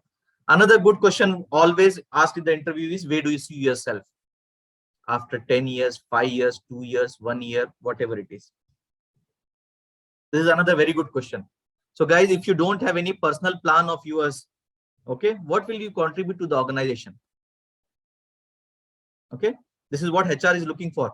They want somebody who can has some aspirations in life, and their aspirations and the company aspirations match, and then it will be a win-win situation for both of them. But if you don't have any aspirations in life, what way you can contribute to the organization? Okay, so that is why please be prepared with your career ladder. I am joining at this level. After this level, these many years, I want to see myself there. After that, I want to see myself there. I want to do this. Okay, you must be ready with this thing, but don't bluff. Have a genuine, real plan ready with you. Okay, if not completely, but at least some plan, rudimentary plan that you can definitely talk about. Okay, and do make your homework of what position you have applied for. And last but not the least, one of the questions, again, there are some more questions which we're talking about. One question very important they will ask is, why we should hire you? Okay, if you have applied for every Tom, Dick and Harry job, you actually don't have an answer for this. But if you have applied for a specific job which you are more passionate about, then you can definitely tell with passion, no sir, this is my passion. I hold most of the skills which other possible candidates would not hold. Okay, so tell that why exactly and how you are one of the better choice among all the other people who might have come for the interview. You don't know everybody's profile, but you have to assume and you have to talk about, but you have to more so be confident about your own profile. Okay, friends. Okay, some preparation tips, understand yourself. That is what I said. Do your SWOT analysis, see what your strengths and weaknesses are. Okay, know details about the position which you're applying. Do your homework about the company, their website, something, okay, some Glassdoor website about the reviews of this company, everything you must collect before you come. Okay, and speak with some insiders during the interview process. Okay, while you are coming to the campus, do talk to some here and there people as to how this company is and all. Okay, so that is what. Now, couple of do's and don'ts. Behavior and psychological. First of all, arrive early at the interview place. Be attentive. Don't make the person to repeat the question. Be relaxed. Don't get tense. Don't get tense. This is not the last job. This is not the last company. Okay. Always carry that smile and have a very clear voice. Have a very clear voice. No, this is my style. I speak like this. No. Some people are very loud. No. Some people speak. No. Okay. Again, these things has to be avoided. Verbal things, stick to the main point. Many interviews candidates does this mistake of question is asked something, they will go round the bush. Please, interview is very important, like, part of your career. And here you have to be very precise and concise and to the point answers are required. But yes or no is also not okay. Okay, single word or a phrase answer is not okay. Elaborated answers are okay, but not too detailed that, like, it is spanning for 4 or 8 pages. Okay, so stick to the main point. Relevant responses are important. Organize with your documents, organize whatever you're carrying, organize your dress, organize your thoughts. Okay, what you are telling, be very clear. Take a fraction of second or take a 5-10 seconds time and think an answer. Think as to what they're checking, credibility, compatibility, suitability, what they're checking, and accordingly you have to answer. This is very important. Without this, if you're just answering for the heck of answering, you're not giving the answer which the interviewer is looking for. Most of the times we give interview like answer, yes sir, I will work even on Sunday also. Yes sir, I will work more than 12 hours also. Okay, this is what you are, like, sugar coating, but they know you are lying. Okay, I'm not talking about these responses. You give those responses which actually they're looking for. Are they looking in this question for suitability? Are they looking for capability? Are they looking for credibility? Okay, so that's how we should answer. Now, next couple of things, my tips from my side. There are some stages in the interview. You have to keep a mind of these things. First is opening, okay, where they're asking you, tell me something about yourself. Okay, then they are asking, like, exploring professional style. Okay, exploring professional style. So you have to talk, like, how you are, personality, what you are. Okay, that is what they're checking. Okay, but towards the end, coming towards the end, most of the good companies always have one practice that they ask you, do you have any question for us? Do you have any questions for us? Okay, this is also very important part, because here most of the time we jump directly to, sir, salary kitna milega? Sir, holidays kitne din rahenge? Yes, these questions could be good, but here the important questions or good questions to ask are, number one, sir, what is the way a person gets promoted, or how and when the promotion happens? Do you invest in training your internal employees? Any training is done in the beginning. Later on also, do you invest in learning and growth of the employees? Now, these are the kind of questions what we should ask in the, when the interviewer asking you, do you have any questions for us? Okay, and finally closing part. Okay, now a couple of things here in the opening part. Once they call, like, that you go and enter inside, most of the time the candidates have some candidates does this is, like, the moment they enter, the moment they are offered the seat, immediately they'll say, sir, thank you for considering my candidature and thank you for giving me this opportunity, for calling me for this interview. This is also good. Another way you can do is, first relax, let you have a seat, let them start the formal interview. And then once they ask you the first question, tell me something about yourself, there you must take this opportunity to thank the interviewer. So first of all, before I could talk about myself, I would like to thank you, your organization, for considering my profile, for calling me for the interview, for giving me this wonderful golden opportunity to prove my candidature. Okay, and then you start talking about yourself. Okay, so this is at the opening. Again at the closing also, that would be a good gesture, that you close while, like, they say, okay, we are done, we'll let you know, you can take a leave now. Again, you can tell that, so thank you for calling me for the interview. It was a wonderful talking to you all. Irrespective of, like, whatever is the outcome of this interview, I have learned something during this interview. Whatever genuinely you feel, genuinely do answer that. But one thing before you jump to anything in future, my dear friends, these things are good to be done. Okay, are good to be done towards the beginning, towards the end, whatever I said. But the must to be done things are your basic knowledge, your basic capabilities, your basic competencies, which makes you right fit for the organization. Now, this opening and closing is part of your interpersonal communication, that how well you communicate, how do you start conversation, how do you close a conversation. This is like a jacket what you're wearing, this is like a tie what you're wearing. But if you're not wearing the shirt, will you wear a tie? Okay, so the shirt is the basic, your knowledge, your competencies, your skills. Okay, this tie, this thanking, this like an opening and closing is like a tie. These are additional attire. Okay, this makes add value, but the basic things remains important. Okay, I want to emphasize on that point, and let's move forward. So opening questions, arrival, be confident, arrive 15 minutes before at the interview place. Don't reach at the last moment. If you reach at the last moment, your mind is so occupied, even when the interview starts, you are like, thinking about what happened during the way. Okay, our mind is like that. So you have to reach a couple of minutes before and make your mind relax. Another thing very important is most of the candidates, the moment they reach to the campus of the interviewing company, immediately start up all the social media apps and start posting. I'm here for this interview. Guys, wish me luck. Guys, do me this. Guys, do me that. This is all BS at this time. This is all BS at this time, I'm telling you.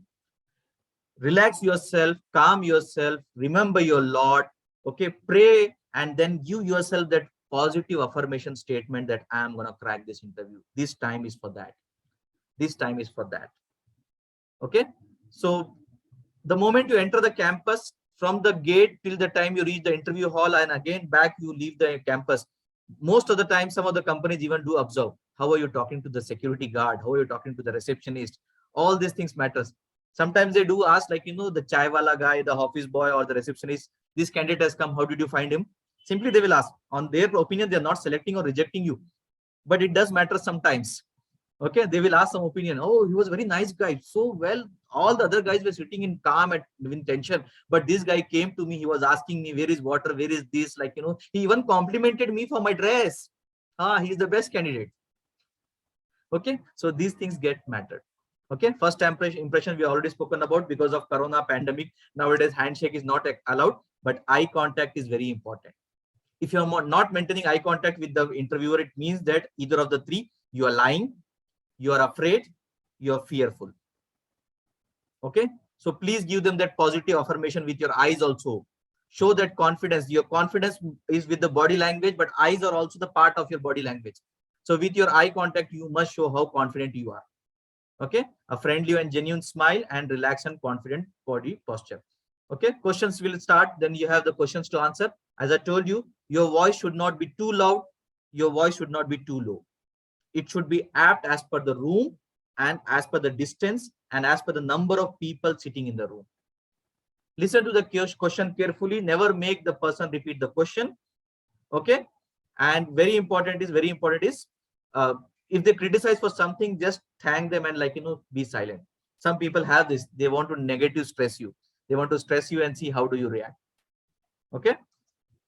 Appearance does matters. Okay, your posture, how do you sit in the interview? Okay, if you're holding a pen and some people do this, their intention, they're showing like this. Avoid such things. Some people hold tightly the armrest of the chairs. Okay, so don't show all these gestures that your intention. Be very calm, have a very straight posture. Okay, and talk. And if there are some revolving chairs, some people have this habit during the interview, they want to do like this. Okay, please don't do all those things. Okay, that are not required. So stay calm and sit completely on the chair. Some people sit only on the part of the chair towards the edge. I don't know why. Okay, sitting completely and with the confidence is also very important at the time of interview on those chairs. Okay, your body language, your handshake, your open hand gestures, okay, your eye contact, your facial expressions, okay, all these things does matters. Okay, so towards the closing, we have some other techniques here. One of the other tips which I want to share with you all, my dear friends, is when you don't know answer to a particular question, right? What is to be done at that time? Yes, friends, can you quickly tell me in the chat box, if you don't know the answer to a particular question, what we should do? Can you quickly tell me in the chat box? If you don't know the answer of the question, what we should do? Jasim says, I don't have idea about it. Okay. Sorry, sir, I don't know. Can you please upgrade my knowledge? Sophia Saeed says we should say sorry, sir, madam. I don't know. I don't have idea. Okay. Very good. So number one is say one of the best thing to, or you all are telling that, but again, I'm trying to put it in another words is, number one, whatever you don't know, please tell you don't know. Sir, and you have to use the right words. Okay, sorry for what? Have you done any mistake? No. Sir, unfortunately, I haven't come across this topic prior in my life, in my career, in my academics. Okay, given an opportunity, given a chance, I'm a quick learner. I will learn about this. I will learn about anything, whatever required on the job, and I'll prove myself again. So take this opportunity. If you don't know, you put that, like, you have a very good attitude of learning. You have a very good attitude of admitting that you don't know. Okay. So, or sometimes you can gracefully avoid the question. That is a very big talent. Most of us don't know that, or initially it will not come. But later on you can know, actually that is not so important. What I feel, other things which are important at this point of time are these, like, you put one X, Y, Z, some big list. Okay. So like this, sometimes you can avoid the question also. Keep your answer short and broad. Okay. Redirect a question to the interviewer if sometimes required, and ask the interviewer why the questions are relevant to the job. If sometimes there's some people, some asking some stupid questions, you can ask, you have all the right, sir, is this very relevant to the job? They say yes. Okay, then you can answer. Don't argue, no, this is not relevant. Okay. Another thing, couple of things which you should actually do in the part of preparation is prepare a list of frequently asked questions in the interview. Have your own answer ready. Need not mug up or wrote that, but at least some idea of what you should answer in this, when this particular question comes. Okay.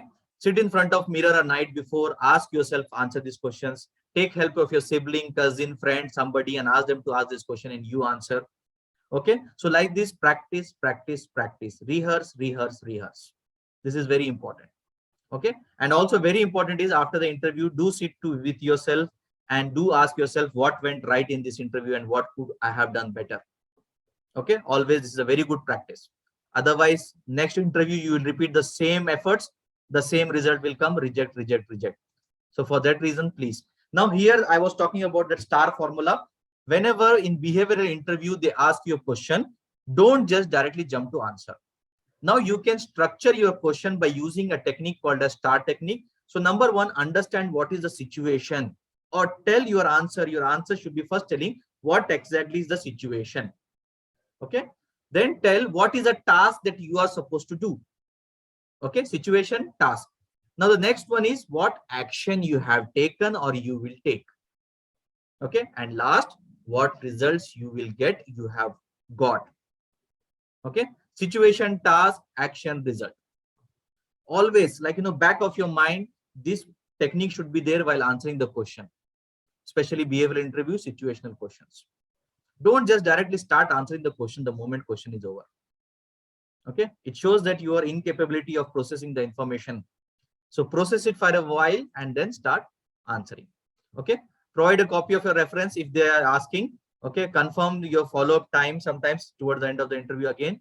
Do ask them, sir, how, like, okay, thank you, we'll let you know. So you can take a minute and ask, sir, what is the usual procedure, sir? Do we get an email or a call if you're not selected? In case we are selected, what will be the procedure? Okay. Just simple question. So give me a number where I should follow up after how many minutes, how many days I should call. No, not that adamant way, but yes, a gentle way. It's like, most appreciated. Restate your interest in the position. So again, towards the end, you can also, before thanking, you can also tell them, so thank you for considering my candidature, calling me for this interview, sparing time to understand my candidature. And if given a chance, I would give my best. I would give my best to prove your decision worthwhile. I will never let you, down if you are selecting me. Okay. So close with that positive affirmation also. Like you're talking to yourself in the positive affirmation in the beginning. So close with a positive affirmation towards the end. And thanks the interviewer, shake the hand if possible, pandemic allows you. Okay. And don't forget to smile. Throughout the interview, a smile must be carried. Okay. Recently, I interviewed for one company. We were, in fact, one institute. We were selecting the principal of that college. Okay. I like one of the candidates. Throughout the interview, he was smiling. We are giving him stress question. We are giving him situation question. Okay. But that constant smile is always there, but the genuine smile, not that fake smile. Okay. Smile cannot be faked. Post interview. Okay. Be ready for your follow-up procedure, how you're going to follow up. Okay. Always reply to the same email, same mobile number, same landline number through which you got the call. Don't find out some other number, some other email ID, some other contact and try to disturb the people. It is not the proper way. It is not the proper way of following up for the interview. Okay. And also be ready for any consecutive follow-up rounds. Okay. Second round, third round, whatever it is. And always stay positive. As I told you, this is not the last job, last company. Okay. And the right opportunity is always waiting. Something best is waiting for you. Something best is waiting for you. Always keep telling yourself. Okay. So with this, I have kind of finished my topics. I am open for some questions. Okay. Because I know there are many questions. In fact, not only this topic, For all the 3 topics covered, including my topic, if you have any questions, please feel free to ask. I'm repeating, I'm highlighting the importance that no question is a silly or stupid question. If by asking a question, you may sound stupid for a minute, but if you don't ask the question, you will be stupid for the rest of your life. Okay. So Imtiaz is asking already a question. Let me first start with that. If project manager asked related to political questions in interview, then how we can give the answer? Sir, whether it is project manager or whosoever it is, if they're asking the political ones, see, number one, your view matters. Okay, definitely they're asking some sensitive topics. They will always ask the question: does the student needs to wear a hijab in the classroom, or like is the triple talaq or something good, or like many such like sensitive topics. Always they will try to probe you for. Now here your apt answer is very important. It also talks about your personality. Okay, this is very important.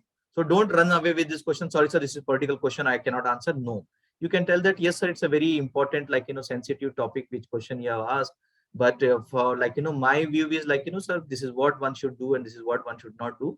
But everybody has their own opinion. We all can agree to disagree. But with disagreement, we should not part ways or always fight or always have an argument. We should look out for the logic or the rationale behind why it is to be done, why it is to be not done. Okay, so come up with a very gentle answer. Don't repeat your points again and again. Tell your 1, 2 or straightforward 2, 3 points and close the point there. And you can also tell that, so this is what max I can tell. Or you can also run away from the question. Sorry, sir, I don't have much information about it.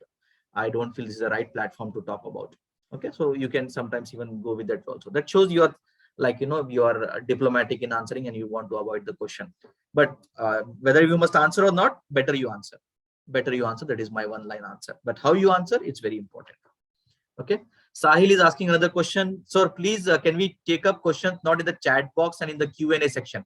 There's another part by name Q&A. You can type your questions there. But for now, I'll take these questions here. Sahil is asking, what are the other questions that we can ask to the interviewer? See, other questions asking to the interviewer is basically, first of all, talking about how you're looking for your growth in the company. So for that, whatever relevant questions you can ask, or you can also talk about how is your hire and fire policy, like whether we are given a chance to improvise, or whether or overnight they will fire. Okay, or sometimes if you know something about the company, you can ask about the company to them. We heard that one of the employee had an issue, they went to the court. Okay, so even these questions are also sometimes good to ask. Okay, so try to know their opinion or their side of the story. Okay, apart from this, you can mostly, it should be intended for you and your career and how it is getting aligned with the company progress. So company progress, your progress. These are the questions what we can ask. Salary, yes, we can ask. It is one of the good questions to ask, but you must first get the affirmation that you're getting selected. If you're not getting selected and you're talking about salary, you're giving them another reason to reject you. Okay, so mind you, don't talk about salary directly. I think I have answered this, Sahil. Fasi is asking question, 50 years candidate can get the job in India. Yes, sir. Why not? Why not? If the job is having that requirement. Okay, so it's not about age. It's not about age. Okay, it's about the experience. It's about the profile. It's about the competencies what we are looking for. Okay, like I told you just some time back, I have taken an interview for the principal. Yes, there were out of 8 candidates, I think there were 5 candidates who were, 5 candidates who were above age 50. There were 3 candidates who were less than 50. Right? So they could have got the job. Okay, I don't know what made you to ask this question, but I think that's what I can tell Max about. Jasim is asking a question, how to greet, express before leaving the interview room. How to greet or express before leaving the room. Okay, before leaving the room, see, first of all, don't leave your seat. Always standing and talking is not a good thing. Okay, especially in the interview when they are offered in the seat. So be seated. So while seated only, once they're telling that, okay, we'll let you know, you can take a leave now, we are all done. Okay, something, whatever the closing sign they give. Okay, so after that, first of all, as I told you, first of all, give them that affirmation. Sir, thank you for calling me and keep considering my candidature, giving me time. Okay, and also tell that, if whatever is consequences or the result of this interview, I enjoyed, the interaction with you all, and I love your profile. I was very impressed by the interviewer panels and your questions. Okay, so these are the things, couple of things you can say, but don't make it too long. Okay, we don't have a chance to give a bhashan like a minister. but very quick and short, that you are like, having that calm, like, mental stature, and you can talk about, like, you can express your feelings. That is what is they are looking for. Okay, Jasim. So Ruhul Amin says that why you want to join this company? Very good question, Ruhul. Again, as I said, most of the candidates or most of us do this mistake of applying for any job, any company. Okay, please don't do that. It is not a good practice. It is not a good practice. Okay, always we should ensure that, like, we must, like, apply for relevant jobs and relevant companies only.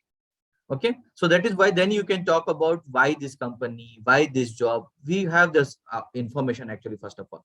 The second thing is, if you've done that homework, then only you can talk about. So do your proper homework to know about the company, to know about the job, and then you answer. Okay, asking or telling without that, or like, trying to tell, bluffing something about the company is not good. Some of the candidates do tell me this also. So, like, I consider your company first, or like, I want to join your company only.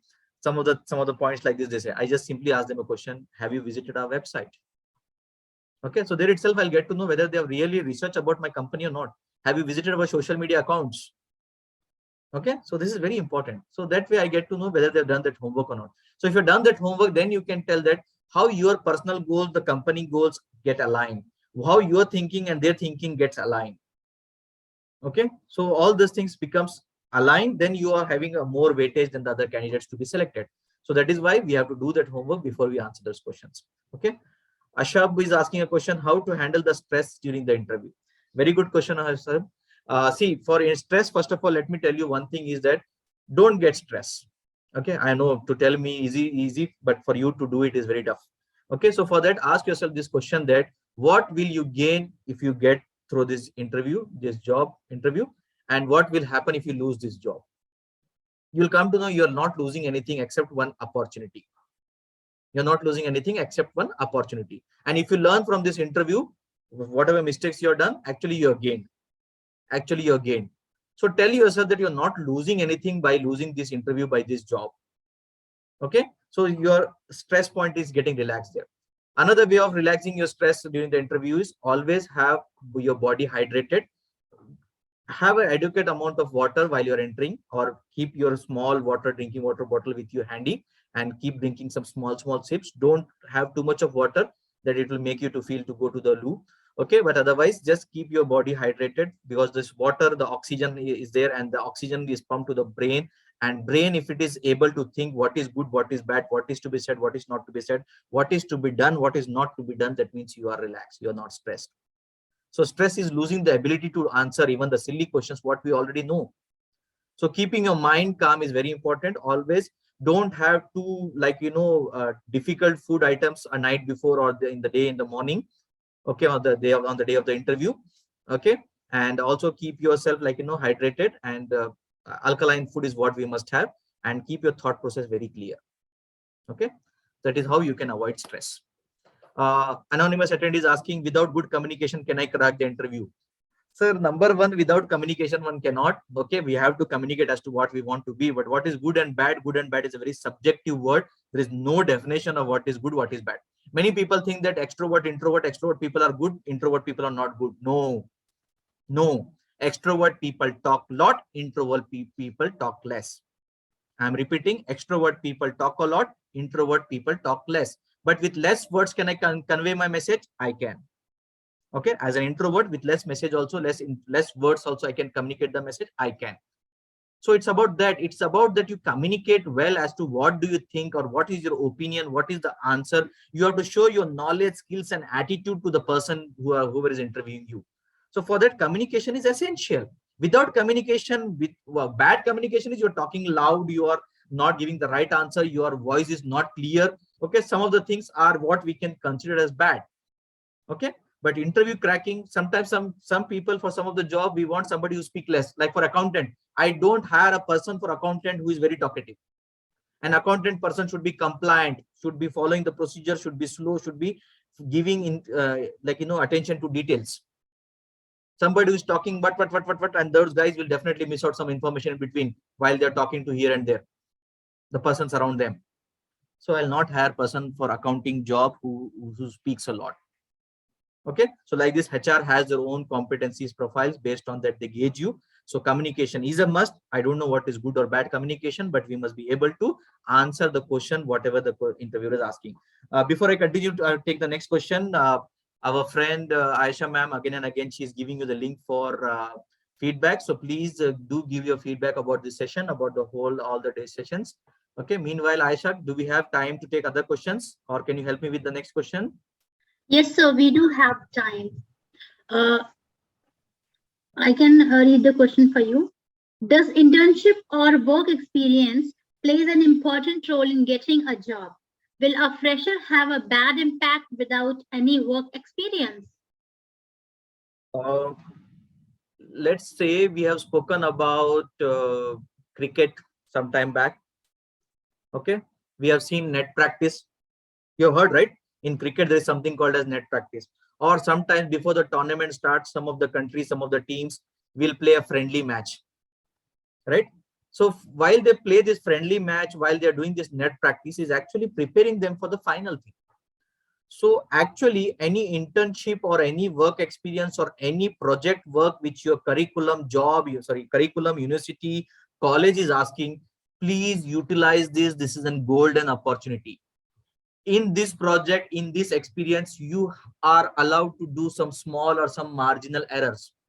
But while you get onto a job, you don't have the luxury or liberty of doing even a smallest error.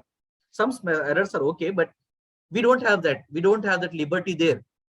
But during this project, we can. So the project is giving you an opportunity to explore yourself, to expose yourself to the real work environment. How do you do the things, and how do they get gauged by the company, by the manager? Okay, and do you really make value add to the company? For this, you're not getting paid, but later on when you're getting paid, they will check whether you can make this value add or not. So please utilize this opportunity. Without this, you can get a job. You may get a job, but if there are some jobs which are skill based and not only knowledge based, so you have a better chance to demonstrate your skills when you have this internship or apprenticeship or project work. So please utilize this opportunity. This is the bridge between campus and the corporate. Okay, it is this bridge. Okay, so please utilize this. What you do in this campus in this project is very important.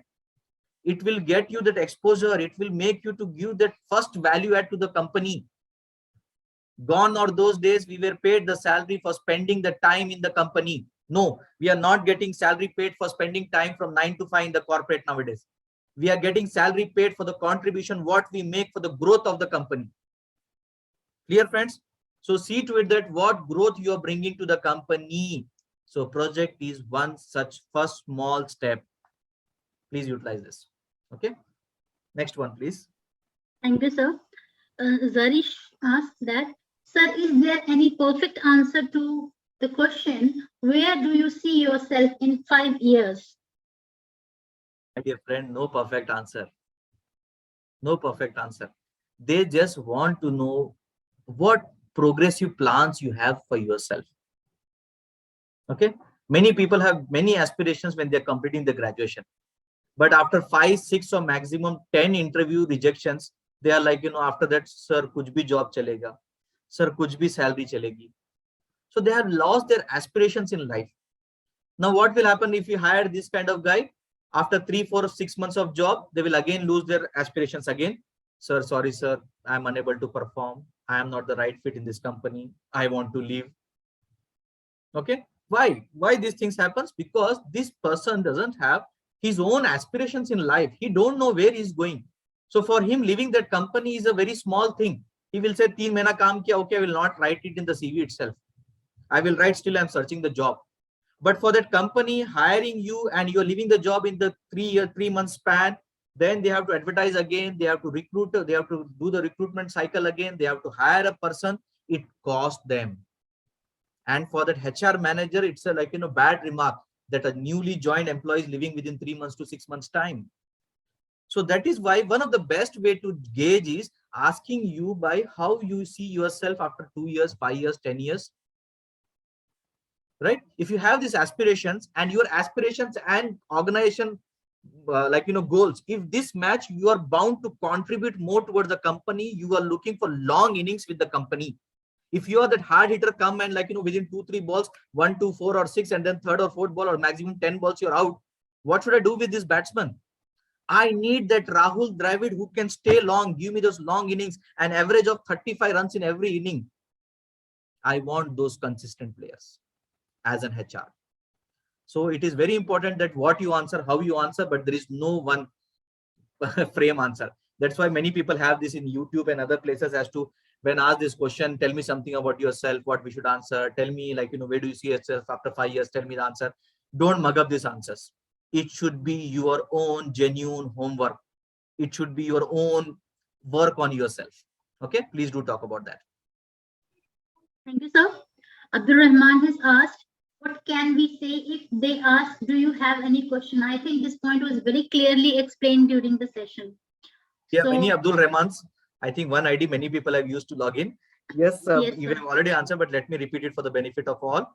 Yes, my dear friends, please ask as to your growth, how you see yourself growth, your growth in the organization. So for that, you ask, do we have initially any training for the employees, any induction? Okay, how many months we'll be doing, we'll be in the probation period. Okay, then do we have how is the promotion happens in the organization? Okay, how was the salary increments calculated? Okay, do the company invest in training the employees further later on if you want to learn something new?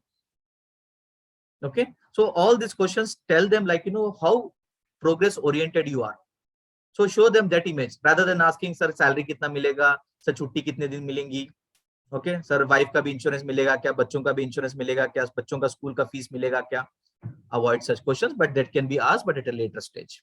Okay, next question, Aisha, please. Thank you, sir. Why should we hire you? Again, as I told you, if you apply for any job, it will be very difficult to answer. So you must apply for those jobs where you exactly fit in. Then you can confidently tell that I am the best fit. I am one of the better person for this job is because of 1, 2, 3, 4 reasons. That your competency matches, whatever the company looking for, you have that knowledge, you have those skills, you have those attitude. Okay. So then you can confidently tell that, yes, sir, I am one of the best hire what you can hire. Okay, not only about salary. Don't talk about, sir, I'll be the cheapest employee. No, don't do that. Don't degrade yourself.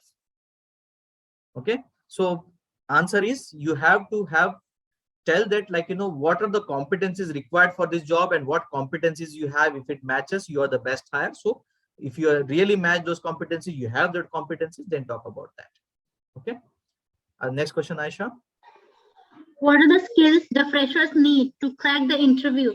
Because freshers don't have much skills.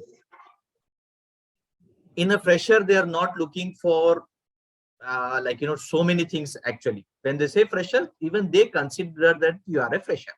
Number one.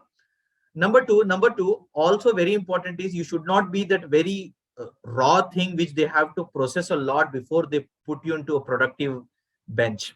Okay, so you should be the one who requires very less of training. Okay, very less of inputs. Okay, that is what they're looking. Freshers, yes. So they have a broad idea as to what you know, what you don't know. So in that case, so please mind you, my dear friends, number one, thorough with your basics, thorough with your knowledge. Okay, some of the skills what required for that, any project or any apprenticeship or any part-time jobs you're done. Okay, on that, what attitude you carry is very important.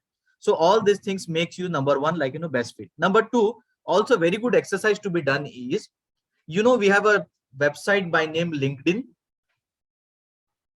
Okay, we have something called as LinkedIn. So just go into LinkedIn for your profession which you want to apply for your job you want to apply for, search that and you get some good number of profiles. Now start visiting those profiles and see what all extra certification courses, diploma courses, any additional qualifications, any on the job trainings what they have undergone. Now collect all this list, research about them, acquire one or two, which makes you actually the employable person in the corporate world.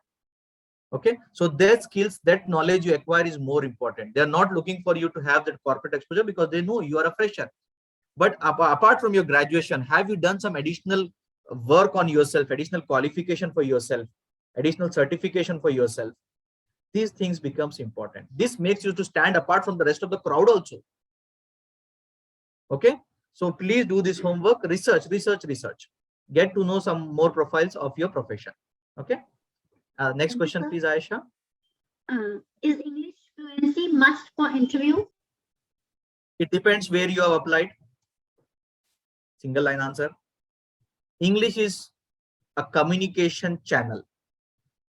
Like any other language can be used to communicate. But how well you communicate, that is very important. But in the corporate world, in most of the places, English is a widely used language. Okay, they don't want you to be a pandit of English, or like, you know, somebody who is very detailed into grammar of the language. No, you should be able to converse properly in English and convey your point of view to the person. If you're able to do that, that is enough using English. Okay, English can be improvised. Why to hate English, or why to hate any language? Okay, language learning is a very simple exercise. Learn 2 words every day and try to practice it as much as possible. Start with 3-letter word, 4-letter word, 5-letter words. In a year, you will have more than 700 words. Okay, if you have the vocab, if you have this lexicon, then you need to know where and how, in what kind of context you should use these words. So gradually start improvising, whether it is Hindi to learn, whether it is like, you know, English to learn, whether it is any other language. It will take some time, some conscious efforts. It can be done. It can be done. But don't run away from English. Don't be complacent in that, Zamir sir told English is not compulsory. No, I'm not telling English is not compulsory, but I'm not telling English is the only thing. No. Again, English is like that tie. If you don't have the technical skills, if you have good English, of no use. But if you have good technical skills, subject knowledge, then you're able to communicate well in Hindi and English. Okay, then definitely you have a very good place in the corporate world. Okay. Thank you so much, sir. How to attempt the negative attitudes of interviewers? Very good question. See, this takes a lot of efforts, Ruhul Amin. I really appreciate your question. See, for this we need to understand. I'll just give you one simple example. Okay, how to there's no negativity as such, but there are some people who are frustrated because the people who have called interviews, they will call all the people, relevant profile, irrelevant profile, and they are forced to take the interview. So sometimes they get frustrated and start asking stupid questions. Sometimes it could happen that they had a fight last night with their spouse. Okay, that could also be the possible case. Or on the job, they had a fight with their subordinate or with their superordinate. So that stress will, like, you know, be went out on you. That could also be the possibility. But sometimes they don't know what questions to be asked.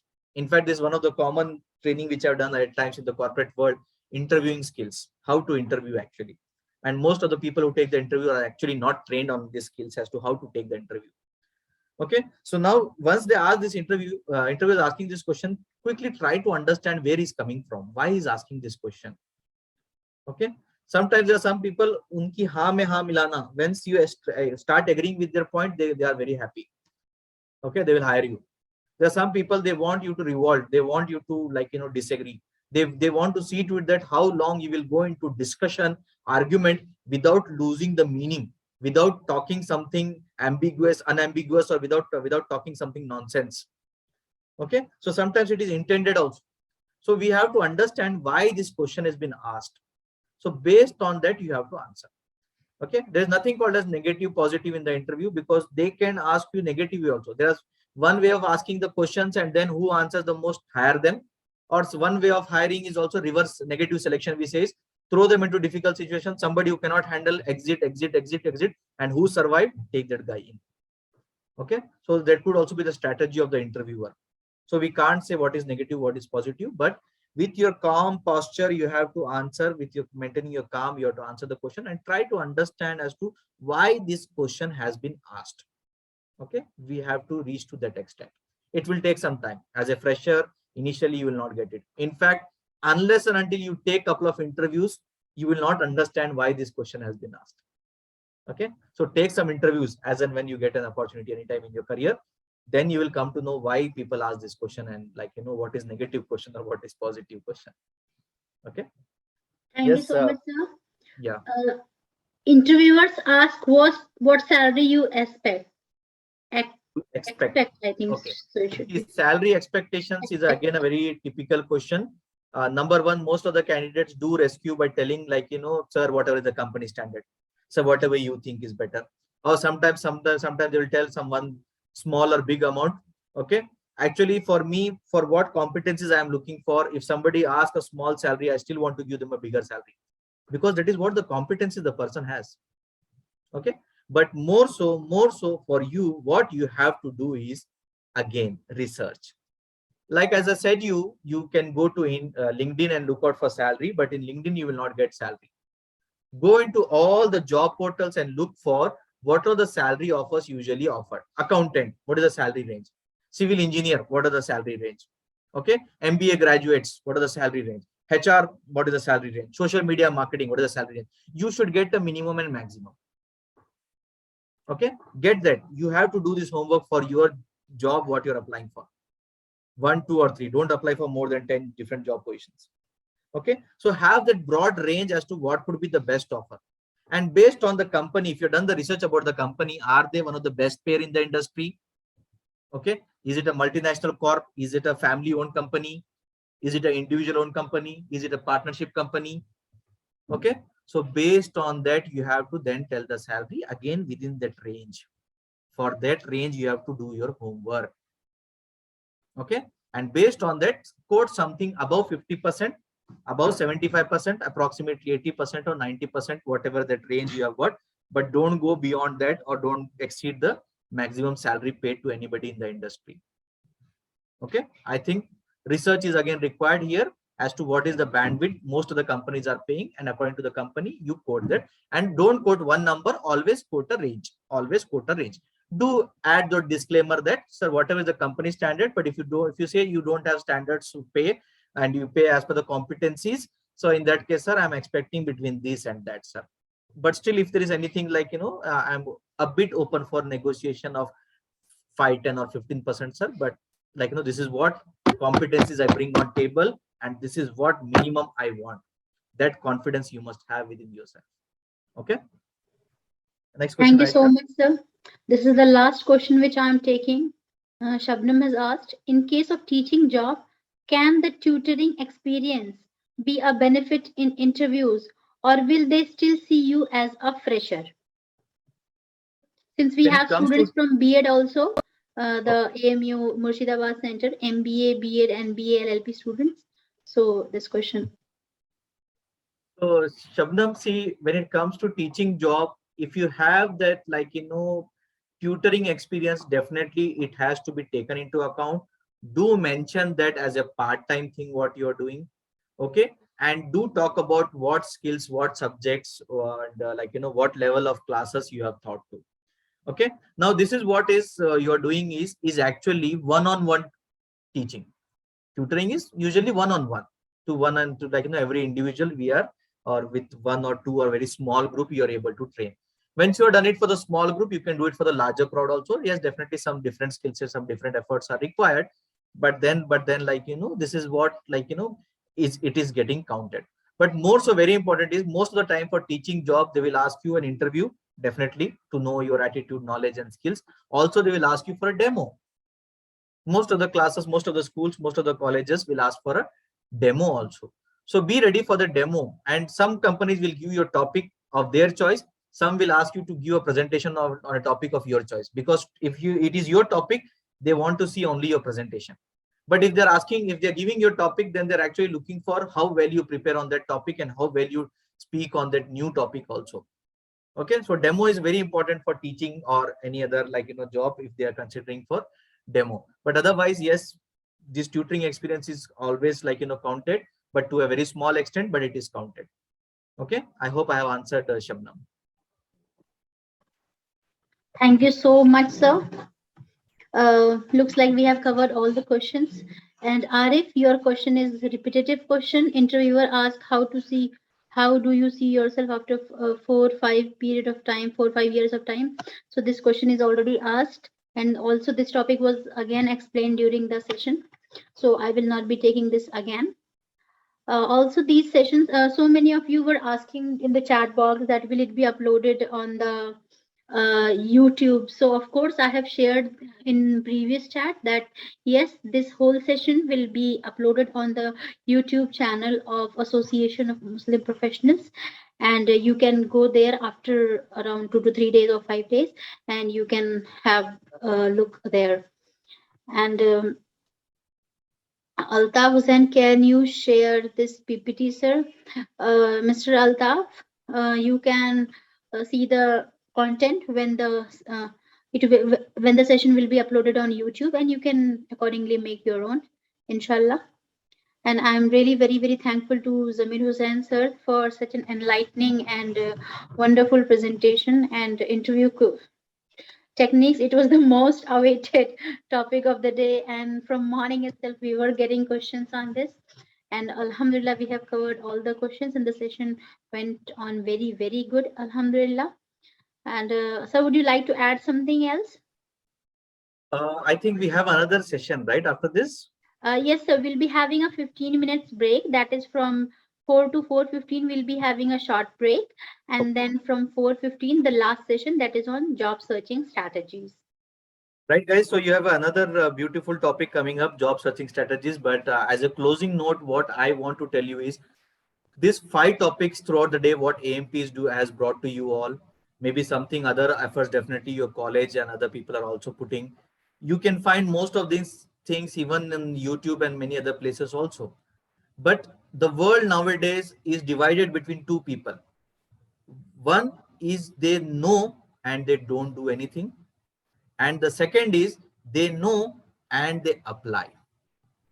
Okay, so this is what makes the difference between a successful and a unsuccessful person. If you know the things and if you're unable to apply, actually we all are failure. But if you know something and you're able to apply that in your practical life, then actually we will be moving towards success. So guys, it is all about knowing and doing. So nobody else can do it for you. It is only you for yourself you have to do. We can make all the excuses by blaming the college, staff, principal, siblings, parents, situation, pandemic. Okay, but this doesn't bring success to us. What brings success to us is applying this knowledge. Your subject knowledge, soft skills knowledge, all this knowledge. So guys, all the best. Hopefully we will cross our paths again anytime in future if Allah wills during our life. Okay, and I want to see some gems and diamonds. I don't want to see some coals. Or okay, so I hope you are getting developed into a coal. All the best, guys, for the rest of your life. I hope I have done justice to the time you all have given to me. Absolutely, sir. We value so much your effort and your gentle words which you have said. And please, guys, after this session, go and give the feedback of this session as well, like you have given for other 3 sessions. And it is very helpful for us, and sometimes it is very motivational for us that we get good feedbacks and your responses. So, Beer, you all have been with me from morning 9 a.m. itself, and I appreciate that. So I request all of you that please bear some more time with me. And we have the last session, that is job searching strategies, at 4:15. So you have 15 minutes. You can just unmute you can just pause, or you can exit the meet and then again join, or you can just leave it like that, like this, and you can just go get some snacks, freshen up, drink water, and then you'll be back in 15 minutes, inshallah. All right, we'll be starting the session on job strategies at 4:15, inshallah. Thank you so much, Zamir sir. Thank you. Most welcome, most welcome. I'm exiting now. Okay, sir, no problem. Okay, everyone. We have reached the end of this workshop, and the last topic and the concluding topic of this workshop, job searching strategies. We are here. And before starting that, I would like to introduce our speaker for this session, Mr. Atik Sheikh, sir. Mr. Atik Sheikh is the co-founder of Personality Matrixx, and he is having a BTech degree in textile. He has done MBA in Advanced Program on Marketing from IIM Calcutta. He has more than 18 years of progressive work experience in international marketing, merchandising, key account management, new business development, customer acquisition, team management. He is a positive influencer, NLP practitioner, trained and studied for skill requirement in tune with future career and scope, mentor for awesome career planning, and guiding for excellence in human life cycle journey. So without delay, I would request Mr. Atik Sheikh sir to kindly start the session on job searching strategies. I hope others who were with us till last session will be back in a couple of minutes also. And to introduce the college, sir, AMU Murshidabad campus, West Bengal. They have courses in 3 disciplines, that is MBA, B.Ed, and BA LLB students. And some external joinees are also there, attendees are also there. So you can start the session. Over to you, Atik sir. Assalamu alaikum. Thank you very much, Aisha ma'am, for the wonderful introduction. Just wanted to be sure my audio and video is clear to all. Absolutely, sir. Both are very clear. Okay, now I will share the presentation so we can have the discussion taking the reference of the presentation. It's done. So, Assalamu alaikum. Good afternoon to all participants.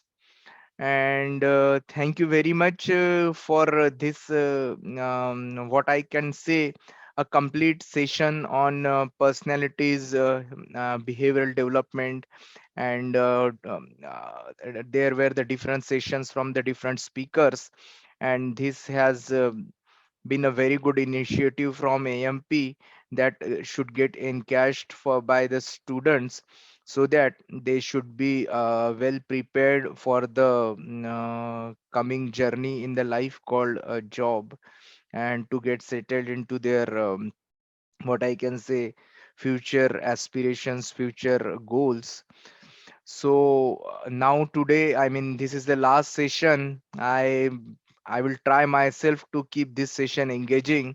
I know it is online sessions are sometimes little bit boring and no practical experience, whereas in the real life we need to face lot of practical challenges, and practical works are always there in your day-to-day working activities. But due to this COVID situation, one should be very positive that these sessions are available by sitting at their home, or whatever they wherever they are wanted to have, they can encash and get the knowledge about these things. Okay. And about myself, my name is Atik Sheikh. I am a textile engineering graduate, pass out of 2002, and then I have done an MBA from IIM Calcutta. That was an on-job course that I have taken a break of 1 year, and spent some time in IIM Calcutta campus. During my corporate life journey, I worked in the different departments for textile companies related like Bombay Dyeing, Welspun, Himmat Singha.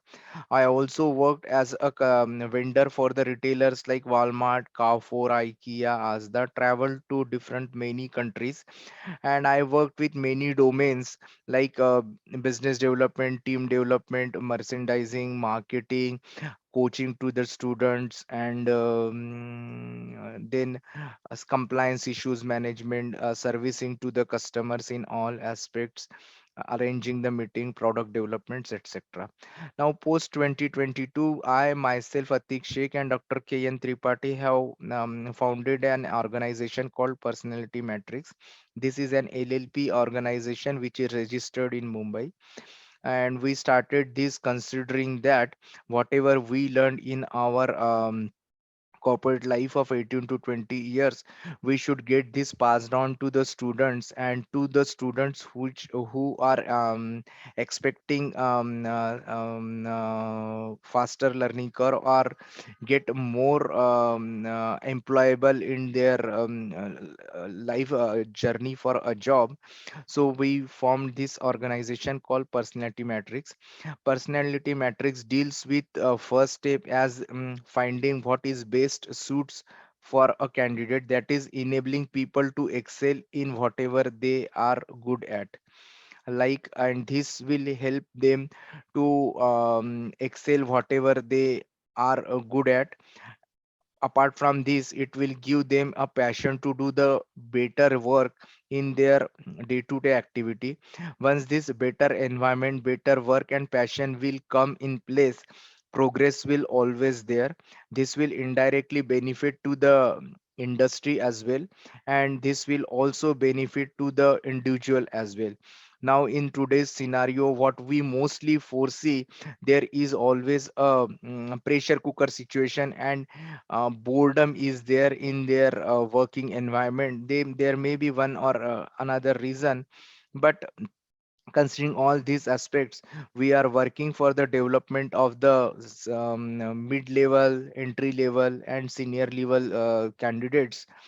And this is a complete a course of around 6 months. It starts with the assessment and then training, meeting with mentors, and we assure that post this course, they get a better chances of employable into their life journey or a career journey.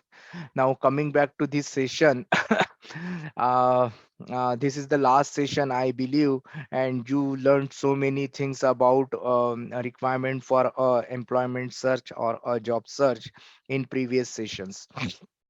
Now I would raise one question to all the students. What is the first basic requirement for getting in employment, what we could call it as a job? So what is the first basic requirement for the employment search? So you can type this in your chat box, so I can read out the answers and understand how we can frame the session, and I will let you know how the strategy is to be built, and how your way of looking for a job should be in tune with the requirements. So may I have answers? What is the first basic requirement for getting into the employment post you complete your whatever professional curriculum, professional degree, or personal degree? I mean, so just one question. I would request you to type into the chat box. What is the first most important thing required to get employable? May I have an answers from the audience in the chat box? Sabir, communication skill and qualification, qualification experience, effective CV writing, qualification, practical knowledge, qualification. So more or less majority is from qualification and experience, CV writing, experience, qualification, practical knowledge. These are the most of the answers I am getting from the students. Any more to add, someone? So most of the majority of the answers in this session are coming out to be a qualification. Yes, qualification is a major requirement to get into the employment. But being a qualified is will end up into a getting a job, because what mostly happens, skill. Yes, that is a very good answer. Arshi Tanvir has written skill to be an employable. That is again a very good answer from Arshi. Qualification, experience, CV writing, that is prerequisite. Very good. Mostly you guys have answered in a correct manner. But when I would like you to take a step back, this is you are getting into the job market. But when you analyze yourself, what kind of a job, or based on your qualification, what kind of a target job you wanted to do it, and are you fit for doing that job? So there are two questions in this case. I wanted to have a job in a marketing or a sales. That is my wished position. That is was question number one. Now you just think 2 minutes in your brain and think whatever the dream job you wanted to have. Now the second question will be, am I fit for the job to get in? So now answer the second question. I don't know what job you are targeting, but you yourself should think that this job I am targeting. Now answer the question, am I fit for getting the job which I am dreaming of or am I wishing of? So can I have the answers for these three questions? Anybody can say, can I fit for getting into the job? What I am aiming for? Because in post that there we will be discussing a journey and how the strategies could be filled. Can I have the answer? Everybody can say, are they completely 100% fit to get a job given by choice if your qualification is surrendered to the employer and he will ask you a simple question and you will get an appointment later, an offer later? Is it so? Can I have the answers from the students? Are they believing themselves that whatever the dream job they are aiming, they are fit to get that job? Sagar Saxena says, yes, sir, it is absolutely right. We are completely fit and okay to get a job. Because all this starts from the belief system that we personally believe. Aman Siddiqui said, I believe I have the skill that will lead to the growth of the company. That is well understood, Aman. Very good. You analyzed yourself. So the employment search, very good. Good answers from the candidates. I believe I have the skills and that will lead to the growth of the company. Yes, sir.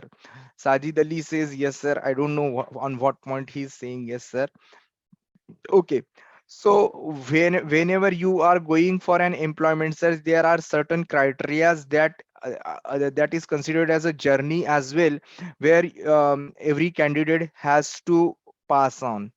The first one is your basic professional qualification or a qualification, and what are the things that you wanted to share to the prospectus employer or whoever wants to employ you for a job. That one piece of a paper that we call this as a resume or a CV.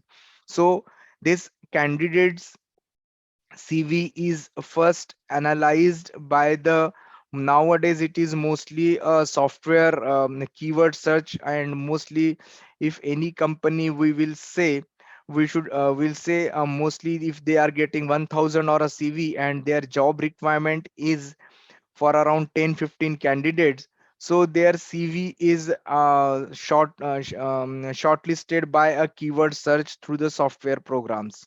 uh, so these are the job sites that I mentioned on a slide, which I can say, based on the current situation and a social media enabling or a complete boom of internets, we can apply to any jobs which is listed in any sites. But this selection or a filtration criteria is again a difficult in each case. So what happens? The prerequisite for any job that you wanted to apply is explore options for your target job. This is the must requirement. Means if you are exploring a job for say sales and marketing or a, business analyst, or I can say or a teacher, the same CV may not be applicable as to all.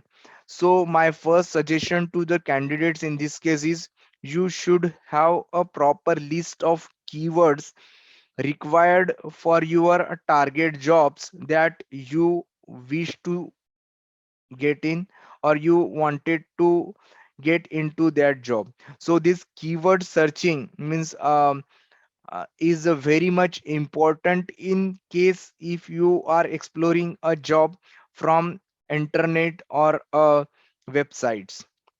Now second point is, you must already also have a list of skills required for that particular job. So how you will analyze about the skills required for that particular job is based on the previous candidates or any person who is already into that job. This can also be explored through different domains or different of from your referrals, seniors, or anything. These candidates mostly guide students about what is the skills requirement considered for that particular job. Now this area of job search strategy is itself a big complex, and mostly this depends on how your CV or your resume get reached to the required person. Now if you also know and you also understand these things, that any company is requirement is first screened through a consultant or asked from the known referrals. So not necessary always you will be getting a job based on directly from the websites also. So the ladder for this goes is a company first ask referrals from their own organizations, and post that it goes to the consultants, and then it opens to the normal job market. So if you are able to identify and through networking and social media could be able to find a good source for your target job that is given by a choice, and edge would be there. So in this case I would like to highlight one more point. Collaborating and communicating with the seniors about or your referrals, what are the target jobs that you are wishing, rather than applying for all the jobs. So for example, if I would like to highlight, if a candidate is a very good at around say house compliance and testing and everything, and he is very meticulous in his work, so this domain will require a good job in banking sector, where where a systematic work is being appreciated. And if he is targeting for a sales job which is on field requirement, so maybe he will be getting into the job, but there will be a dissatisfaction in this case, and he may not be able to give full justice to the his skills. So now most of the companies are also exploring what are the inner strengths of the candidates to whom they are trying to apply in their organization.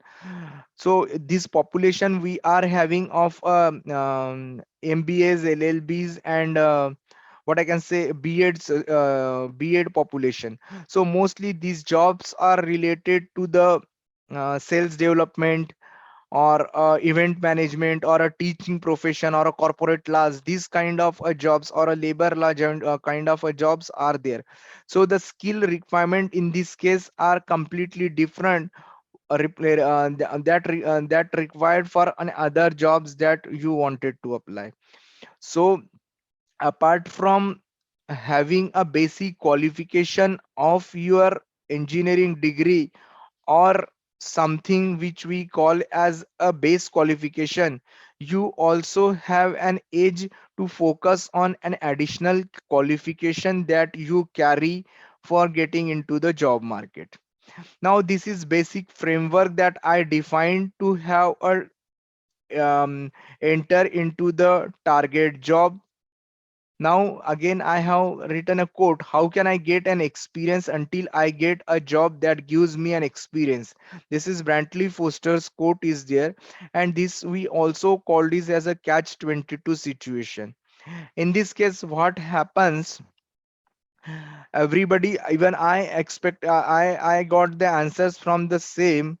One candidate has written about he will be a very good asset to the organization, but the first step is required why somebody will get hired to you. So just ask this question to yourself and write in one point what could be the answer to this question. Can I have answers from the candidates, because that mostly describes the attitude of a candidate. You don't know, I mean, growth story and something that is not considered at entry level jobs. But yes, you should be very well known about companies, and that one trigger point I wanted to have an answers from the candidates, ki why you should get hired for the position that you applied. Can I have answers from the candidates if anybody wants to answer? Swati Singh has written, because I have the capabilities and qualification and the capabilities. That is very good. That is well understood. But again, that is you have, and that has not been experienced by the organization that you are willing to apply. So that is a good answer. But again, expectations is something on a higher level, because I have the skill and experience that is best suited for the post. That is also a good answer by Anam Siddiqui. So no problem, good tried, well tried by the students. But again, it is mostly expected that given by a choice, you explained yourself about your qualification and capabilities all already there on your piece of a paper that we called it as a resume. Now in your 1 minute or a 15 minutes an interview, you have given an a choice to advertise yourself or present yourself, and based on this presentation and how you frame your words, how you present yourself, how your tone is set with the interviewer, and based on their requirement for a job, there is a judgmental line for the selection of a candidate. So for example,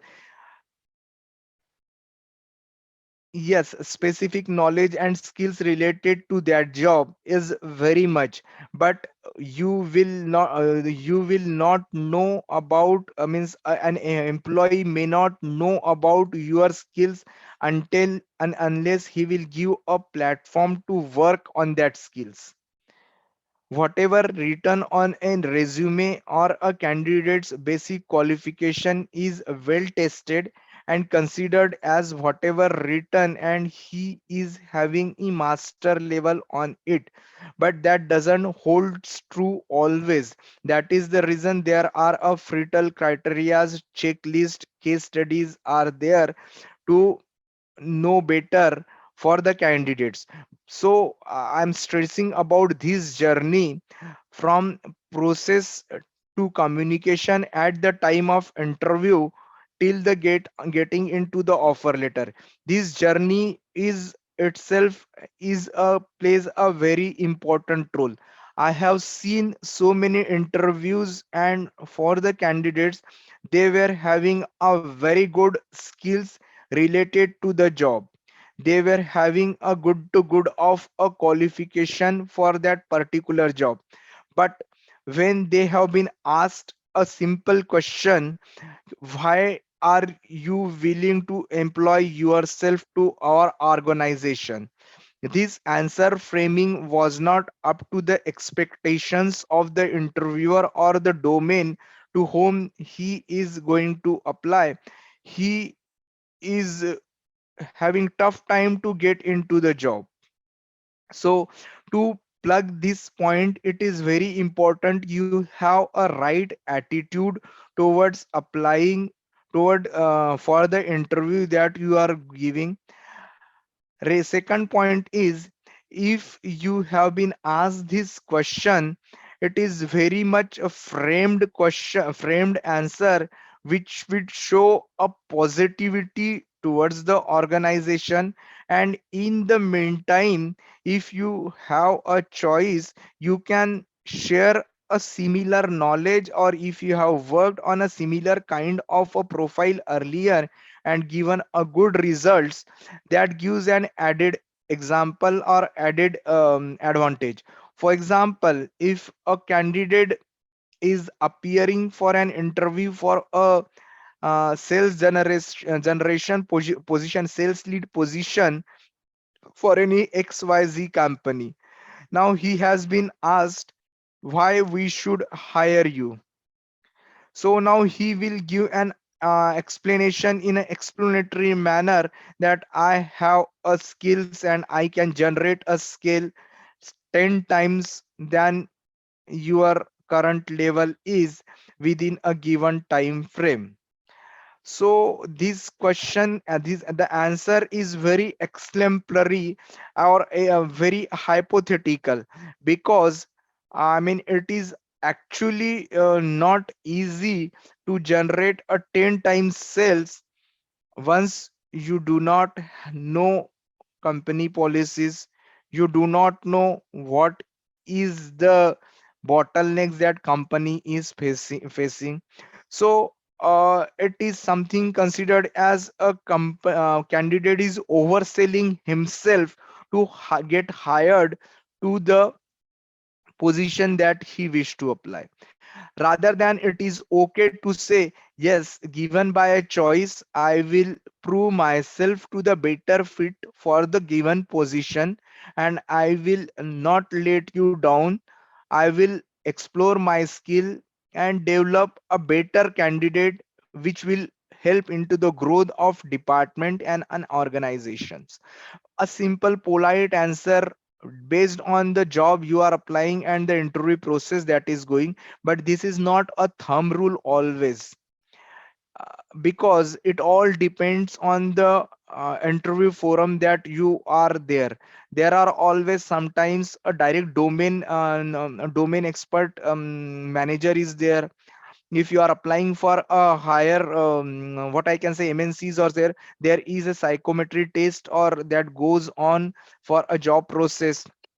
And there is also a HR manager which notices your behavior, notices your pattern of words, and notices your framing of words for the questions you have been asked. So this is all things that that comes into the um, journey of job searching and appearing for an interview process. Now again, this you must have learned or understood in previous sessions as well, what is required to get a job. CV resume writing, I mean we also have a session about how you should have a very good CV and resume. Interview process techniques also been explained in the previous session, so you must have hands-on in insights about interview process. I would also like to tell about networking, because nowadays networking is very important to get into the job. Networking, what we say, if some candidate is expecting a job in some banking or a finance situations, so he must have a proper group from the seniors or from his referral, at least 7 to 8 point contacts, so he can network and be on a job hunting journey. So he should get first informed whether the vacancy is there or not. So that is something called as network. That is these are the basic question that everybody knows, but I highlighted on a way a slideshow, so it could be in a consolidated form. Referral is considered as the first point for the selections. That is mostly accepted in industries as well, and wherever lengthy interview process to be avoided. So referral helps both company as well and the candidates as well, because if one is referring to someone, then it is given by a choice, his background check is taken consideration, and he has been getting accustomed or would be very good at the time of jailing with the company. So this referral works good most of the time in hiring process. Now, fifth one is confidence. Confidence can be seen from the candidate's presentation and the way he arrives for the interview, his dressing sense, and his framing of the words. Now, this confidence and what I can say domain knowledge, these two things can be learned. And there are the things. No, I will have to ask a question. Can this confidence and domain knowledge, these two are the related things that has been completely taken care by the institute to so that their candidates are more employable to the market. So the journey to build confidence and domain knowledge is a complete 4 year, 2 years, or a 3 year process where a candidate is given complete exposure. So there are the different activities goes on for development of confidence. Knowledge domain is the subject that you learn in your studies, and this helps you to frame your career path as per requirement. One second, I'll stop. Now, what is basically the first point considered to be into the job? That is, apart from your uh, basic domain knowledge, your skills, your presentations, attitude is the first thing that is checked by the employer. Second, again, fitment means if you are not physically fit to perform that job, chances that you may not get selected. Skill, we already discussed. Courage, most of the job required courage to perform. So why in an interview process your courage has also been checked. So while checking these things, you have been asked for a difficult questions related to the domain that you are applying for. For example, if you are into the product development process and applying for any product development kind of a job, so they will ask you a different technical questions that you may not be knowing, and the expectation would be at least you should answer something out of it. But this doesn't happens, and a candidate gets stressed out of and say something which is not related to the his knowledge. In this case, candidate gets depressed, but that is also a checkpoint of a student or a candidate whether he should be able to handle the situation or not. Presentation is also important. Presentation, I would say, presentation is not only related to your interview process, but till you are into the shop floor or a job, the presentation is always matters. So in the presentation module, it is always to have your opinion. Rather than hiding an opinion, it is okay to have a opinion, because sometimes it is considered as a good to have an opinion rather than shying away and giving the opinion, shying away and keeping your opinion under the table. Knowledge that you already have been gone through your professional journey, but that knowledge is considered only suitable for 20 to 30%. On field or on job knowledge is that which gives an edge for a candidate. Salary is individual's perspective, and that is transactional cost, a monthly a company pays for the candidate to come and work for them. Performance and job change, these activities are there post the employment is completed or employment activity is done. So this is all about job searching, how what is required to get a job. Now I'll raise one more question in this case that I also put in earlier session as well. So I mean, it is not always true that you will appear for first interview and you will get selected and you will be very happy. I mean, there are around maybe if we consider 10 or 15% candidates which will get their selection in a first interview process only. Now, on an average, can I have an answer from the candidates how much an interview processes a candidate goes to land a first job based on their domain? Can I have answers? Because I have also a survey about it. On an average, how many interviews a candidate faces? So can somebody answers? Wild guess could be okay. कि एक interview एक selection criteria में आने के लिए at least हमें कितनी interviews approximately देनी होती है. फैश Mohammad said 8 to 10, 5 to 7. Hamza Kamal 2 interviews. Alisha Fatima 3 to 5. So max is 10 number. I arrived 2. Sajid Ali is 2. So in this case, it is on an average 5 to 10. It is already 100% number. 5 and 10. It is 100%.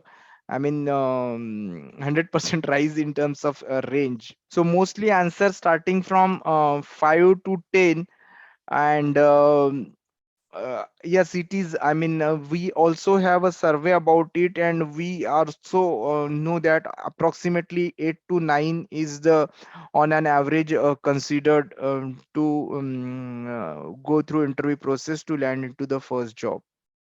That is perfectly okay.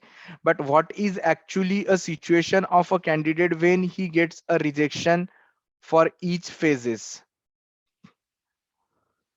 So if a candidate got selected for the first interview, he will be on a top of what he will go and enjoy the job. But again, the similar, he will also be having a colleagues who do not got selected. So how this situation is getting handled? Can I have answers from the students? How to handle when you are not selected for the particular interview process and you come as a rejected candidates? How this situation can could be overcome? What first step to be done?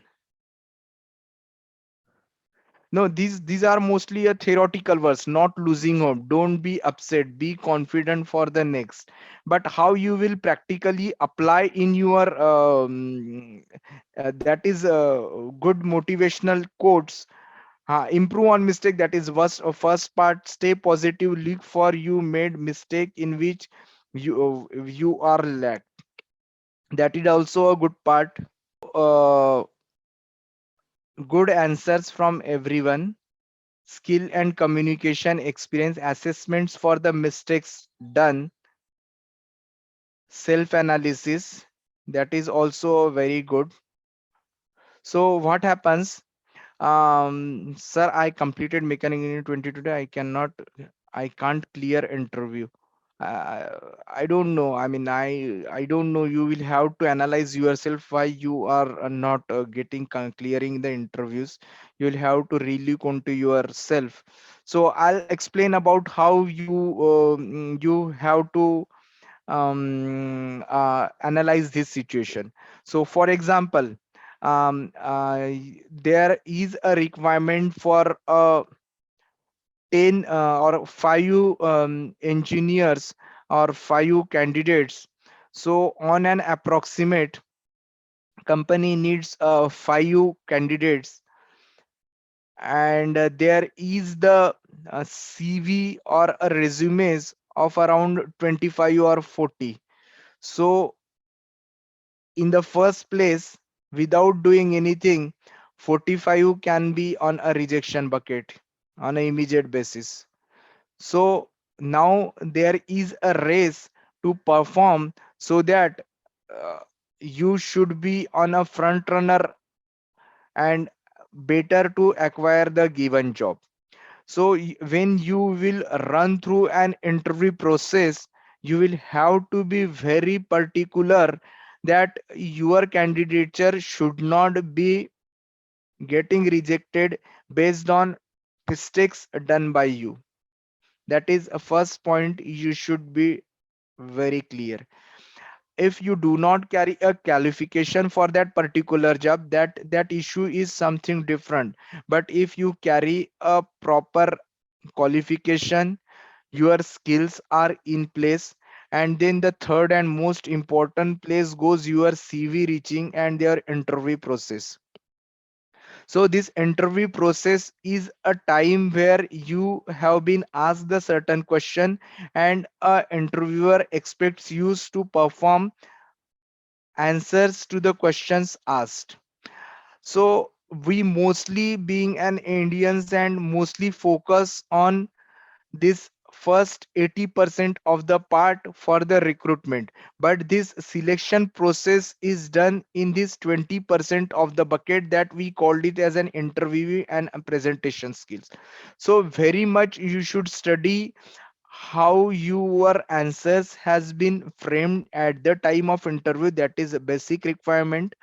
And your presentation skill at the time of interview. So what we suggest in our case, if you have been rejected or not selected in that interview process, it is okay. You should take a feedback, an honest feedback from the interviewer or a known colleagues that you have, or from your professor if you are appearing from the on campus interviews, what could get wrong and your areas of improvement.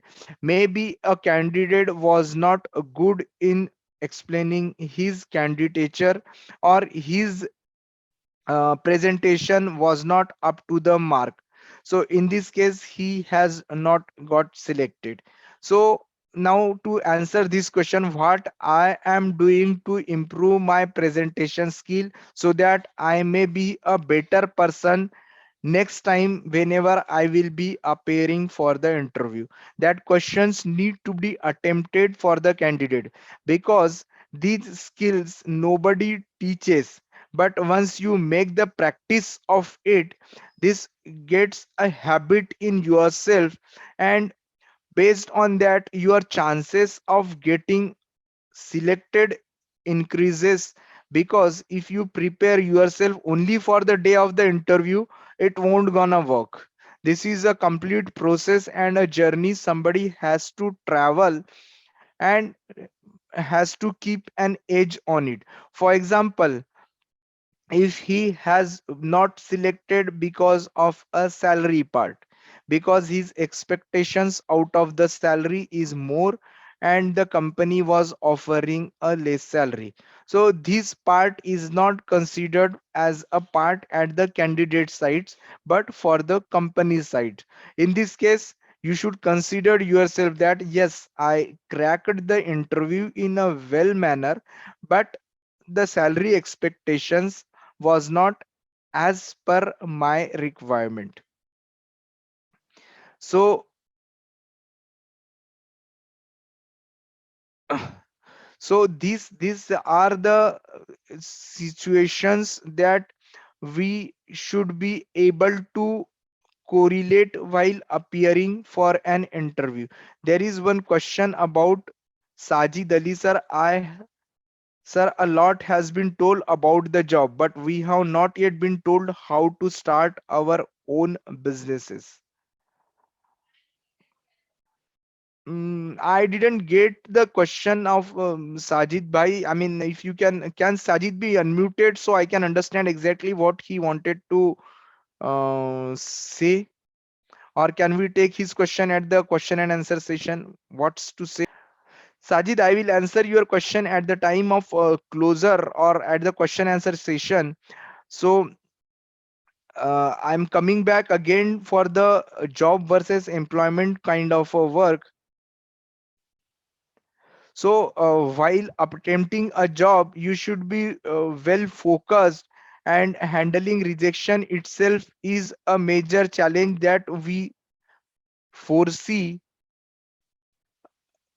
we foresee, because what happens if a candidate has been rejected multiple times, his attempt to apply for the job gets reduced, and what is the level of the confidence he has, it is not there for the next jobs, because and most of the time then he understands about his need, and his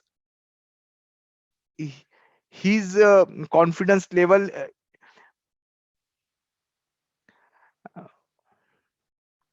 Is my audio clear? Because I am finding little bit noise in between while I am speaking out. Can somebody confirm, is the audio completely okay? Okay, clear. Okay, it is clear for all. Okay, so the journey of a candidate for landing up into the first job is first interview confidence level, and the confidence level after 5 interviews is completely diminished. He gets shattered and is on a more needy note. But trust me, empathy factor always doesn't come while giving an interview. The interviewer will not be knowing that how his earlier interviews were not went well, and what was the reason that he has not attempted or got selected for earlier interviews. So these are all very clear thin line questions a candidate has to be properly framed in his mind. So to complete this activity, an easy step, I request, or we request our candidates, that to whomsoever interviews they are appearing, they should make a journal, and they should write clearly what was the reason that they got selected. For example, they got selected or rejected. First one is their qualification was match, their presentation was good, their attitude was okay, salary was the also acceptable, but still he is not selected. So what could be the reason? Referral was missing, first part. Second is he has not answered completely to the question asked by the candidates, or he was having a little bit less qualification. This complete notification or a journal should be mentioned in each interview process. It helps for a candidate to to answer in a better way for the next interviews. And to be honest with you, it is difficult for a candidate for this generation or a age to maintain a complete journal, because we always feel that as a candidate we are always right, and the interviewer has not having something, that is the reason employment has not awarded to me. But it is okay to learn by mistakes, or learn and completely focus on not doing that mistake for the next coming interviews. I also have put in a quote about Dr. APJ Abdul Kalam: do not read success story, you will get only messages. Most of the times we mostly focus on the successful peoples and their success stories, but trust me, if you will understand about the failures of this peoples, you will learn most, you will get some ideas to have a success out of it. So better to have discussion to home that they almost failed some interviews, and they overcome this journey and completed their employment journey fast. So this helps to boost a confidence and complete. There are the sites available, things available in a market that can be explored to get more confidence and boost level of employability. Now again I will related to this earlier question asked, I will read out this phase for you all. Everybody is genius, but if you judge a fish by its ability to climb tree, it will live its whole life believing that it is stupid. Now when I wanted to elaborate about this point, a human life cycle journey starts from the childhood stage, adolescent stage, to the professional curriculum. And after professionalcy at the age of 20 or 24 or 25 something, it is expected from from a human being, male or a female candidate, that they should get settled. So get settled's definition is you should start earning out from whatever the qualification you acquired or whatever the things you wanted to progress yourself in a larger frame of a life. So here there are multiple options are there.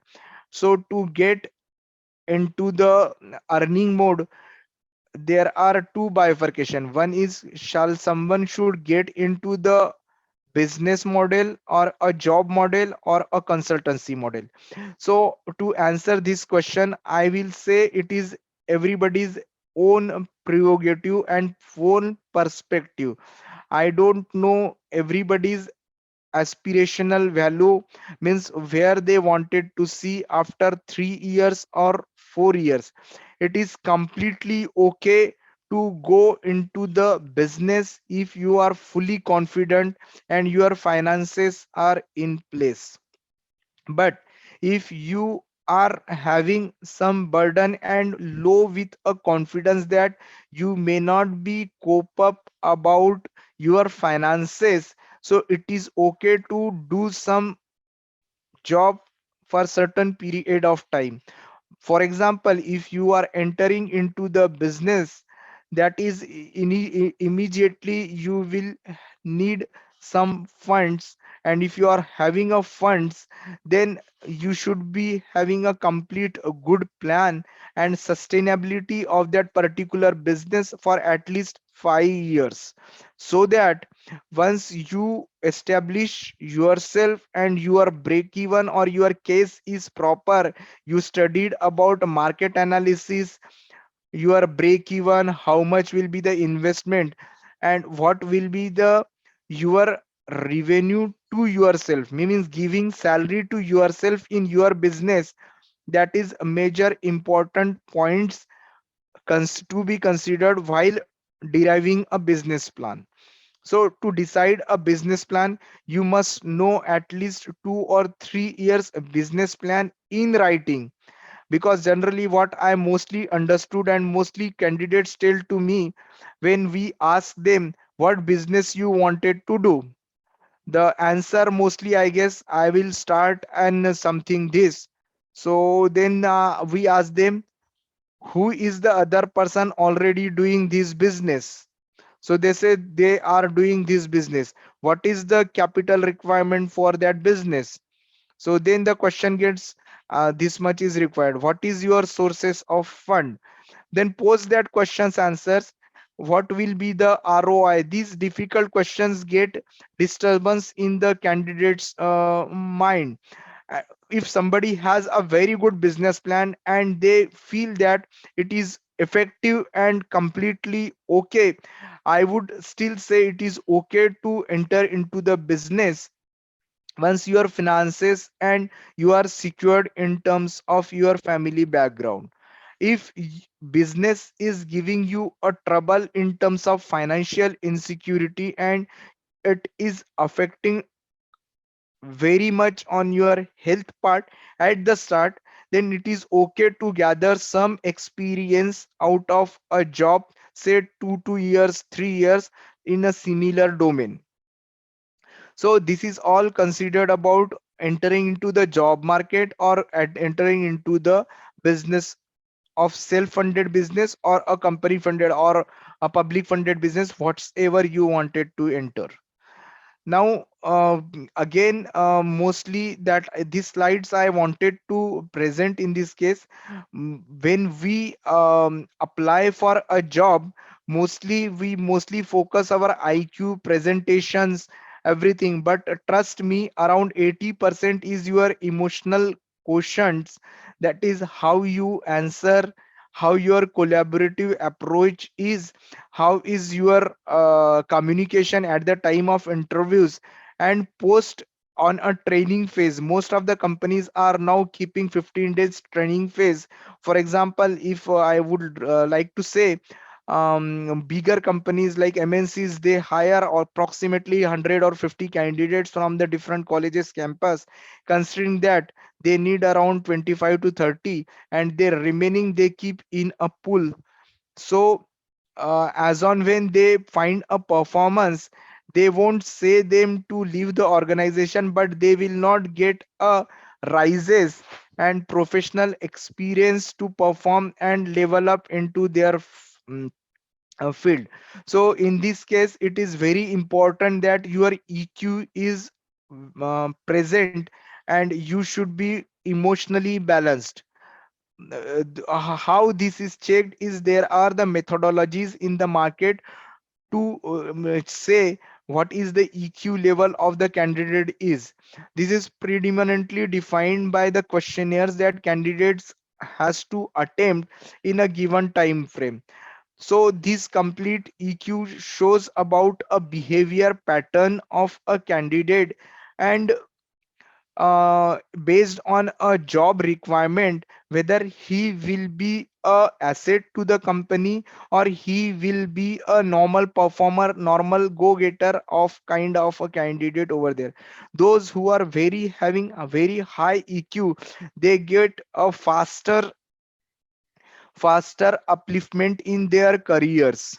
So this is completely, and this I would say this EQ can be learned, this personality development, everything, these courses are there where EQ can be developed and learned and upgraded for the candidate. This EQ helps them to have an edge to and at the time of interview as well, and at the time of completing their jobs post they get an employment, because it is not always correct. The situation for the post employment will be the goody goody situation. There is always sometimes a demanding situation and a pressure cooker situation. So it is important that how you perform best at the time of pressure cooker situation or a difficult task has been performed, because running and reaching to the goalpost is very important, rather than staying there and waiting somebody will push you to the goalpost. That is very important. Now this skill upgrade can be done either by behavioral mindset training and qualification and skills trainings. These are available into the market. You can get either paid courses or free courses are also available on YouTube, because now in this today's situation, knowledge is not a problem, but you need to be have a right mentor to guide you what kind of a knowledge and systematic way to get knowledge is very important. Now I will go to the last slide.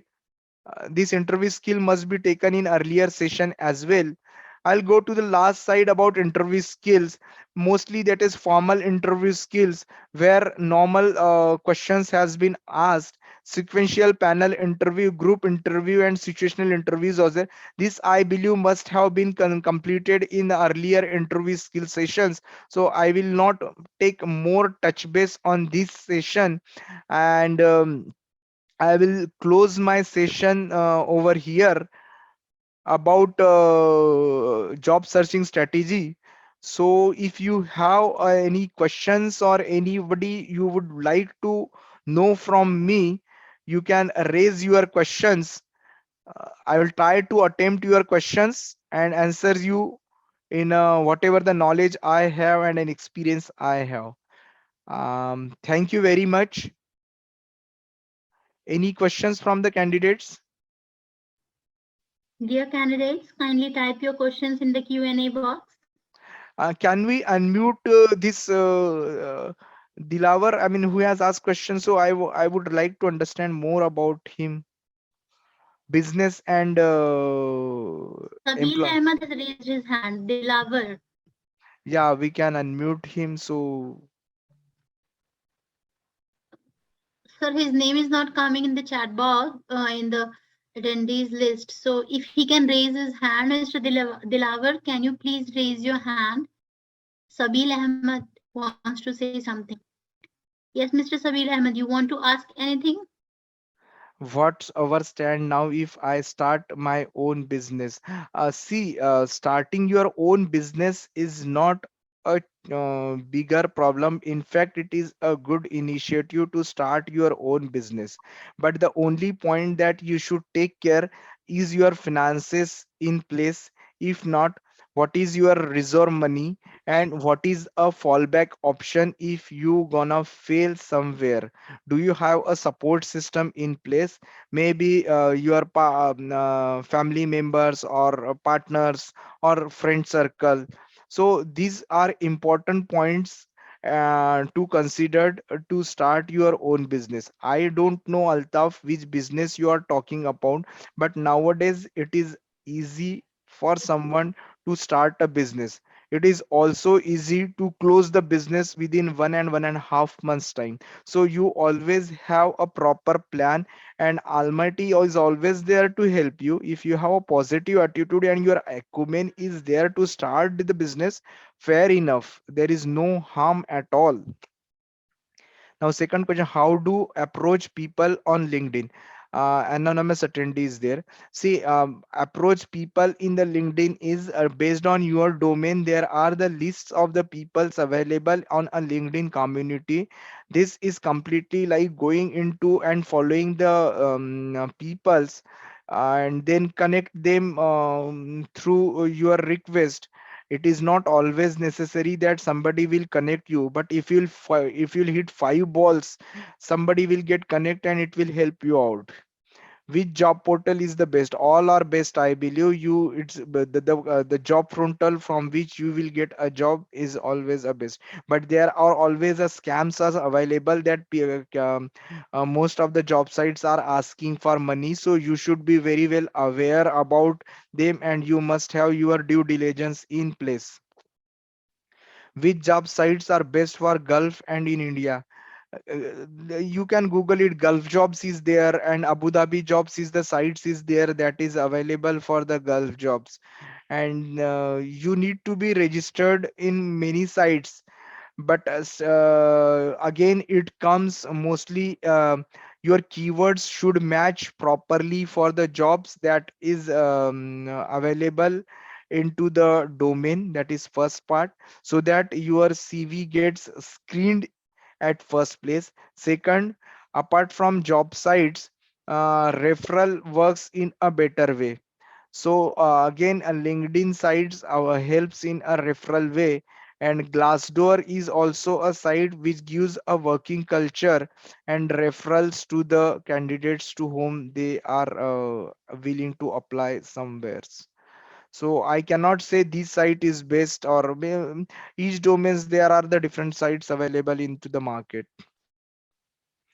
Even Naukri.com is considered as the best job sites providing, and even HR also refers Naukri.com.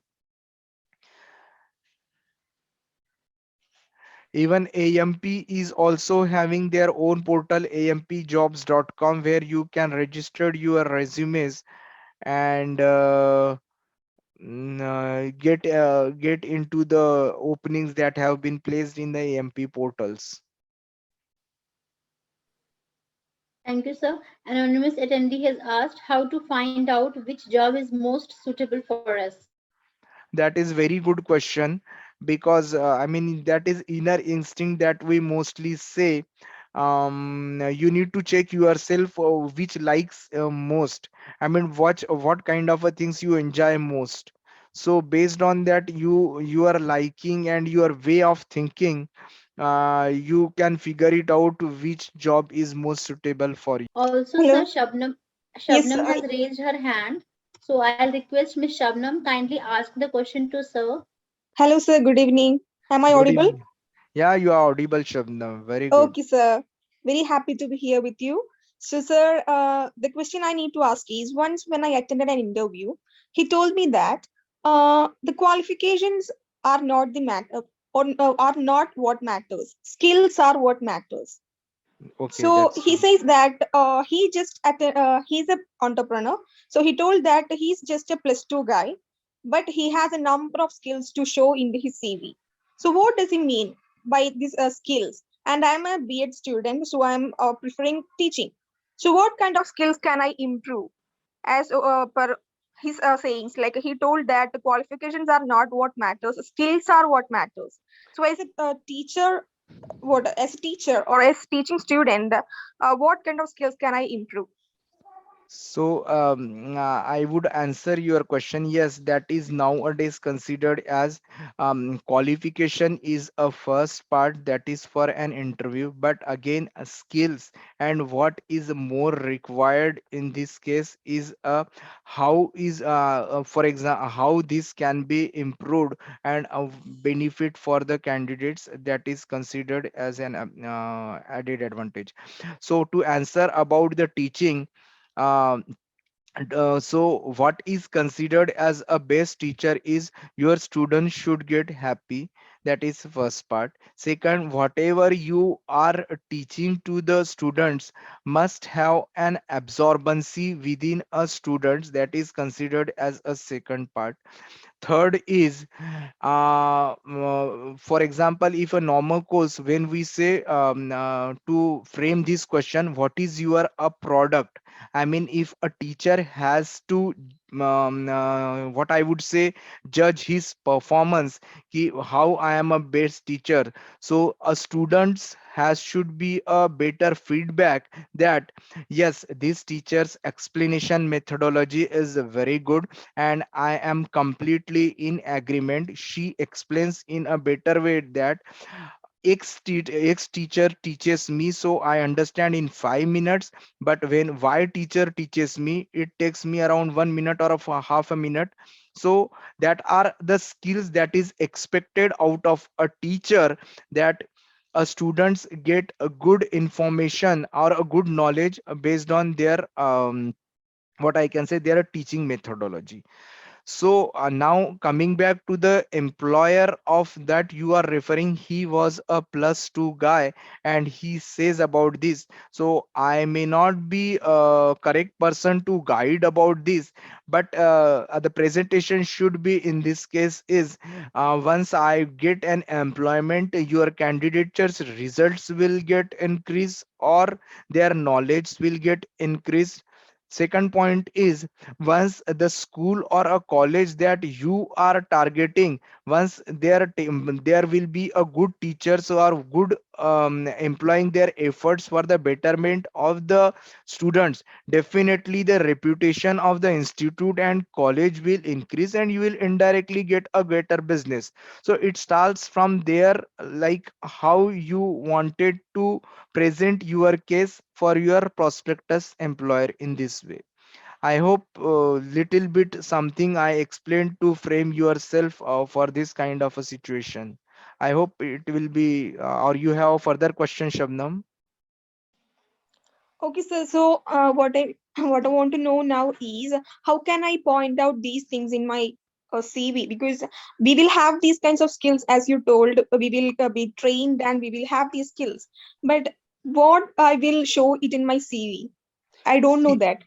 yeah, I understand. It is actually little bit difficult for the teachers professional to show their achievements in terms of numbers or something.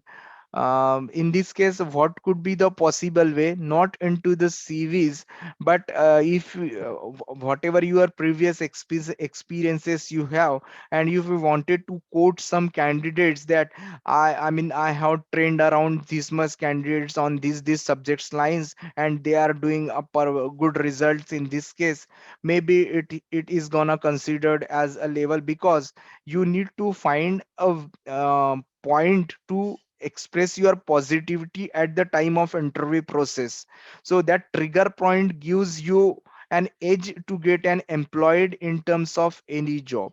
So maybe I am not sure, or this each one has to find in his own kitty how he wanted to come out in these situations. But definitely for the teaching professional, I would say the feedbacks of the students or their peers feedback is always taken into the considerations. Okay, sir. Thank you so much. Yeah. Any other questions?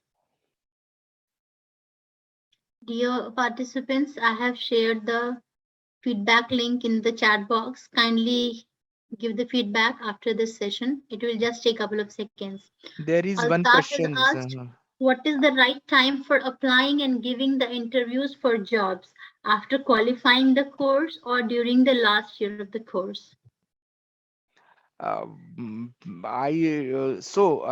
Unless and until you qualify the course, you will not get an employment, that is for sure, if the requirement is for the basic qualification for that job. So better to start applying from the last years, so that once you complete your course, you'd be better ready for giving and at least getting employment somewhere else. Just to add, sir, you can start applying in your last semester, in your final Yes, yes. semester. So Last till the semester, yeah. time, and also the companies, they understand this, that you will only be able to join the job as after completing your studies. And also in some professions, in some colleges, they are giving, NOC certificates in the final year. Talking about engineering, they are giving, final semester, they just have one theoretical subject. For that, they don't have to attend the classes. So 6 months, the students are final semester, they are free for internship jobs. So if that is the case with your college, then you can apply immediately and get yourself placed. So when you are completing your course, you will be having a 6 months experience along with your degree. So that will be an add-on. Yes, Mr. 97656852. Please give your name first and type the question with that. Sir मेरा question ये है कि qualification और skill में किसको priority ज्यादा मिलना चाहिए? दोनों हैंड इन हैंड होते हैं। मैंने एक्सपीरियंस किया है सर कि एक इंटरव्यू में गया था, जब स्किल टेस्ट हुआ तो स्किल टेस्ट में पूरा पास, लेकिन जब क्वालिफिकेशन की बात आई तो बोल रहे हैं कि सर डिग्री जो है, डिग्री हम मैंडेटरी है, इसीलिए कि हम लोग के ऊपर भी कोई रेगुलेशन है, इसलिए हम लोग को चाहिए। इसमें क्या हो जाता है कि स्किल का जो होता है, एक कोई भी जॉब परफॉर्म करने के लिए एक बेसिक क्वालिफिकेशन की रिक्वायरमेंट रहती है, जो एक गवर्नमेंट बॉडी और गवर्निंग बॉडी नॉर्म ये करती है। तो it depends hand in hand. If you wanted to, अगर आप प्राइवेट्स में अप्लाई करते हो तो उसमें थोड़ा सा क्वालिफिकेशन को ऊपर नीचे कर लेते हैं, अगर स्किल्स अच्छी है तो। देखा कैंडिडेट बहुत अच्छा है, थोड़ा सा क्वालिफिकेशन 19-20 है, मे भी डिग्री नहीं है, डिप्लोमा ही है, तो भी वो कंसीडर कर लेते हैं। बट समटाइम्स ये हैंड इन हैंड जाती है, कुछ हम बोल नहीं सकते इस केस में। लेकिन अगर गवर्नमेंट जॉब की बात हो तो उसमें वो तो एसओपी फॉलो करते हैं मोस्टली। लेकिन प्राइवेट में 19-20 हो तो चल जाता है। हाँ, 19-20 हो तो चल जाता है, not always but most of the time consider कर लेते हैं, क्योंकि कैंडिडेट अगर बेस्ट फिट है और यही चीज एक पीछे आ रही है, तो वो आपको सैलरीज में कम करके या कुछ चीजें कम करके they will give you an employment. इसमें कोई बड़ी प्रॉब्लम नहीं होती है। Thank you much sir, thank you so much sir.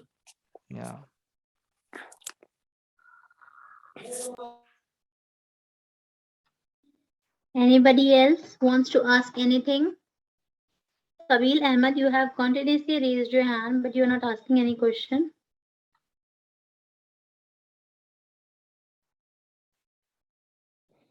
So it looks like we have covered all the questions. I'm reminding you, all of you, that this is the last session. So if you have any doubt or any question, you can ask it right away. And I have given the link for the feedback form. So kindly fill that after this session. That is really very important for us and means a lot to us. Okay, sir. With this, I would request I'll request Dr. Sumbul Shakil ma'am to kindly present the vote of thanks. And after that, we'll wind up the session, inshallah. Assalamu alaikum. Walaikum assalam. Thank you, ma'am. On behalf of Association of Muslim Professionals, I, Sumbul Shakil, take the privilege of proposing a vote of thanks. We all are very happy that this employment training workshop, in collaboration with Aligarh Muslim University, Murshidabad Centre, West Bengal, had been conducted extremely well. First of all, I would like to thank our key speakers for today, Mr. Arif Hussain, Ms. Uzma Golandaz, Mr. Rahil Khan, Mr. Mohammad Zamir Hussain, and Mr. Atik Sheikh for taking out the time from their busy schedule and taking these extremely helpful sessions for the students. I would also like to thank the attendees for being so patient and for their unwavering attention throughout this presentation. I am confident that you all must have learned enough from these sessions. And at last, my work will not be completed if I forgot to mention the hard work of Ms. Aisha Mahmood, Project Coordinator, ETP and STP, AMP, and also the coordinator of today's workshop. I thank you, ma'am, for arranging all the things from starting to end for the smooth running of this workshop. Last but not the least, I would like to thank the Almighty Allah for making this workshop a success. Once again, I thank you all for your cordial cooperation. Thank you. Thank you so much, Dr. Sambal. Now I'll make a short dua. One question anonymous attendee has asked. The question is already answered, sir, in the previous session. Is 50 years plus age employable in India?